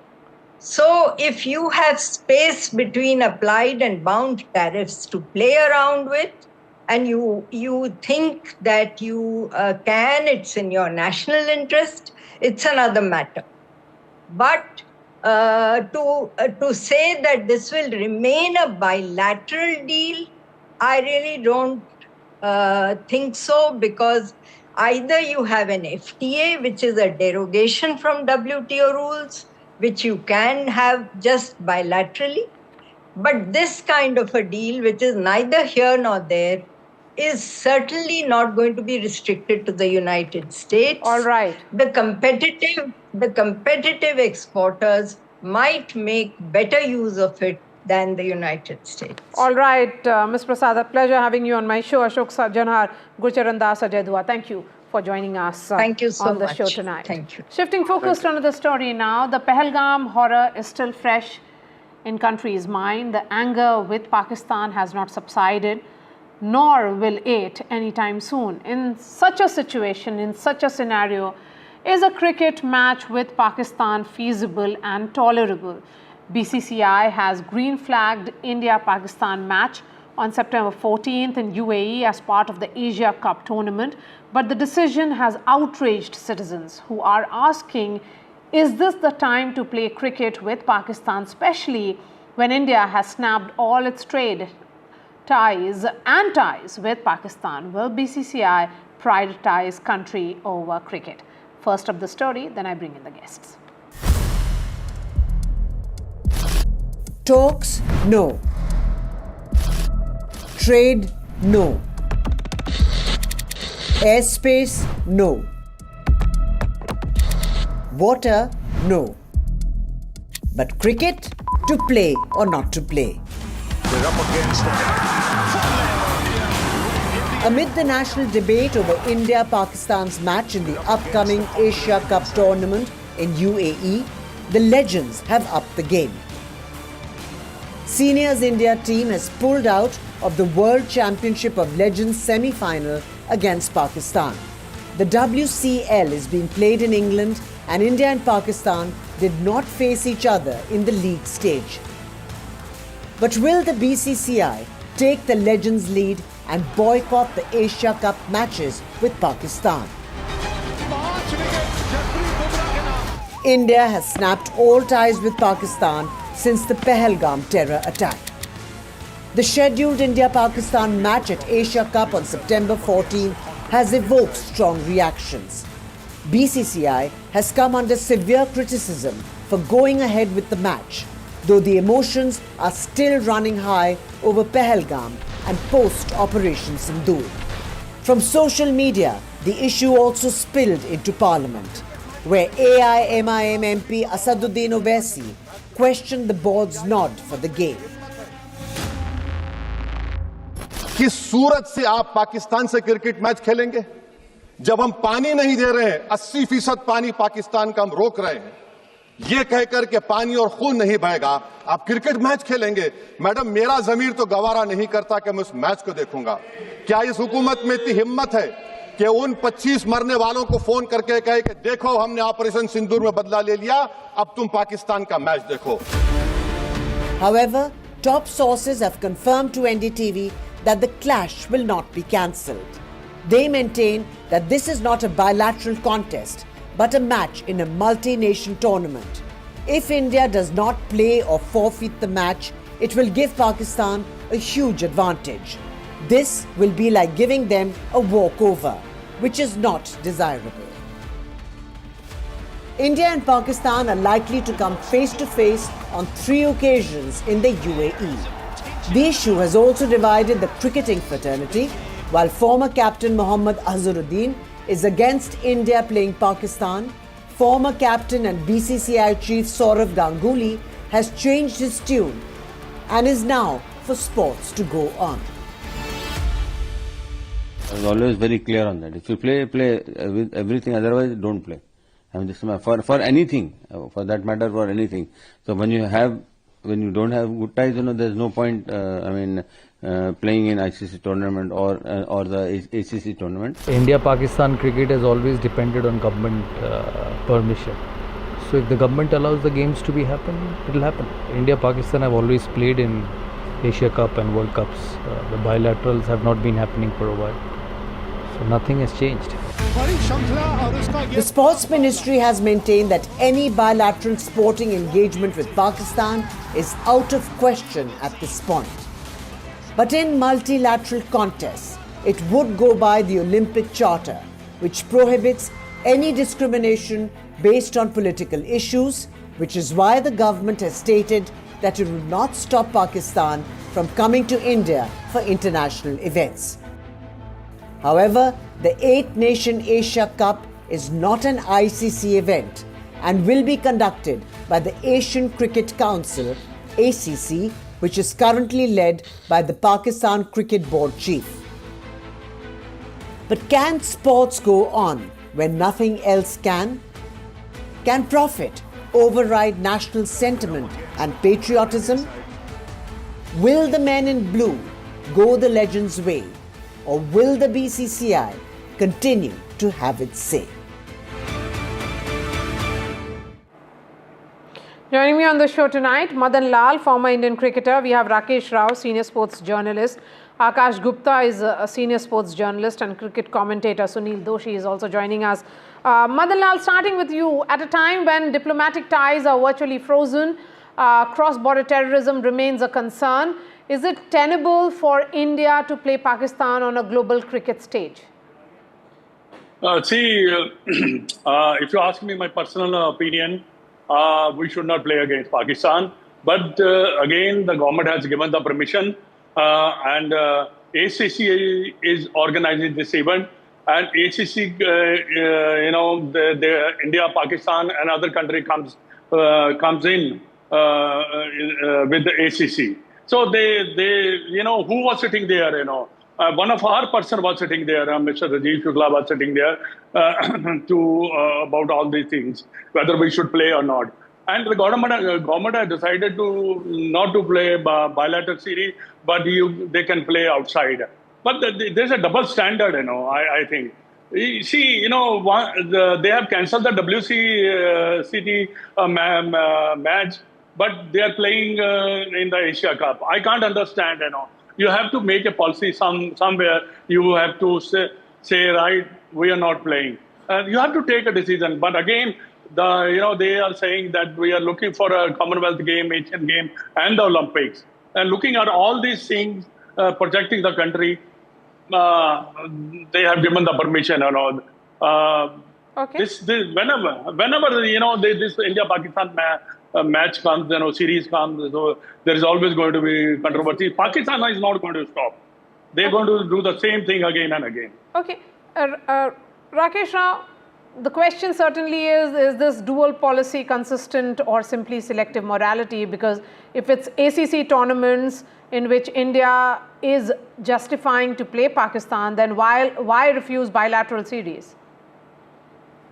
Maria, I have been very, very clear on this, no matter whether there was, there's this thing about India choosing to play at neutral venues or not. Once you decide India is not going to play Pakistan, that's it. In the sense, after what happened in Pahalgam, our ministers say that the Operation Sindur is not over, it's still on. And then BCCI, obviously with the connivance of the central government or the express consent, Rajiv Shukla goes there. I mean, in fact, he attends the ACC meeting. Obviously, when he says yes, he could have taken that decision on his own. That means government has backed BCCI's proposal to whether to play Asia Cup or not. If you remember, not so long ago, India had made it very clear that we are not going to take part in the Asia Cup. Don't forget, it's an ACC tournament, all right, but India is the host. What prevents you from saying, take away the hosting rights from us? The situation doesn't allow us to play this time around. Let the situation be any different. Nothing has happened. Even if you go into appeal in a court of law, the first, and if you seek relief or anything, the first thing that the judge asks is, what has happened between the last date of hearing and today? There has to be a different situation, a different set of proof for you to seek relief. Here, there's no such thing as happened. India has just decided, all right, where they're hiding is that it is not a bilateral thing. It is a thing where a lot of other countries are there, multilateral stuff. That we have heard it all in the past. But what happened to Pahalgam? What happened to Operation Sindur? What happened to the sentiments of the common man on the street? I fail to understand this. I mean, I'm actually appalled, which I've maintained. I'm surprised. I'm deeply disappointed by the stand taken by the central government, by the BCCI, and they haven't paid any heed to how the national sentiments prevail at this point in time, the existing ones. They can talk about Olympic Games, they can talk about the IOC Charter. Sorry, 2025 July, I don't think this is the time to take that decision. within 100 days of what happened, we have forgotten everything and we still want to ensure that cricket and cricketers don't suffer. I don't back that at all. Akash, the point here is that if we are not playing Pakistan, and if the government decides that there'll be no question of having any kind of sporting ties with Pakistan, shouldn't that be formally announced? I mean, why, if after every terror act, when the government has responded in the last 10 years, we have seen some kind of chatter around some tournament, some cricket engagement with Pakistan, and then it comes to a neutral venue. Why have any ties at all? Shouldn't India agree that when it is about Pakistan, there'll be, it's almost a case of banning a sporting nation? You have to unmute yourself, Akash. I completely agree with you, Maria. This is actually something that I have been talking about on a couple of shows as well. See, I think the two things here. One is that this is a case of complete confused messaging. Because on the one hand, you are trying to tell the world that stamp Pakistan with the stamp of being a terrorist state. And on the other hand, you want to go ahead and play cricket with Pakistan. Now, if I could go back in time, there was a time when South Africa was under apartheid law and India was one of the first, if not the first country, which said we are not going to have any cricketing relations with South Africa. So I completely agree that some sort of very clear messaging needs to come out where everybody is on the same page and they say, look, if we are not having anything to do with Pakistan and if we have no relationship with them whatsoever and for just cause, then why go ahead and play cricket with them regardless of whether it's a multilateral tournament? The messaging that comes out is we are not playing bilateral cricket with Pakistan, but when it comes to multilateral tournaments, there are certain compulsions. And of course, there's the financial angle, there's the whole economy of cricket that has to be taken into account. I understand that. But at the end of the day, for the common man, for the person watching on television or cheering in the stadiums, he or she is not going to understand these nuances. Because on the one hand, you are saying this is what Pakistan is doing. They're coming in and they are literally killing Indians. And on the other hand, you're saying, let's go and play cricket with Pakistan. Now, there is a certain argument, Maria, that politics and cricket and politics and sport overall should be separated. And I am all for that. But this relationship that India has had with Pakistan, especially given what happened in the recent past, has changed all of that. That is point number one. Point number two, I think it is high time that someone steps up to the plate and takes responsibility to take this call. Now, if you ask the BCCI, they will say that at the end of the day, it's the government's call. And let me put this very, very clearly on the table. The fact that Mr. Naqvi announced it on social media that these are going to be the dates of the Asia Cup, he could not have done it without being told that he has got a green light from the Indian side as well. Remember, as far as the Pakistani side is concerned, Mr. Naqvi himself is the interior minister. So there is a direct political link there, and he could not have announced it without getting the nod from the Indian side. But if you ask the government or anyone from the government, then the common refrain that you hear from them is that they don't have any control over the BCCI, which still continues to be an autonomous body. The National Sports Governance Bill, we all know, has been tabled, but it hasn't been passed by both houses. And of course, hasn't got the president's consent yet. And once that happens, there is a clause that the sports ministry can take these calls on behalf of the BCCI. But are you actually telling me that if someone in a position of authority picks up a telephone and says, look, let's not do this, will the others not fall in line? So as far as I am concerned, there's a lot of confused messaging happening. And even for people like us who follow the game on a regular basis, we need one single thing where someone comes and says, look, either we are playing or we are not playing. Yes. This somewhere in the middle. I agree with you, Akash. There's a lot of confused signaling here. And given the kind of diplomatic muscle India has within the ICC and global cricketing community, Mr. Doshi, why has India not managed to isolate Pakistan the way it has done so diplomatically and politically? No, yeah, bilkul, you are taking a very correct point. because it's not that you are not playing with them. Basically, they should be separated from the whole cricketing and other sporting activities, because जैसे कि हम हिंदी में भी कहते हैं कि आतंकवाद एक असभ्य हरकत है और जो वो क्रिकेट है वो सभ्य लोगों का खेल है। तो कहते हैं ना कि सभ्य लोगों की बस्ती में असभ्य लोगों का क्या ज़रूरत है। तो ये बात ज़रूर है कि ये दुनिया को हमें बताना चाहिए कि पाकिस्तान इस तरह आतंकवाद में आगे बढ़ रहा है और दुनिया भर में इस बात को मालूम है लोगों को कि आप पाकिस्तान क्या कर रहा है और उनके कारण दुनिया भर में जितनी अस्थिरता फैली हुई है आतंकवाद के संदर्भ में। तो मैं समझता हूँ कि दुनिया भर में ये बात फैलानी चाहिए, उनको खेल के सभी क्षेत्रों से अलग करने की कोशिश करनी चाहिए। हम अलग हो जाएं, we become separated and we are not we are not able to take part. Tomorrow suppose we take part in javelin and Indian person say is pitted against a Pakistan person who is now a gold medalist. Tomorrow we can't forego the event. Tomorrow India is going to play a T20 cricket in Olympic. Will not forego it. So main thing is that somebody, instead of our going out कि हम आपसे गुस्सा हो गए, हम आपसे नाराज हुए, हम अलग हो जा रहे हैं, इसके बजाय लोगों को ये बताने दो कि सबको उनसे नाराज होने दो, क्योंकि वो असभ्य हरकत कर रहे हैं। क्रिकेट सभ्य लोगों का खेल है, इसमें असभ्य लोगों का कोई हाथ नहीं है, उनकी कोई ज़रूरत नहीं है। तो वहाँ पर भारत की जीत हो सकती है, लेकिन हम अगर गुस्सा करके अलग हो जाएंगे तो मेरे ख्याल से this will be India's loss. Okay, so Rakesh Rao, would refusing to play Pakistan undermine India's dominance on the cricket field, or would it send a stronger global message about where we have drawn the line? Maria, I have maintained this for a very long time, and I'm, at the risk of sounding very repetitive, let me say this again. That India, at this point in time, less than 100 days, we are actually taking a somersault from our position.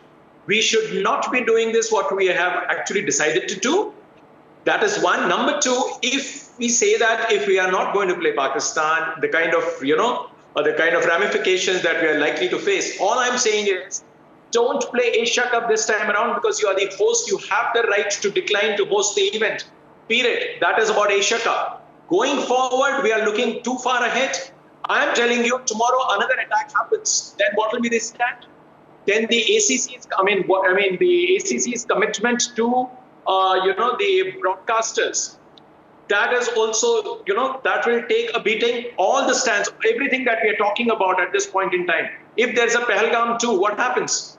Everything changes, the equation changes. Then the government will say, no, then we are the ones who are going to take a call. BCCI is not going to take a call. But that has been the stand. Every time Pakistan invites India to play or Pakistan decides to host an ICC event, it is a foregone conclusion that India is not going to travel. And the BCCI says that unless the government allows us to go, we won't go. But in this case, suddenly the sports ministry says BCCI is an autonomous unit.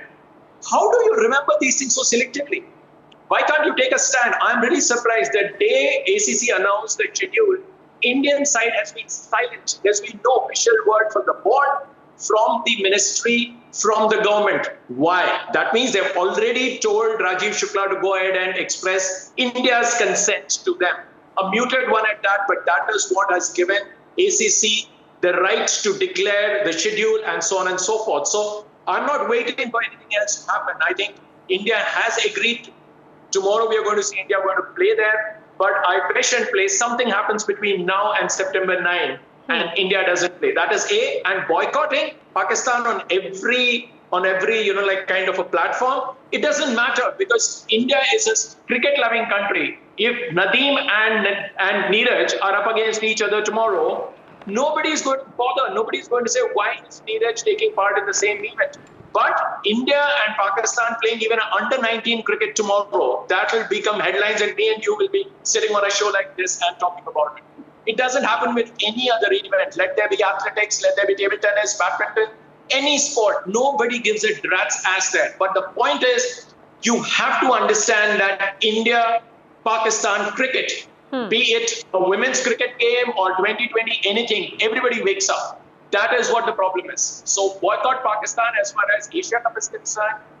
just take a decision, not to host a decision. That is because we are the host. Let things happen as they happen. But this time of the year, this time in time, please don't play Pakistan. Okay, so then in that case, Madan Lal, one may ask, what will it take for India to take that stand? And also, can India really afford to pull out of an ACC tournament match without facing fines or sanctions?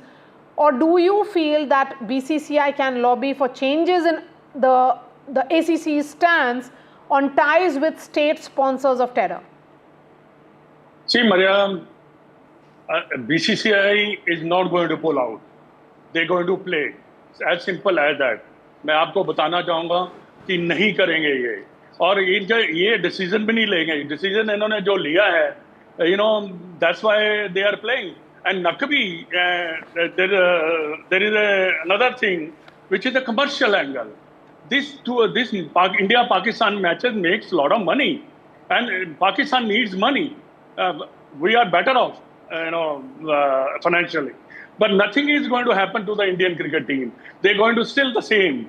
But it is going to damage Pakistan, not us. But stand कौन लेगा? Nobody is going to take a stand. I'm telling you.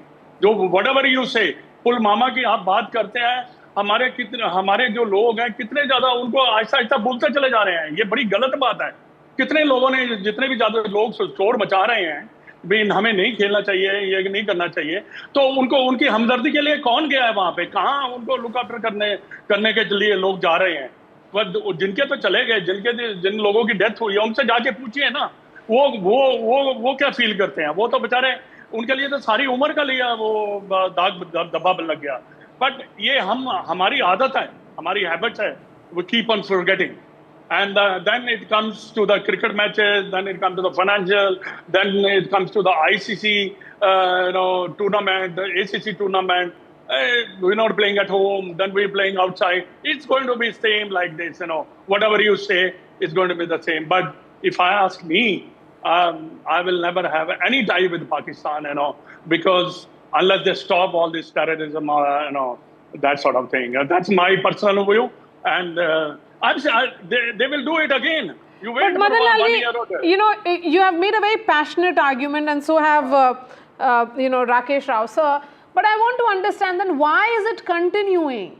If this is not really reflecting the national sentiment, the Indian public feels today that Pakistan should be punished. You have stopped, we have put the Indus Water Treaty in abeyance. Then what is stopping you from ensuring that even the cricketing ties are stopped? Why do you think we are not able to do it? Because we are not strong enough to take a decision. Simple as that. Because आप decision ले लीजिए ना, एक बार कि हम नहीं खेलेंगे. और सेंटीमेंट जो लोगों के हैं, वो देखिए, ये हमारे कंट्री में बहुत एक बड़ी आदत है. ये 15 दिन, 20 दिन, 50 दिन, 100 दिन, उसके साथ आहिस्ता हम उसके ऊपर पानी फिरता चला जाता है. जो कि जिनके, जैसे मैंने पहले भी कहा ना, जिनके चले जाते हैं लोग, उनको पूछिए. उनके लिए तो एवरीथिंग इज गॉन. सो ये चीजें, स्ट्रॉन्ग डिसीजन लेना बड़ा जरूरी है बीसीसीआई के लिए. बट डिसाइड तो बीसीसीआई नहीं किया, यहाँ गवर्नमेंट ने डिसाइड किया ना. पब्लिक ने तो डिसाइड नहीं किया. यहाँ पर पब्लिक अगर आप ओपिनियन लेंगे तो पब्लिक तो हमेशा कहे कि आप मैच मत खेलिए पाकिस्तान के. तो ये that's what my opinion is कि it's going to be like this all most of the time. All right, Madan Lal, Rakesh Rao, Akash and Sushil Doshi, really appreciate your time. Thank you so much. We certainly hope, because there's a lot of time till 14th of September, there is a rethink on this, because that's not reflecting the national sentiment of the country. An India-Pakistan match at this point is certainly avoidable. A quick break and then we return with some more news.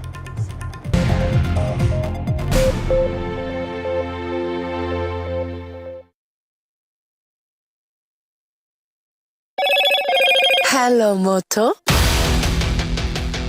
Moto G96 5G. All eyes on you.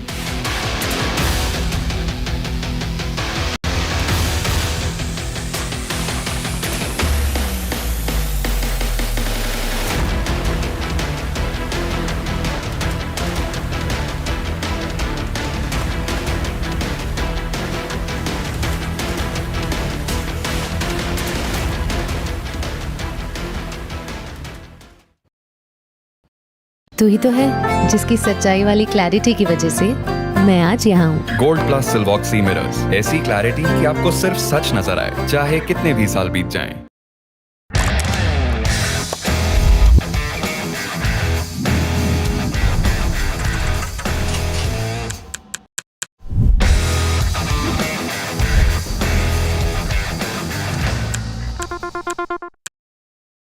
Finesta Windows, beautiful and durable designs. Installation से maintenance की life long customer service. आपके घर में फिनेस्टा नहीं है तो call कीजिए। Finer Finesta. If it matters to you, if it matters to you, if it matters to you, it matters to India. It matters to India. And it matters to me. And it matters to me. India matters with Shivaru.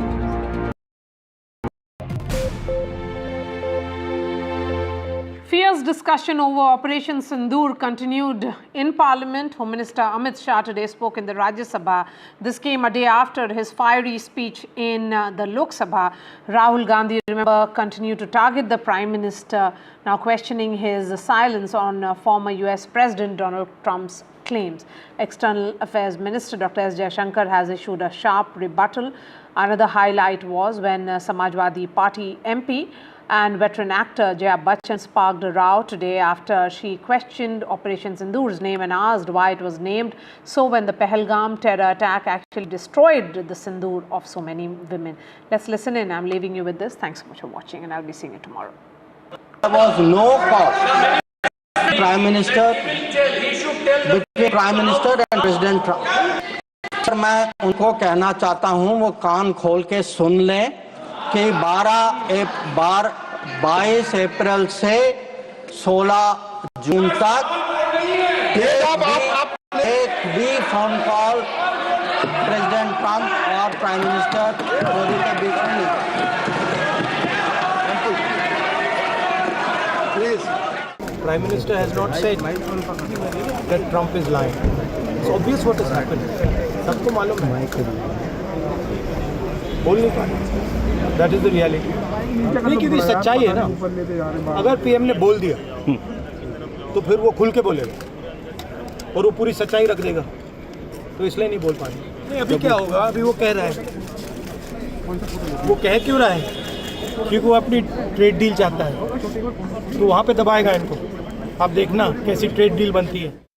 एक तो मैं आप लोगों को बधाई दूंगी कि आपने ऐसे लेखकों को रखा हुआ है जो बड़े बड़े नाम देते हैं। ये नाम सिंदूर दिया क्यों? सिंदूर तो उजड़ गया लोगों का, जो मारे गए, जिनकी पत्नियां रह गईं। प्लीज आप बोलिए। Either you speak or I will speak. जज आप बोलिए प्लीज एड्रेस द चेयर। मैं छोड़ूंगी। You address the chair. I will not जो आप allow. बोल रहे हैं वही रिकॉर्ड में जाएगा केवल। जो आप बोल रहे हैं वही रिकॉर्ड में जाएगा। When you speak, I don't interrupt. When a woman speaks, I never interrupt. So please, mind your tongue. अब पृथ्वीराज चौहान अकेले नहीं है। उनके बाद जया बच्चन भी कहती है कि ऑपरेशन सिंदूर का नाम सिंदूर क्यों रखा। सोचे किस प्रकार की मानसिकता है। मतलब कि पहले ऑपरेशन महादेव के नाम पर सवाल खड़े करते हैं, सांप्रदायिक बताते हैं पृथ्वीराज चौहान। उससे पहले उदित राज ने बोला ऑपरेशन सिंदूर सांप्रदायिक है, और अब जया बच्चन बोलती हैं कि सिंदूर नाम क्यों रखा। आपके पास लेखक बहुत अच्छे हैं जया बच्चन जी। सिंदूर आतंकियों ने उजाड़ा, पर वही सिंदूर केवल श्रृंगार नहीं, शक्ति का भी परिचय है। वही सिंदूर सामर्थ्य का भी परिचय है। यही संदेश देने के लिए ऑपरेशन सिंदूर नाम रखा गया।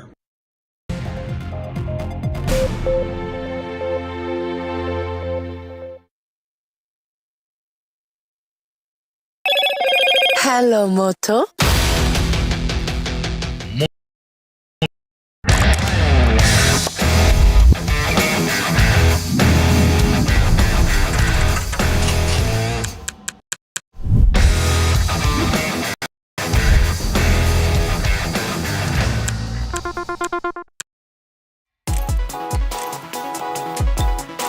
Forget 10,000 steps. What if just 7,000 a day was all it took to live longer and healthier?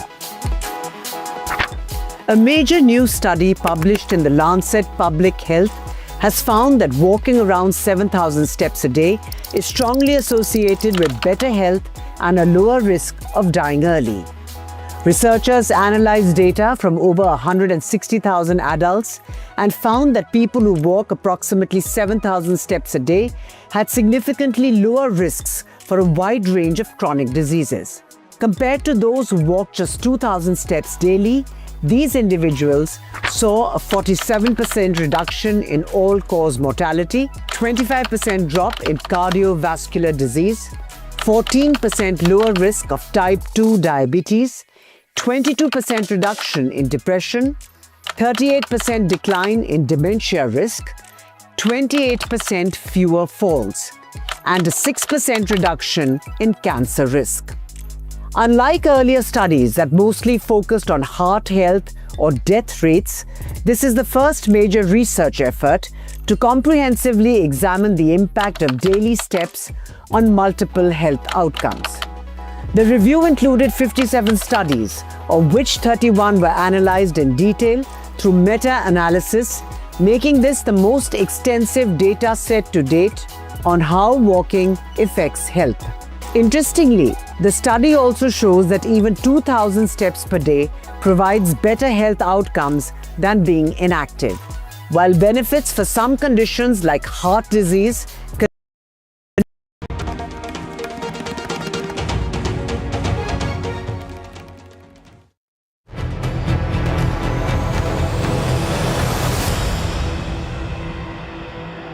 Good evening, welcome to Left, Right and Centre. I'm Vishnu Shom. On the programme, a storm brews across the Pacific as former President Trump threatens to slap steep tariffs on our nation's exports to America. What is Trump's reasoning? To shield American jobs and curb our trade surplus. But there's a sharper edge, additional tariffs if India continues its fuel imports, branding them a prop for hostile regimes. Now, this isn't just trade policy, it's a challenge to our sovereignty. India has always made the point that we will continue to import oil from Russia. Now, these tariffs could hit our textiles, pharmaceuticals, IT sectors very hard. It will also raise costs for American consumers. It potentially risks thousands of Indian jobs. The fuel penalty stings deeper, targeting our energy security while ignoring India's complex geopolitical balancing act.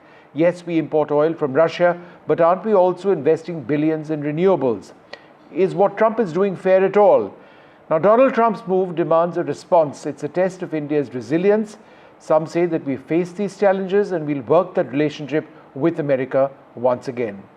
Well, joining us now, Ambassador Manjeev Puri. I'm also joined by Dr. Anshul Avijit of the Congress and Rajat Sethi, the economist.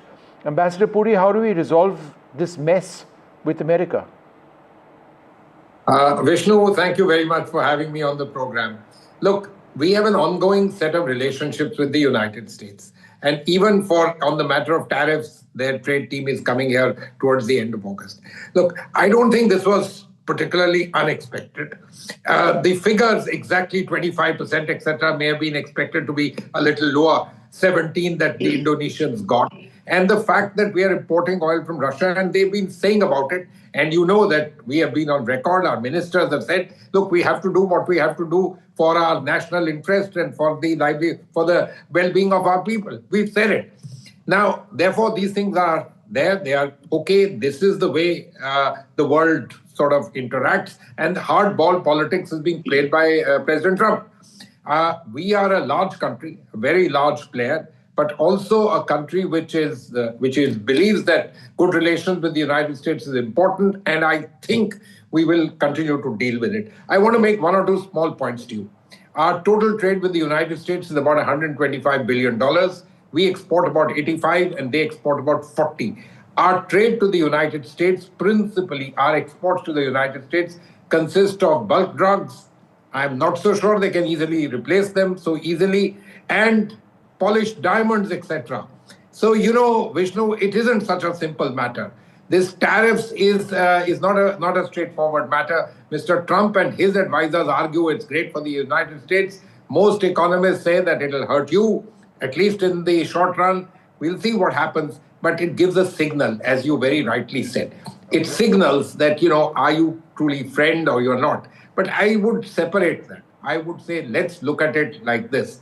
This is a relationship between two large economies. Mr. Trump is doing what he thinks is good for his politics and for his country. We need to do what is good for us. Continue our engagement with them. That's important. All right. Anshul Avijit, do you believe that India needs to continue our engagement with the United States? Donald Trump says something in the morning and changes his mind by the evening. No, Vishnu, this was not an engagement. There has been no engagement. There was no negotiation. This is a one-way street. This is a classic case of India getting bullied by the bully. The Modi government can bare its fangs to the opposition, to the people of India, but it can't do it to the US. It hasn't been negotiating. There have been 5 trips. Mr. Piyush Goyal has gone there a couple of times. What was the end of it? What was the conclusion? It's been zilch.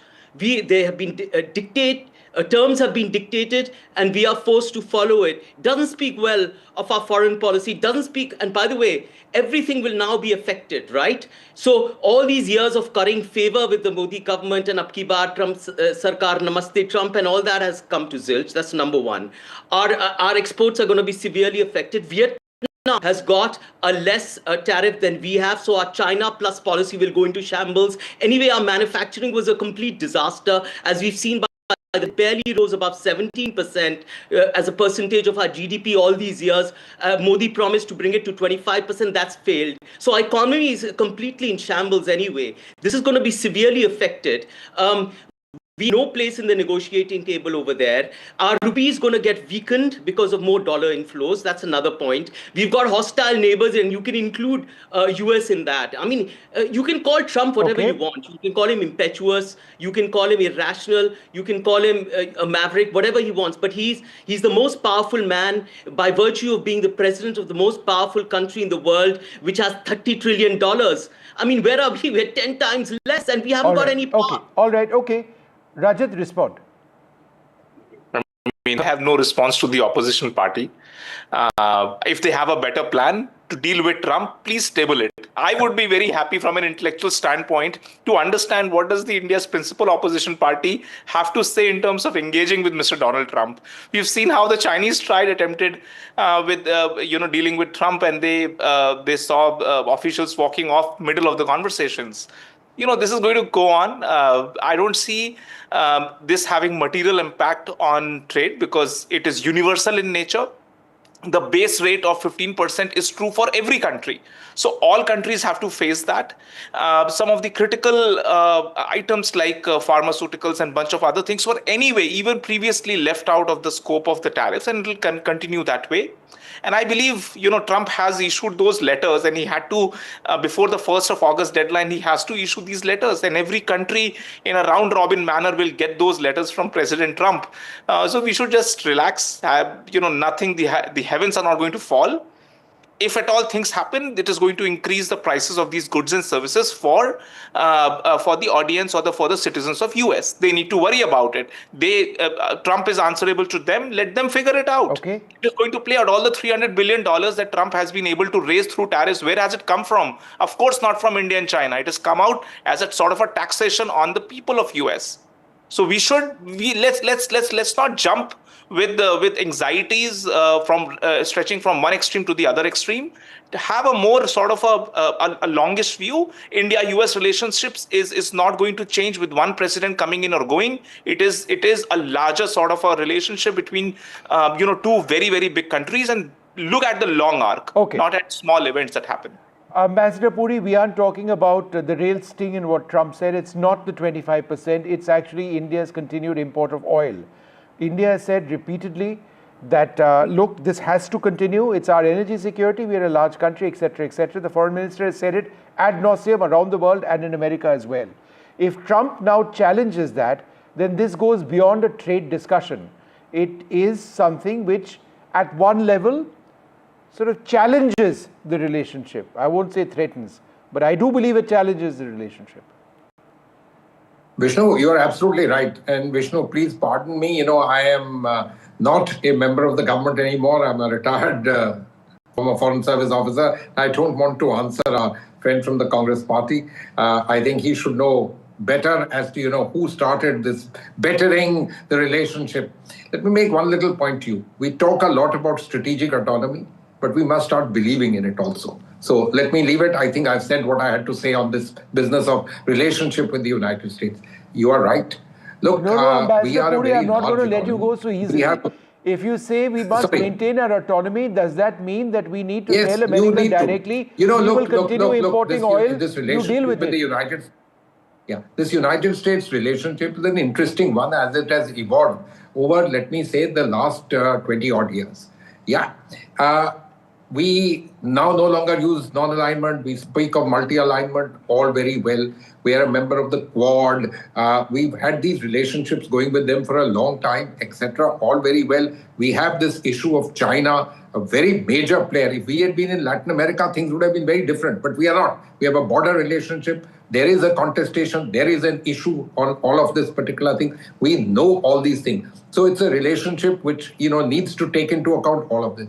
Mr. Trump comes in there and, has a, let me say, much more nationalist, their own sort of oriented thing. And possibly, if I'm willing to say, he says friends are fine, but, it's my benefits is what I'm looking for. Okay. Friendship alone is not sufficient. So given this particular thing, let me make this point to you on this point that you mentioned about oil imports, etc. Look, we have to be mindful. We need oil imports. About 80% of our oil requirements are met from imports. It won't be an easy thing to do other things. I'm sure we are looking at alternatives, ramping up domestic production. We're looking at all of these. But, strategic autonomy also means sometimes you have to actually play the game. Okay, sometimes you need to play the game. Okay. Anshul and Rajat, we've got 1 minute each for both of you. Anshul, Avijit, go ahead. Let me phrase that as a question. The India-US strategic relationship was really built up by Dr. Manmohan Singh. The nuclear agreement between the two sides, it was then built on by the NDA. We got into decades of negotiations with in terms of the foundational agreements, lots of disagreements, then we finally agreed. So do we not need to give America a longer rope? Trump is here today, he won't be here in a few years. Is that something that the Congress should look at? No, we were expecting America to give us a longer rope to neutralize China. That was the expectation out there. That hasn't worked out because, you've entertained General Asif Munir in the White House. Their loans being given, which can be easily funneled for terrorism. You haven't prevented it doing anything.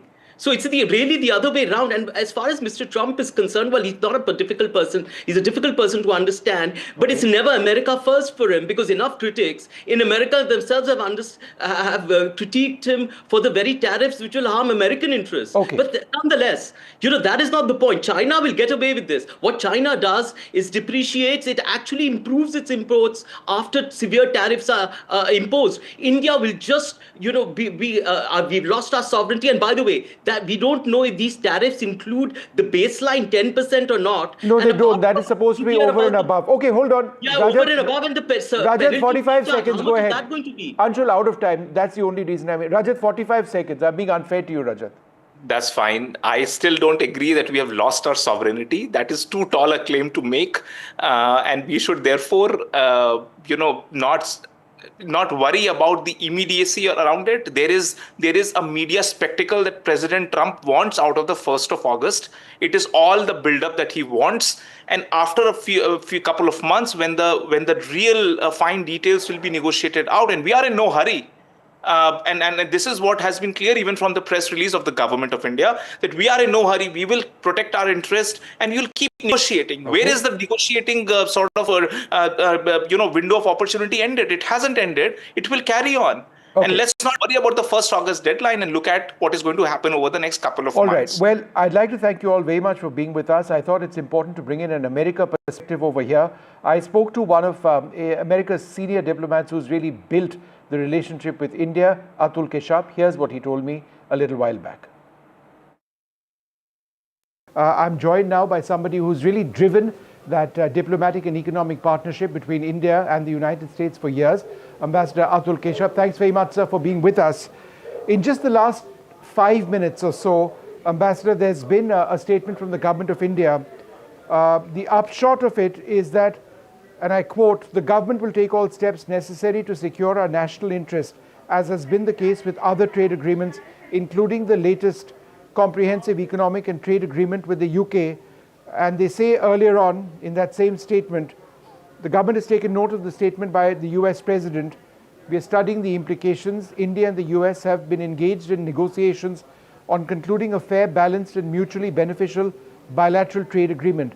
This being the case, was President Trump's announcement entirely unexpected for you? Well, Vishnu, thanks for having me on. I think just hearing that Indian government statement, it sounds very reasonable and measured, and is entirely in keeping with a country that does some careful thinking before it acts. So let's see where this goes from here. But from my perspective and that of the business community, and I'm speaking to you from Los Angeles, where we just had our US-IBC 50th anniversary summit here, we need to see this deal done. It is an important psychological signal of confidence in both directions. It reinforces the strategic, economic, and technological convergence between the United States and India. In the absence of a deal, especially if, as you said, the EU, Japan, Vietnam, Indonesia, and others have deals, then it starts to create some uncertainty in the U.S.-India relationship. So my suggestion would be, respectfully, that this is a time where both governments have done some very careful negotiating. There's been some very important concessions made by both sides. Clearly, there's some impatience because it's been about a month, as far as we've heard, since the deal was essentially concluded by the negotiators, and it hasn't yet been struck. And so from the business community perspective, we would wish that it be struck. And so if the leaders can pick up the phone and talk to each other, work through this, come to an agreement that helps enhance India's competitiveness, its access to the gigantic American market, that would be good. So I'm hoping that we can get it done. And we're at the goalposts now, the finishing line, whatever you want to call it. And there's been a little bit of public negotiating happening, but that means that we are at the point where it needs to get closed off. I think the bigger concern beyond the deal is the reference to India's continued import of Russian energy. Now, that's something where the government of India doesn't want to bend at all. They've made it very clear. You've seen the foreign minister travel all over the world. We have a huge population, massive energy requirements. Is that a deal breaker? Well, India has been a prime mover and first mover on these trade negotiations. It was first in line in many ways. The prime minister was a very early visitor to the White House. There was that wonderful joint statement that came out that reflected all of our fantastic work together. And I would note on this the great things we do, like the Nisar launch and the Axiom launch and so much else. So what's happening in this negotiation is that there is, I think, a clear desire by the White House that there be more Indian energy purchases of U.S. hydrocarbons and U.S. molecules.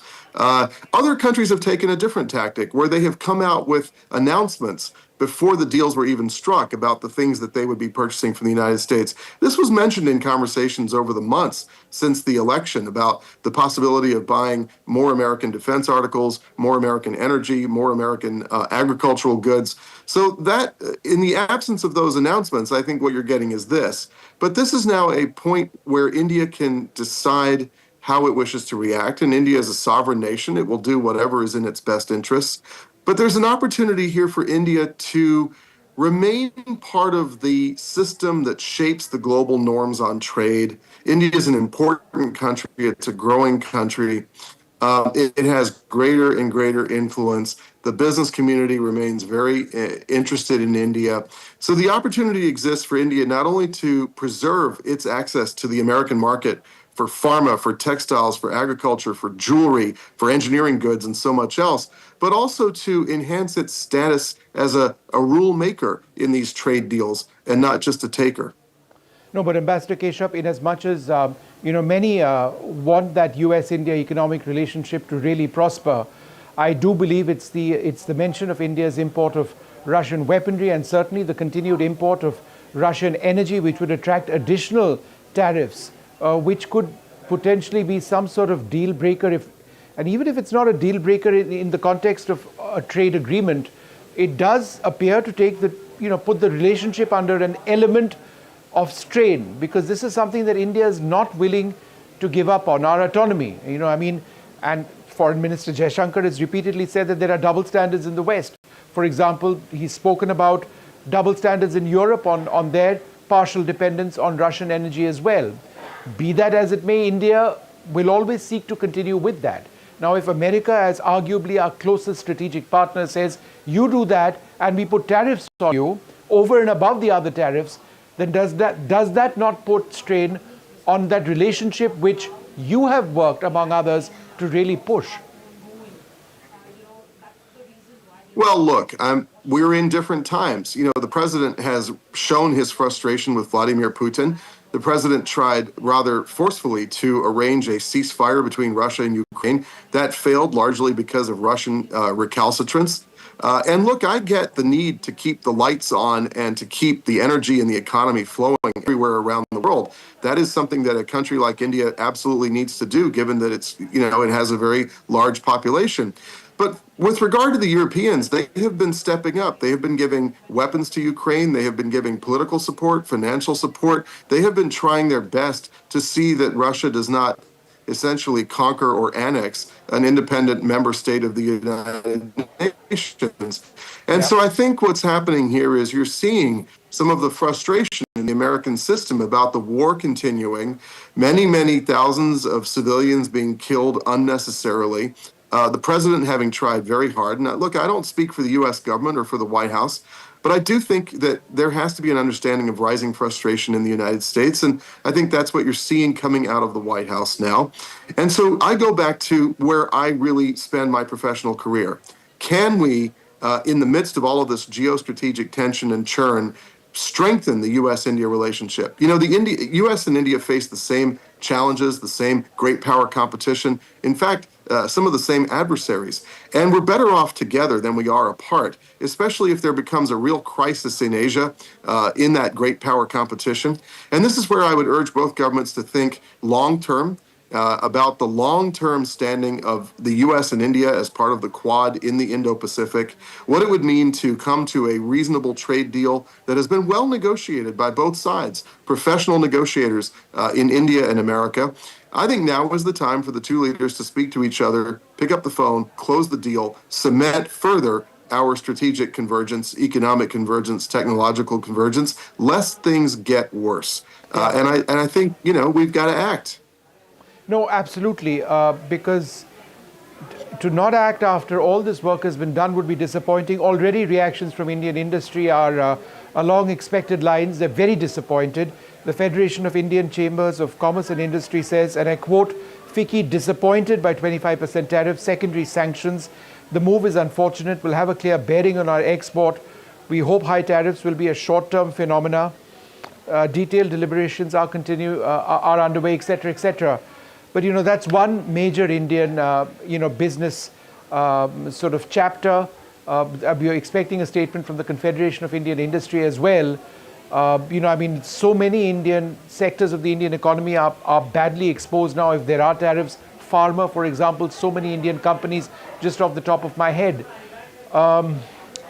If the two leaders don't get on the phone and sort this out, I just don't know what to say, Ambassador Keshav. I'm at a loss of words. 2 weeks back, we were discussing whether this would be a mini deal leading up to a massive deal, or it would be a massive deal, and maybe that's what both nations need to do. And here we are, several steps back. So the deal, as far as I know, has been essentially complete for about a month. And for some reason, there hasn't been closure. This is a time to act because things are getting more and more turbulent in world affairs. The president, you can see, is a consistent peacemaker in the sense that he always wants to try to resolve conflicts. Look at what happened in Thailand and Cambodia, Russia, Ukraine. Look at his overtures to China to try to reduce tensions between the United States and China. This is where, as someone who runs a large trade council with 200 of the largest companies in India and America, we would want Washington and Delhi to cement their bilateral relationship and their relationship within the context of the Quad by actually concluding this agreement. It is, as you said, dangerous if we do not. India risks being left behind. The U.S. market is a $30 trillion market. Our economy is growing at 3%, which is, sprinting by developed world standards. Our technology, our FDI, our know-how, our capability remains as strong as ever. And, we want to grow the trade relationship between the United States and India. $200 billion a year is underpowered.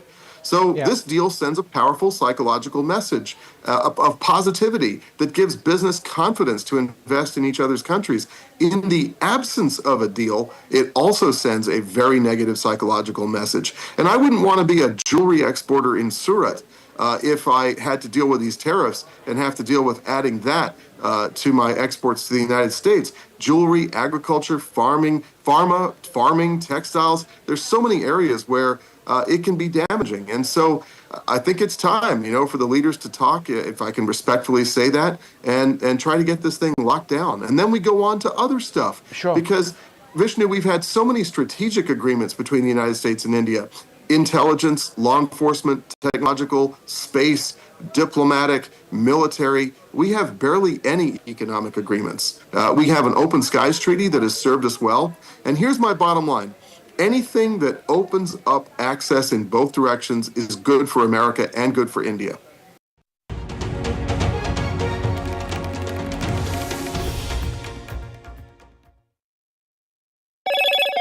Hello, Moto. Moto G96 5G. All eyes on you.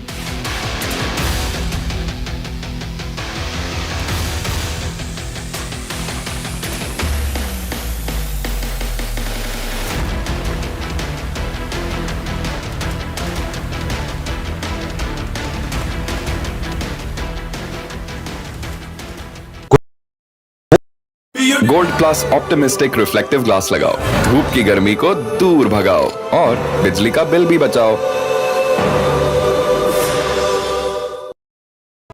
फिनिस्टा windows, beautiful and durable designs, installation से maintenance की life long customer service. आपके घर में फिनिस्टा नहीं है तो call कीजिए। Find Finer Finesta. If it matters to you, if it matters to you, if it matters to you, it matters to India, it matters to India, and it matters to me, and it matters to me. India Matters with Shivaru. Only on NDTV 24/7.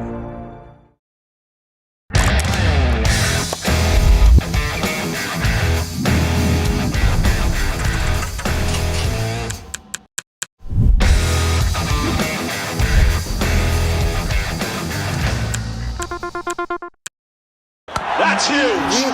That is a biggie. It's out of it. Gold plus clear glass, पार हो या near, सब कुछ दिखे clear.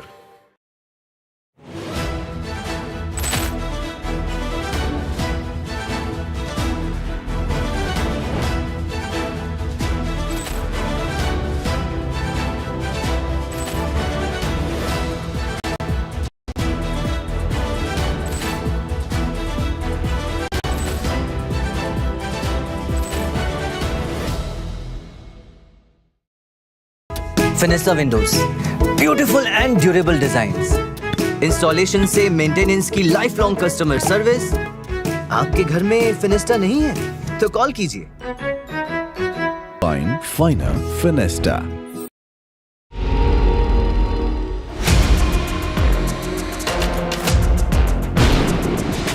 आप एक गुंडे के हेल्थ से बिहेव कर रहे हो सर। मेरी आप तो एक मेरा Gaikwad is running away from NDTV's questions.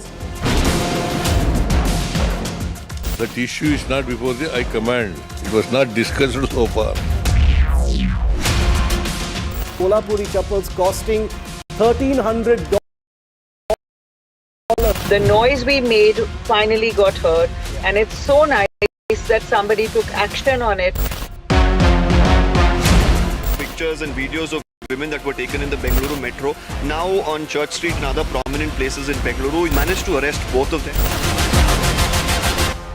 we are bringing you now, for the very first time, is that the Air India preliminary crash report is out. This 15-page report into 10 key findings of what really is being said in this probe report.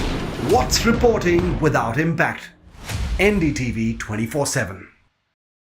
I've been reporting on all issues big and small from Andhra Pradesh, Telangana, rest of South India, bringing you all the action, all that you need to know, all that you want to know. The energy of maximum city is infectious. I'm bringing that energy in our news coverage from financial capital Mumbai. Covering from the southernmost part of India over the last 23 years, I bring in-depth and 360-degree coverage from the Dravidian heartland. The land of Mishti, also known for its bitter politics. I have seen much water flow under the Howrah Bridge, covering Bengal in all its vivid colors. India's IT capital is always bustling, a city full of startups, stories and surprises. And I keep you ahead on all the Bengaluru buzz.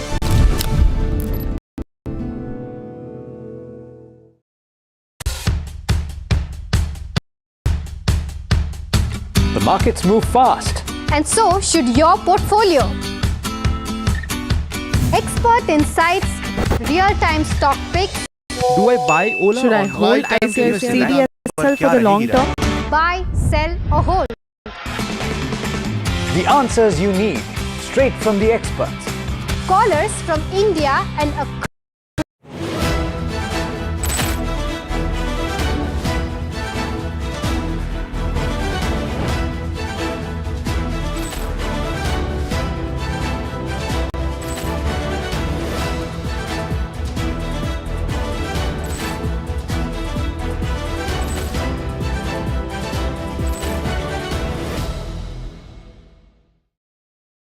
Finesta windows, beautiful and durable designs. Installation से maintenance की life long customer service. आपके घर में फिनेस्टा नहीं है तो call कीजिए. Fine, finer, Finesta. So, sir, your work is heavily rich in impeccable artisanship and craft, I must say. And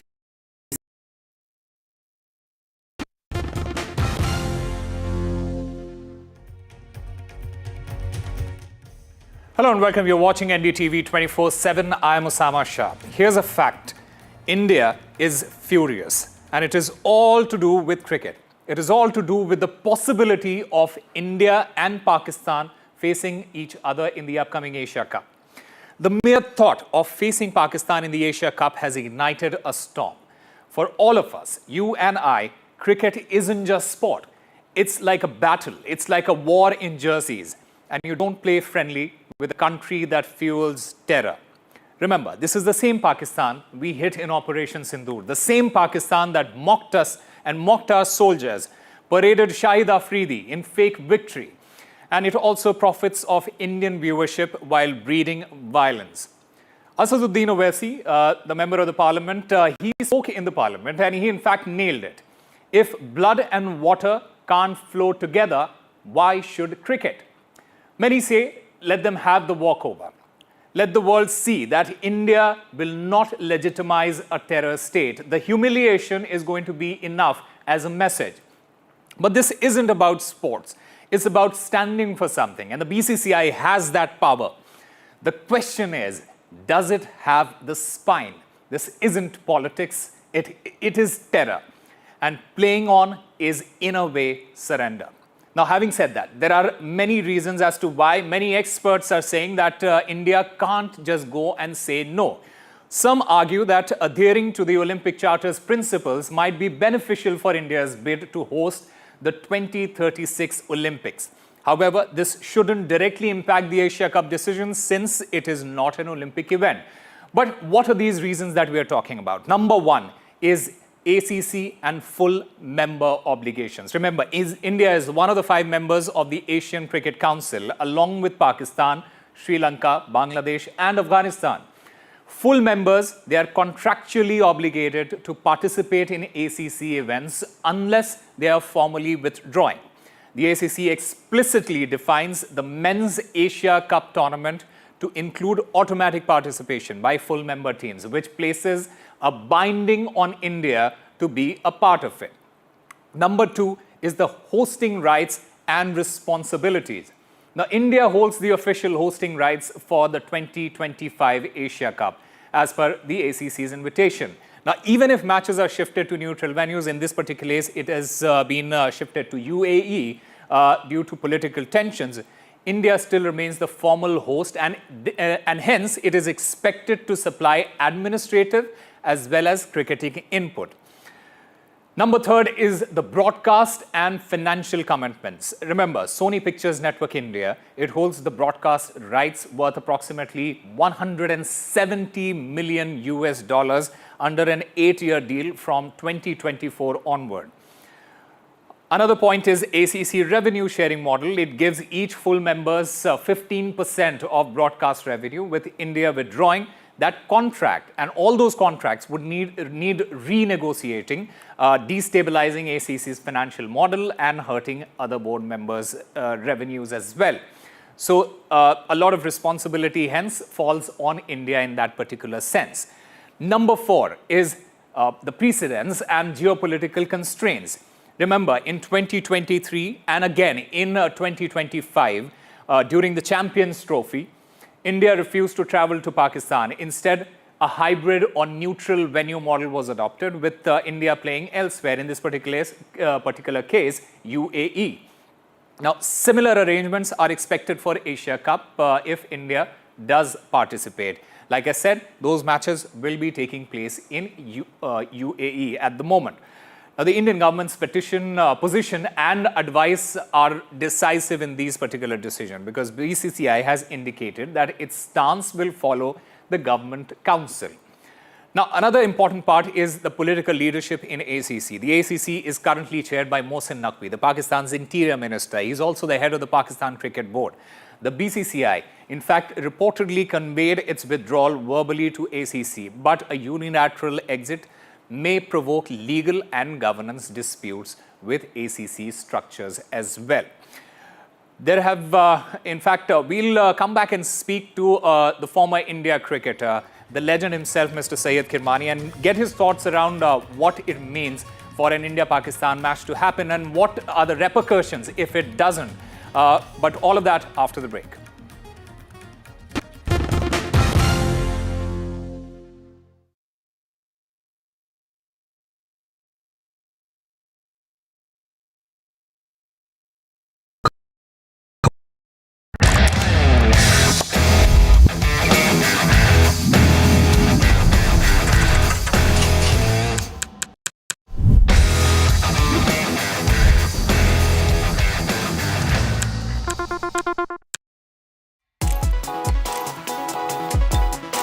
Forget 10,000 steps. What if just 7,000 a day was all it took to live longer and healthier?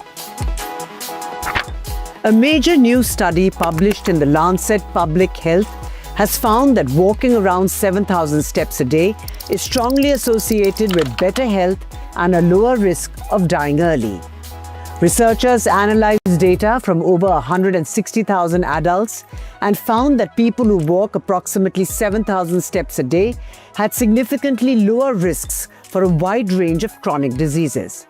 Compared to those who walk just 2,000 steps daily, these individuals saw a 47% reduction in all-cause mortality, 25% drop in cardiovascular disease, 14% lower risk of type 2 diabetes, 22% reduction in depression, 38% decline in dementia risk, 28% fewer falls, and a 6% reduction in cancer risk.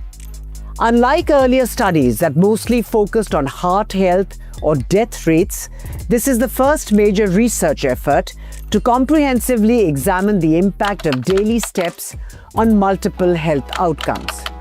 The review included 57 studies, of which 31 were analyzed in detail through meta-analysis, making this the most extensive data set to date on how walking affects health. Interestingly, the study also shows that even 2,000 steps per day provides better health outcomes than being inactive. While benefits for some conditions like heart disease continue to rise beyond 7,000 steps, for most other outcomes, the gain started to plateau after this point. The authors argue that 7,000 steps per day may be a more realistic and achievable target for many people, compared to the commonly cited 10,000 step goal, which was never based on scientific evidence. They say that step count is a simple and effective way to measure physical activity, and these findings could help shape future public health recommendations. However, researchers also caution that for conditions like cancer and dementia, more studies are needed. They note that many studies